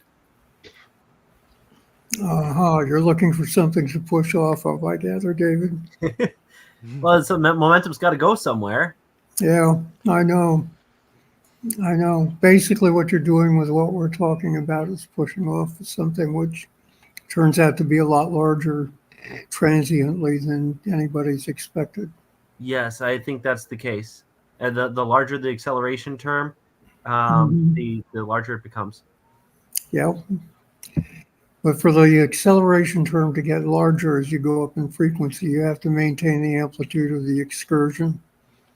You guys are way below the speed of light, and I realize that. But I was I thinking know about we're way below the speed of light. Well, no, I was thinking about the and I forgot the name of it. It's on the tip of my tongue, but there was the limit, right?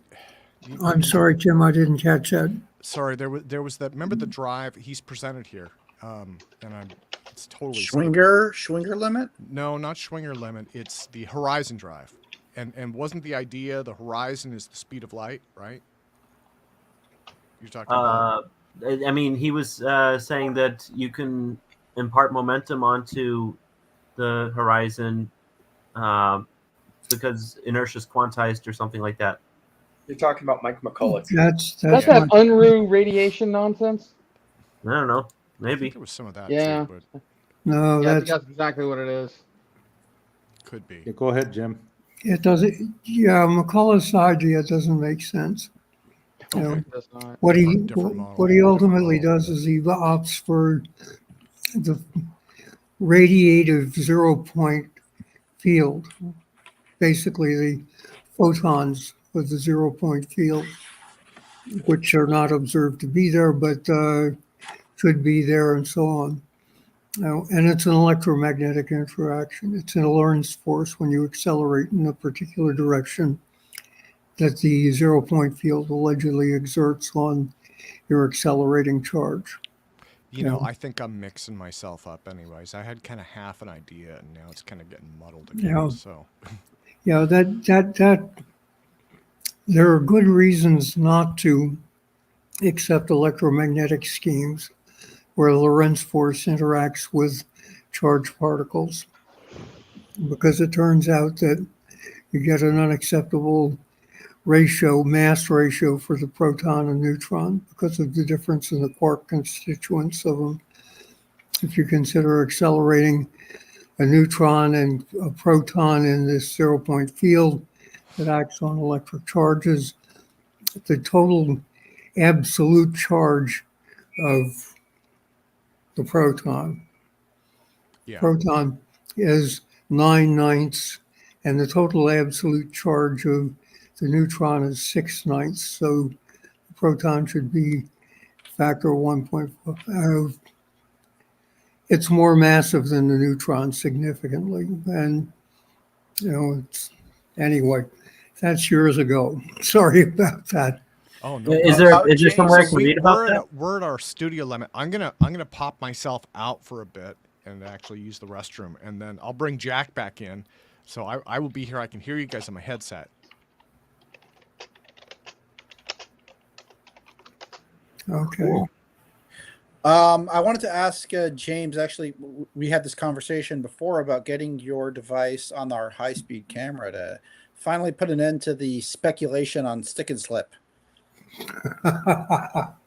Oh, Mark, are you asking us to send you a device to test? Yeah, or Yeah. Curtis Horn with a device. He was gonna come. We were gonna test it and see if Mark, stick and slip is happening. Mark, if you're willing to invest in the support hardware that goes along with testing it, I think we're probably willing to find a device for you to test and run it on our system so you'll know what we're looking at with it. Okay. Oh. You have to understand that I'm skittish about replications. I've had several replications done on this thing, and the first one was over at TU Dresden. My colleague Hal Fern took the device and all of the hardware, and she even took an electronic setup, an amplifier for it and all that. Got over there, set it all up, got it working, worked beautifully, fine, getting results like we were getting. And then Hal left because it was Christmas break and he had to come back. And about 2 days after Hal left, Martin's students took the thing off of the vibration isolation hardware that we had provided them with and bolted it directly onto the balance. And after that, they convinced themselves there was nothing there but simple classical vibrations, that there wasn't any effect. We've had other experiences similar to that. Okay, so understand that if we send you something to test, we're doing it in good faith, that you will not. Or maybe it's better if I just come Jim, there with the high-speed did you- camera then. Jim, did you see the vacuum bell chamber that he has, that Mark has? No, I haven't seen the bell chamber. Okay, so he went over it a little while ago earlier. I could And show that. I was thinking that what we could do is we could provide him with it wouldn't be that hard to provide him with a compound pendulum to test the device on. So it would be a completely independent experiment. That's tall enough where I think it might, once I get the dimensions, that looks like it's big enough and tall enough where a compound pendulum might make a lot of sense. So we'll talk about it, Jim. It's about, entirely possible. Yeah, it's about like 2 feet tall and 14 inches wide. Also, Martin Tashmar's got to stop using like college students instead of grad students for that. They got to know their stuff before they do these sorts of experiments. That's funny, Michael. Anyway, so I mean, the main issue for you guys is you really need the high-speed data. So, I mean, I could probably maybe even figure out a time to fly into California with the camera and do that, because actually, Mark, what you have there is actually what we need. That's one of the having a compound pendulum or a pendulum experiment would be beneficial to the effort. Okay. So we got more shit over here than you do. Okay. No. What I mean, our vacuum chamber is horizontal. We need something set up vertically where we can have a pendulum, because that's a stable equilibrium that if there's stick slip, you won't get that thing where there might be some nonlinear effect. It's just basically it'll be obvious that there's something pushing. So Yeah, I hear what you're saying. yeah, so that's actually something we'll talk. I'll talk to Jim and the team and see what we can come up with. I got a gazillion inputs on that thing. You could put in Yeah. RF, you could put in high voltage, you could put whatever the hell you want. Sure. Yeah, we'll talk about doing that, because I think that would be, you guys as an independent lab running it, that would be great, and especially a different configuration in terms of the don't now that you're explaining how complicated this thing is, don't feel bad about not coming in November, because you're gonna have maybe 5% of my concentration then. If you come in January, you'll have 100%. Sure, that might be good timing. We'll see. By the way, guys, I just wanted to mention that earlier we were talking about things like in terms of like the mechanism of what's working, what's actually we're pushing off of and all that stuff. I guess the thing about there you go, you got a 3D printer. So yeah, we do have some files for supports for these things, because we were when I started with Jim and Hal in the lab, they had a pendulum that was run off the ceiling, and there's supports that we have that will fit right on here. So you might be able to just 3D print what you need, and we can design a compound pendulum so that if you send me the files, I got like a million different types of plastics here. We could print whatever you want. We also have much more accurate machining stuff like CNC and lathe and all that. Sure. All standard stuff. Yeah, that's great. But I don't know. I don't see Nathan. I think he might have dropped out already. But Jim, did you have any further comments about that whole mechanism? Because I think from my discussions with you is basically it's go ahead. No, it's really simple. I looked at an equation years ago and I said, oh, that's a second time derivative of the energy density, and it should be the second time derivative of the potential in order to make the field equation turn out to be the D'Alembert is equal to the sources.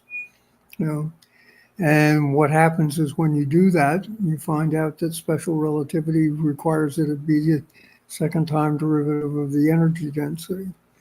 So I went looking for a way of getting the second time derivative of the potential to make it a field equation.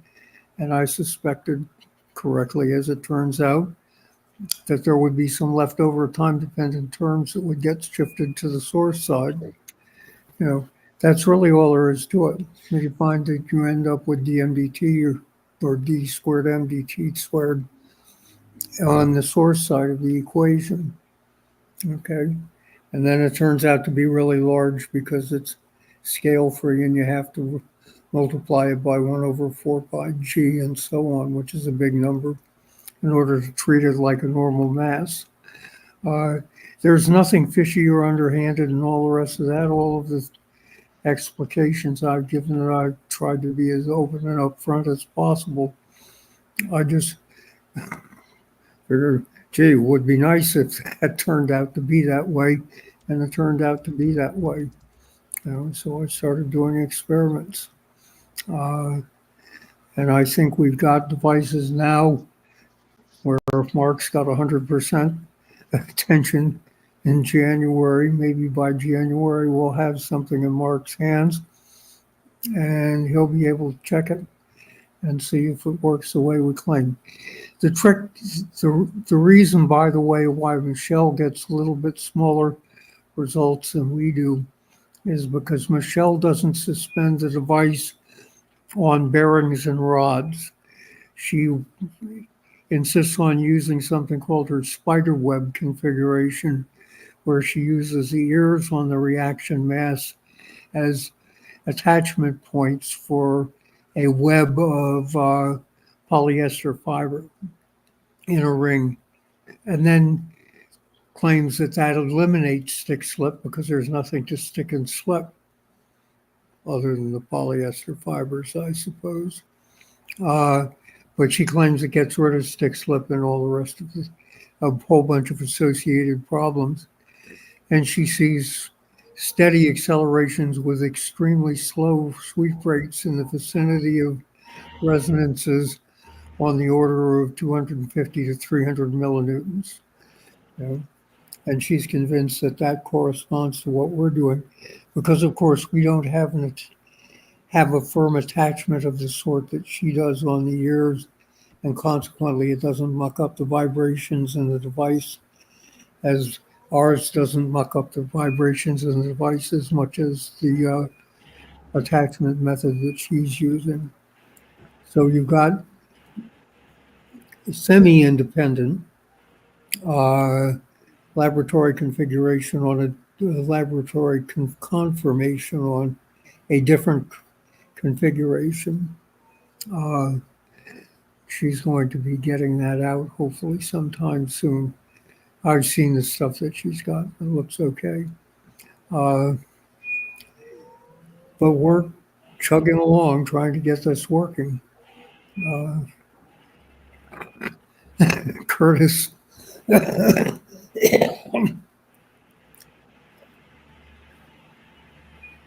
Oh, well. Curtis is doing wonderful work. He really is. You know, but it's taking some time. It'll be okay. And we'll have something for you in January, Mark, if you're willing to put some effort into it. Yeah.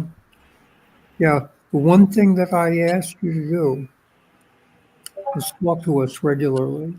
Don't go. Yes, I'll join the Zoom calls too, and maybe we can, if you give me the dimensions, we could even design some sort of teeter-totter or a scale system that would allow it to swing, and then we could figure out the wires and everything. That's actually what I'm doing right now, is a carousel system for the capacitor devices. I think we could make something similar for yours. What does it weigh again? About 170 grams. 150, 160 grams. We could put that on a carousel too, if you like. Yeah. Mm-hmm. Yeah, and what I was suggesting is a compound pendulum that just basically a couple of, instead of like it's only 2 feet, so you want something longer, right, for smaller motion. So a compound pendulum, we could approximate like a longer pendulum with that. There might be some nonlinear dynamics, but that's okay. That's compound pendulums are well characterized systems. Mm-hmm. And I could build all of that before you come, so that that's a variable that I can take care of, and just make sure the mechanism's in there and that minimal thrust movement. Send me an email, Mark, so that I got your email address, and I'll forward. You get my email address every time you get an APEC invite. That's alternative. Yeah, I'll help them out with that. I'll help you out with that, Jim. I can tell you my email address. No, it's okay. K. It's okay, Jim. You don't want me to put that out on public. Okay. No, it's okay. You don't want me Mark to has it as well. Drown in joke mail. I'm pretty sure I have. Yes, I have it. Yeah. You have it? Jay Woodward, right? Send me an email, Mark, and I'll forward some stuff to you that'll prove helpful, hopefully. Okay. Yeah, we have a lot going on. I'm really excited. I mean, right now this community is just pushing forward in overdrive. I mean, Drew and Charlie are leading. You have tons of people who have been inspired by what they're doing. And then Jim, your own team is moving forward, and like people are getting excited and involved, and like everybody is building vacuum chambers now, right? Like it's like a vacuum chamber marathon. So kind of need it for propellantless propulsion, or supposedly propellantless. Maybe it's pushing on a superfluid or a fluid. I had a question for Curtis. All I'm going to use it for is pushing on the gravitational field of the universe. In our case. It's gravitational coupling that makes it possible. So Curtis, I had a question about the interior Schwarzschild solution stuff. I finally read that, had time to. So is the idea basically, if we're falling on the inside of a black hole, we're still accelerating asymptotically close to the speed of light, and stuff far away from us it's in our past, so it hasn't had time to accelerate as much, and so it has well, because of that. so the idea is this. The idea is that most of the cosmological models that are out there treat the light coming from distant places to here as there is no gravitational redshift, right? Mm-hmm. And that shows us that that is probably wrong. Okay. So I'm not saying that that is the answer, but it's basically a fact that, you know, you have a whole lot of people not just ignoring like fundamental basic relativity. Because the problem is it's, you know, like Nathan, you know, you're Nathan's there, he's linearizing stuff so it could be kind of useful and understandable, right? So when you have a nonlinear theory like general relativity, it's really hard to make any conclusions. So the simplifications are just too extreme in terms of, like, in my opinion, for you know, making cosmological conclusions like that. Like there's no there's no gravitational redshift. There's probably gravitational redshift, right? How much of it is that, and you know, how do we calculate it? That's an open question, right? I'm not telling you I have the answer to that, but I do know that there's more going on. I mean, I do think that's we need. You know, part of it is our limits of computational knowledge and also knowledge of how the universe, how matter is distributed and what happens over long periods, right?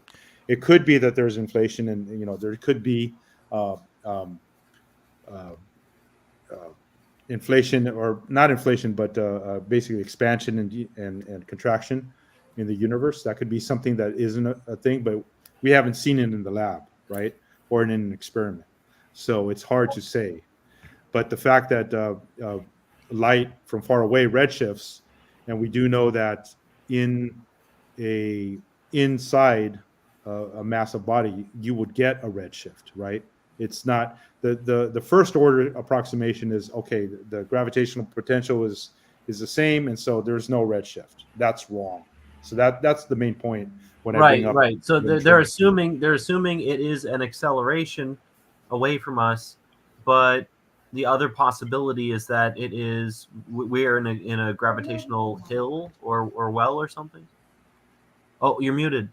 Yeah, you're muted, Curtis. Yeah, go ahead. I was right. So the assumption is usually that it's an acceleration, not that we're in a gravitational well or something else.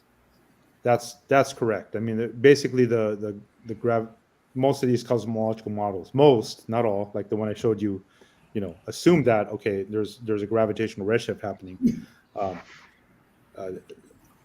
So it's dogma then. It's not just logically considering all the possibilities. That's true. That's right. And there's more that could be going on with light. I mean, I always hear this thing like the only other possibility is tired light, and that's not the only other possibility. There's a lot of possibilities. Yeah. And it's just like people just don't. It's like, you know, the universe is more complex than than these simplified models. But you know, cosmologists have a hard problem to solve, right? That's not. It's like just being humble about it, you know.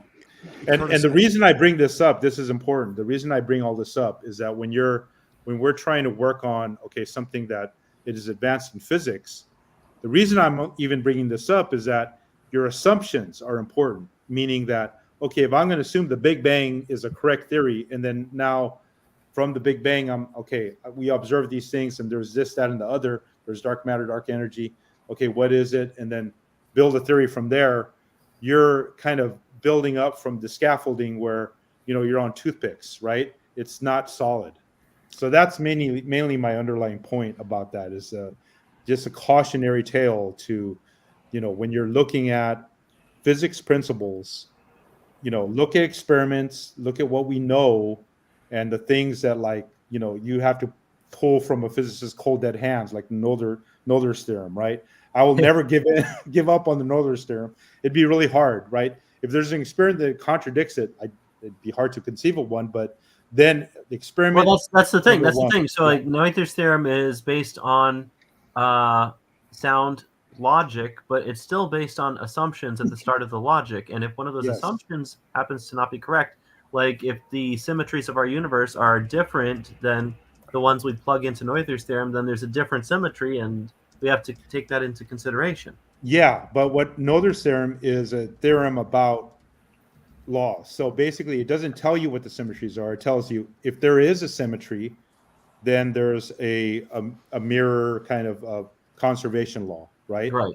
And so, but if we find a symmetry and if we find that conservation law isn't there, then that violates Noether's theorem, right? And so, Well, but then that's not will trump- necessarily. We might have the wrong symmetry then, or symmetry may be broken under that. But if you but if you show an experiment where that's not the case, then Noether's theorem would be broken, right? So basically, what I'm saying is the first thing is, of course, experiment. That Right. rules everything, right? Okay. And then from there, but again, these theories, like, okay, quantum mechanics, that's another one, okay?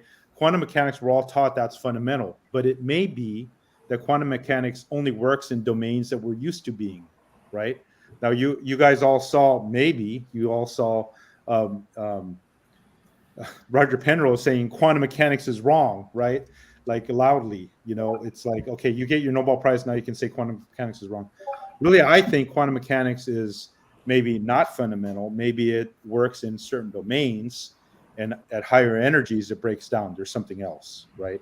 That's a more subtle, like, I don't know. Maybe it's completely wrong, but we do know quantum effects are, they're there, right? There's a lot of things that the wave nature of matter is there. Didn't Bell himself have a criticism of the no hidden variable theorem associated with some of the assumptions made for that theorem? Yeah. So like same thing there, and then so for the no hidden variable theorem, there might be hidden variable models that don't apply with that specific theorem, and then on top of that, like with second law of thermodynamics, you got you're muted again. That's okay. My daughter was here. I was telling her to go. Okay, yeah. All right. But with like the second law of thermodynamics, we have assumed arbitrarily in the past that you cannot construct a non-ergodic ensemble, but that's known to be false now. There are non-ergodic ensembles that you can build, and so that would suggest you could recycle thermal energy, but like people just don't even want to consider it. But it's the assumption. It's not the rest of the logic is still sound. And where that assumption is violated, there's new physics. Where the assumption is not violated, the same stuff still applies. Yeah, there's a lot of things like that in physics that just are not. It's just not getting anywhere because everybody's focused on the cool thing. So that's the biggest message. The bigger that's collider. the biggest message of this whole APEC thing, I would imagine, is like question get back to the assumptions in the physics. That's where all the new stuff is probably hiding. Yeah, and like I said, I presented last year, and the reason I bring up the kind of like the spinor formulation relativity is that it does have mechanisms for the Mach effect. It's basically a potential, and does have quantum mechanics as a lower energy limit. I mean, so many things, but again, that theory is not fully fleshed out in terms of figuring out its interface with modern particle physics experiments. That being said, like I mentioned before, I did mention, I think at a open mic, is that this summer I did another search, and I actually found more work that was promising that I'm working on, where really we get close to the rest energy predictions of the standard model. So for some particles, it's up around 25% off, but for a lot of them, that's like within a few percent. The problem is that for a lot of these particles, when you have something that's unstable, the question in my mind is going to be that the rest energy, there is no really, when you have an unstable particle, you really don't have a rest energy mass. It doesn't exist in that regime. So I'm kind of wondering, I'm looking at the whole thing, and there's a lot of work to do in terms of figuring out, okay, well, at higher energies, we may get the same thing as what's experimentally observed, not necessarily what's calculated with assumptions of the rest energy, the assumptions you make when you do experiment, right? So that's a lot of work that that might take years for me to trudge through. But we need more philosophers in physics, or less. I don't know actually. You need more engineers in that insane field. Yeah, you know what? You're right. We need more engineers. You do. Yes. Hey, before I fall asleep here, man, Jared, did that stupid thing behind you fly yet? Man, just shake your head. Talk about it. I want to hear about it. I've only been working on recovered materials. I haven't been working on Gravoflower stuff. All right, we'll talk about that then. I want to hear about that too. Is it spaceship? Is it nuclear waste? What is it? Yeah, so I've been doing not just further analysis on the Roswell sample we got, purported Roswell sample we got, but also been deep diving all the other samples out there that have ever been mentioned at all. I shared in the private chat here a new repo I found that I highly recommend people check out. It's freaking amazing. It's the best repo I have ever found in my life, which is saying something. It is updb.com.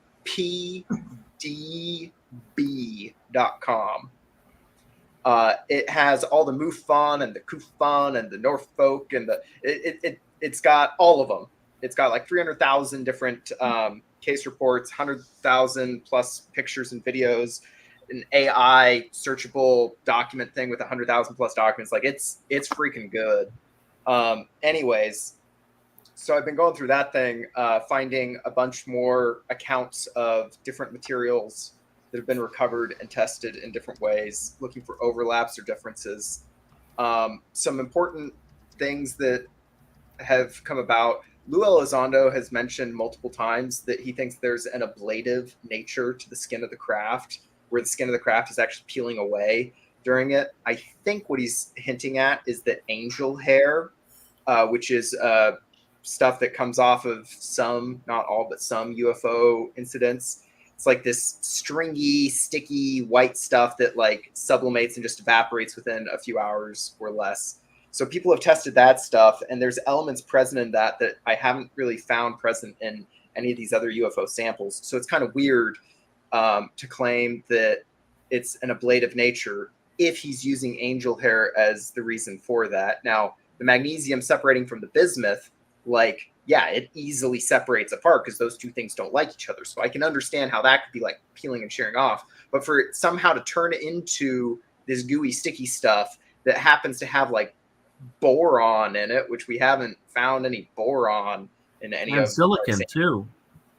So silicon has been in a lot of recovered samples, but the boron is the one big thing that is kind of like a little weird. If angel hair is indicative of ablative, but angel hair contains boron, which is not in any recovered tested samples, then we got a discrepancy here that needs further assessment. So that's one side. The other main side I've been doing is I've been trying to come up with a working theory on the use of this skin of the craft. Everybody's been thinking that it's propulsion. I want it to be propulsion. I think I found a few ways that it could be propulsion, but that doesn't guarantee that it is. It could also be for sensing. It could also be for cloaking. There's a couple different use cases. It could be for thermal energy harvesting. There's a couple other use cases that it could be. That said, if it's propulsion, here's how it could be. And here's how, Drew, your stuff, I think, has some good overlap with it. And I think taking some notes from the sample might significantly increase the amount of thrust that your thing could produce. So in my presentation, I was talking about these little lead microspheres that are 1 to 20 microns wide, and they have a super thin coating of zinc over the top of them. The jury is still out whether or not those are the smoking gun for the things that are creating the metric changes, but I'm going to go along the lines that they are. So these little microspheres have some kind of geometric arrangement to them. They have been purposely laid out in certain geometric arrangements. And in my presentation at the very end of the slide, I'm like, this is why it's weird. And I show these like radial lines and straight lines coming out. Well, all those bright spots that are making those are the ruptured microspheres. Now, the only microspheres that are ruptured are the larger ones, the 20 micron plus diameter ones. You don't see any of the tiny ones being ruptured. And that's a really good smoking gun for what's going on. It seems like the surface area to volume ratio that you get with these larger microspheres versus the smaller ones means that these larger ones cannot perform the plasmon confinement that is required to be able to get to metric changes. And so when they turn it up to 11 to try to warp space-time around them more, they're overdriving those larger microspheres and they end up rupturing. And the fact that they end up rupturing in these weird geometric changes, geometric patterns, is probably super stinking important. It makes me think that if you were to have your geometric arrangement that you have going on in your sample, if you had that rather than be what you have it now, instead have it be differing sized circles, holes, arranged in a five-fold symmetric pattern or any kind of quasi-crystalline pattern where you're utilizing the ratios of the golden ratio of phi in that, then what may end up happening is you can get these overlapping fields to constructively interfere and amplify the strength of the overall field. So you get these hot spots. And these hot spots are places where your overall field strength is going to go up like a ton, 10 to 1,000x. So in the sample, I found like 6 different ways that they are amplifying and containing these extremely strong electric fields that are also simultaneously creating magnetic fields. And since these little microspheres are located right in the bismuth layer, they're utilizing that diamagnetic nature of the bismuth. Now, normally you look at the diamagnetic amount of bismuth and it's super small. It's like 10 to the minus 4. It's useless. But, and this is where it gets really freaking cool,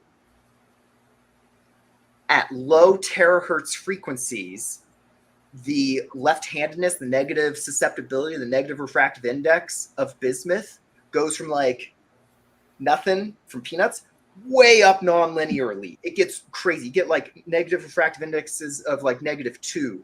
For reference, a superconductor is like -1. Split ring resonators can go really high. And it's possible that the bismuth could end up going way more than -2. It could go up like in the realm of split ring resonators. But the gist is that when you take your permittivity, permeability, and normally in space-time those are both positive, and you flip one of those, so now it's negative, like in bismuth, and then you apply a magnetic field in that negative area, it's like you've taken normal space-time and you flipped it over, right? I don't know. I'm starting to fade here. I apologize. Poor sleep. Just is wrapping it all up. If you have these extraordinarily strong fields that are operating at the exact frequencies that we have been told they operate at, we were told in the book Imminent that it is like 3.2 to 5.6 terahertz is where this sample ended up doing cool stuff, like maybe a little bit of metric changes to space-time around it where a laser passes by it at a slower rate when it's going by it. Like it's actually like warping space-time around itself, right? When it's stimulated with that particular frequency. And it just so happens that bismuth at that frequency, at that same exact frequency, does some crazy stuff with its negative refractive index.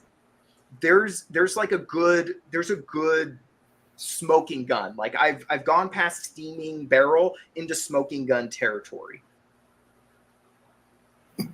So, Drew, it looks like the field structure, you've got your negative index material and your positive, or your negative susceptibility material and your positive susceptibility material. So you've got like the AC case of the DC thing that you were trying to make with the electrostatic field. Does electrophoresis work with magnetic fields though as well, or is it just with electric fields? No. One other thing clue. I should add. So this bismuth layer is located directly between magnesium 98%, zinc 2% layers, right?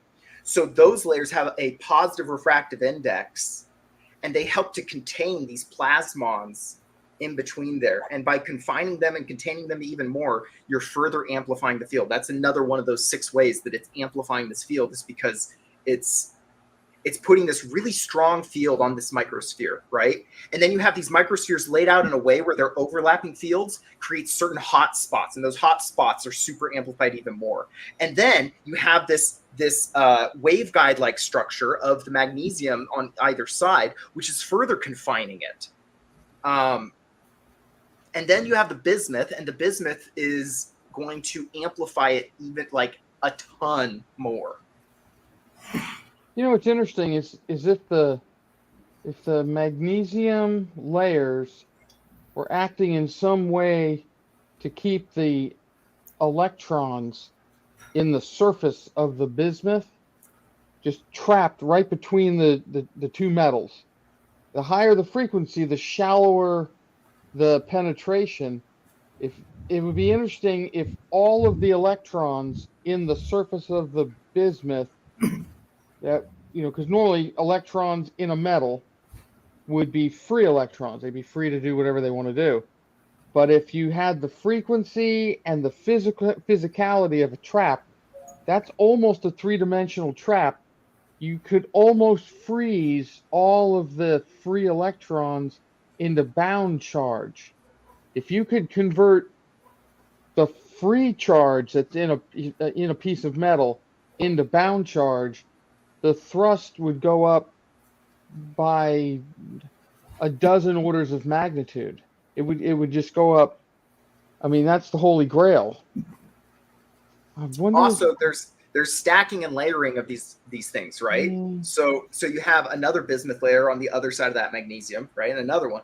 And by vertically stacking those, you're creating like even greater constriction of space-time in that direction, right? You have to constrict that layer to, you know, subatomic. It'd be not subatomic, but you'd have to have that layer in the nanometer range in order to keep those electrons from jumping up and down and moving side to side. That's interesting. I wish somebody would draw me a picture so I could build one. Well, I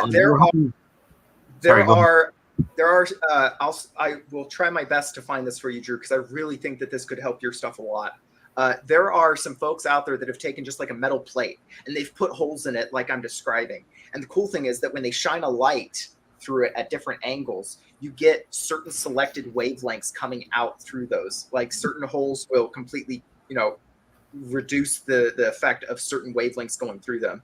And so you can use it like a diffraction grating, even though it's, you know, completely passive. It's like a passive filter. So my thinking is that if you were to do a similar thing where you just laser punch your holes in your thing in this particular arrangement, which I'm pretty sure you could create the STL file or the whatever the laser file would be for that particular layout. I suspect that you could get hot spots that will be a nightmare for the arcing, but will be a godsend for the thrust. Well, and guys, I should jump in now. So it's 4:50. We're about 10 minutes before the top of the hour. Should we wrap things up today around 5 p.m. Pacific? I gotta go. Sounds good. Okay. Yeah, so, I mean, if you guys can hang out for 10 more minutes, I think that just about does it. This has been an amazing session. I'm so excited that we were able to get some great presenters. I mean, everything is just pushing forward this year. So I was in the car for a lot of it, watching on YouTube, and I about jumped out of my skin when I heard Jason say that they got about a third of Earth's gravity with his dielectrophoresis, and just having him do that sort of independently of what Drew and Charles are doing. Not that they're exactly the same, but that's sort of how this works. I physically nerded out in the car. My family kind of looked at me weird, but it's like, but do you know what this means? Yeah, this is exciting stuff. And then, so Jim just sent out, Jim, I got your email and I replied. Jim is working on some really lengthy emails, and he's working on those as a response to something else. But they contain really great up-to-date information. And so one of the things I want to do in the next couple of weeks, hopefully, or whenever you're able to do it, Jim, is rewrite those and put them on my Medium blog, and I'll put you on the byline, right? And then I'll just get that All right. out there to people. I'm gonna get the add-on part that I was talking about in the email Yeah, to just let me know, and I can done send you a in the draft. next day or two for sure. Yeah, I'm happy to do that. I mean, Okay, I've got just good put them readership. together And and send it out. Yeah. yeah, I haven't written. It's one thing or another, right? I've been podcasting. I haven't written anything in a couple of years at this point. But I understand. Yep, I'll get it to you as quick as I can. whenever it's convenient. It's Okay. crazy hectic for all of us. So, but in a good way. In a good way. I mean, Yeah. Are you there, Nathan, or do you just have a thing up?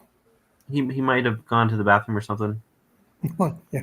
Yeah, we're Hey, getting to that Jim. part of the. I think everybody's getting a little worn down. It's been a long. Jim, I it's think he's looking there. like I'm going to be out on your end of the world in December.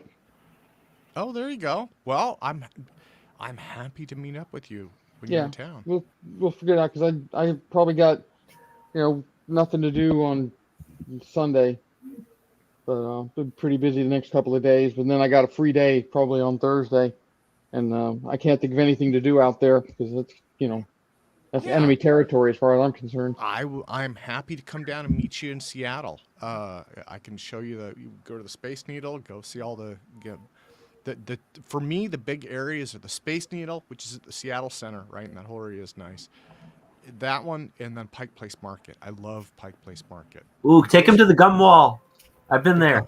The gum wall is Michael. That's a good idea. The gum wall is a little bit of a drive.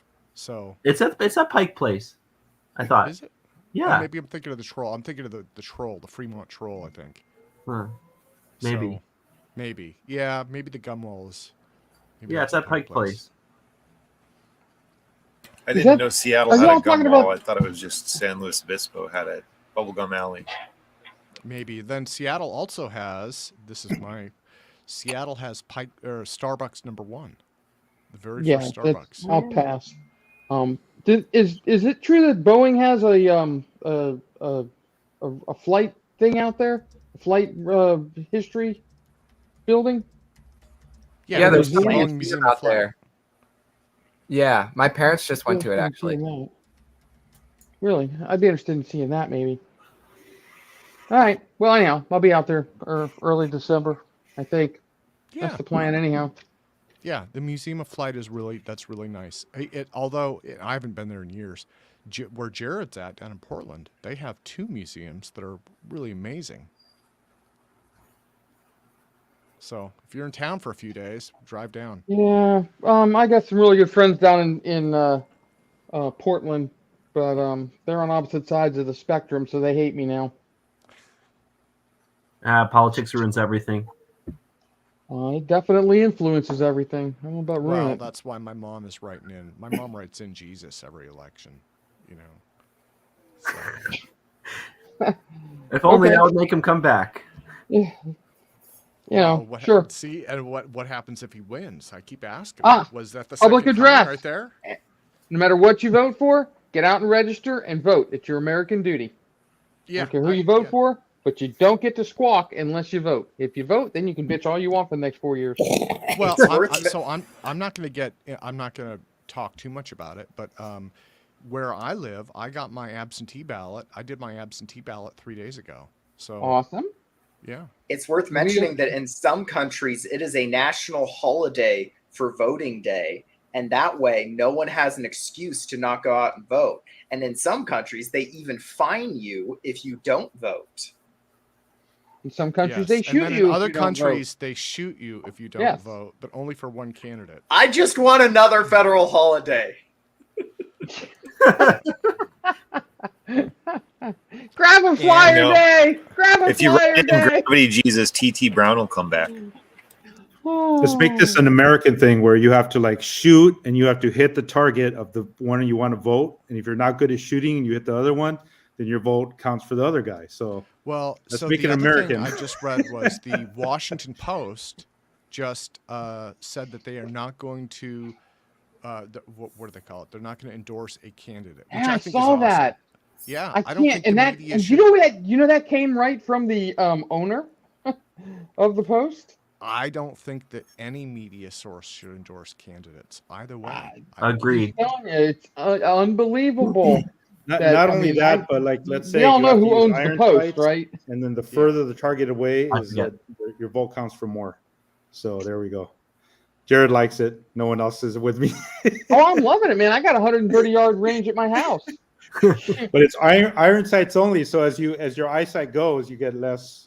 Ah, you yeah. know. So it's a Iron it's a sights cut at off. No 130 glasses. Everybody's got to shoot the same group of firearms, though, right? Yeah, You can't have yep, people bringing that's in their right. like amazing guns and they No. get to have more votes. No, everybody's got to shoot No. the same crummy M16 that you're required to shoot. Government- No. government If, We go back if you're a little going down that further. road, if I you're got going to do an percussion American capped style, black powder, 40 cal.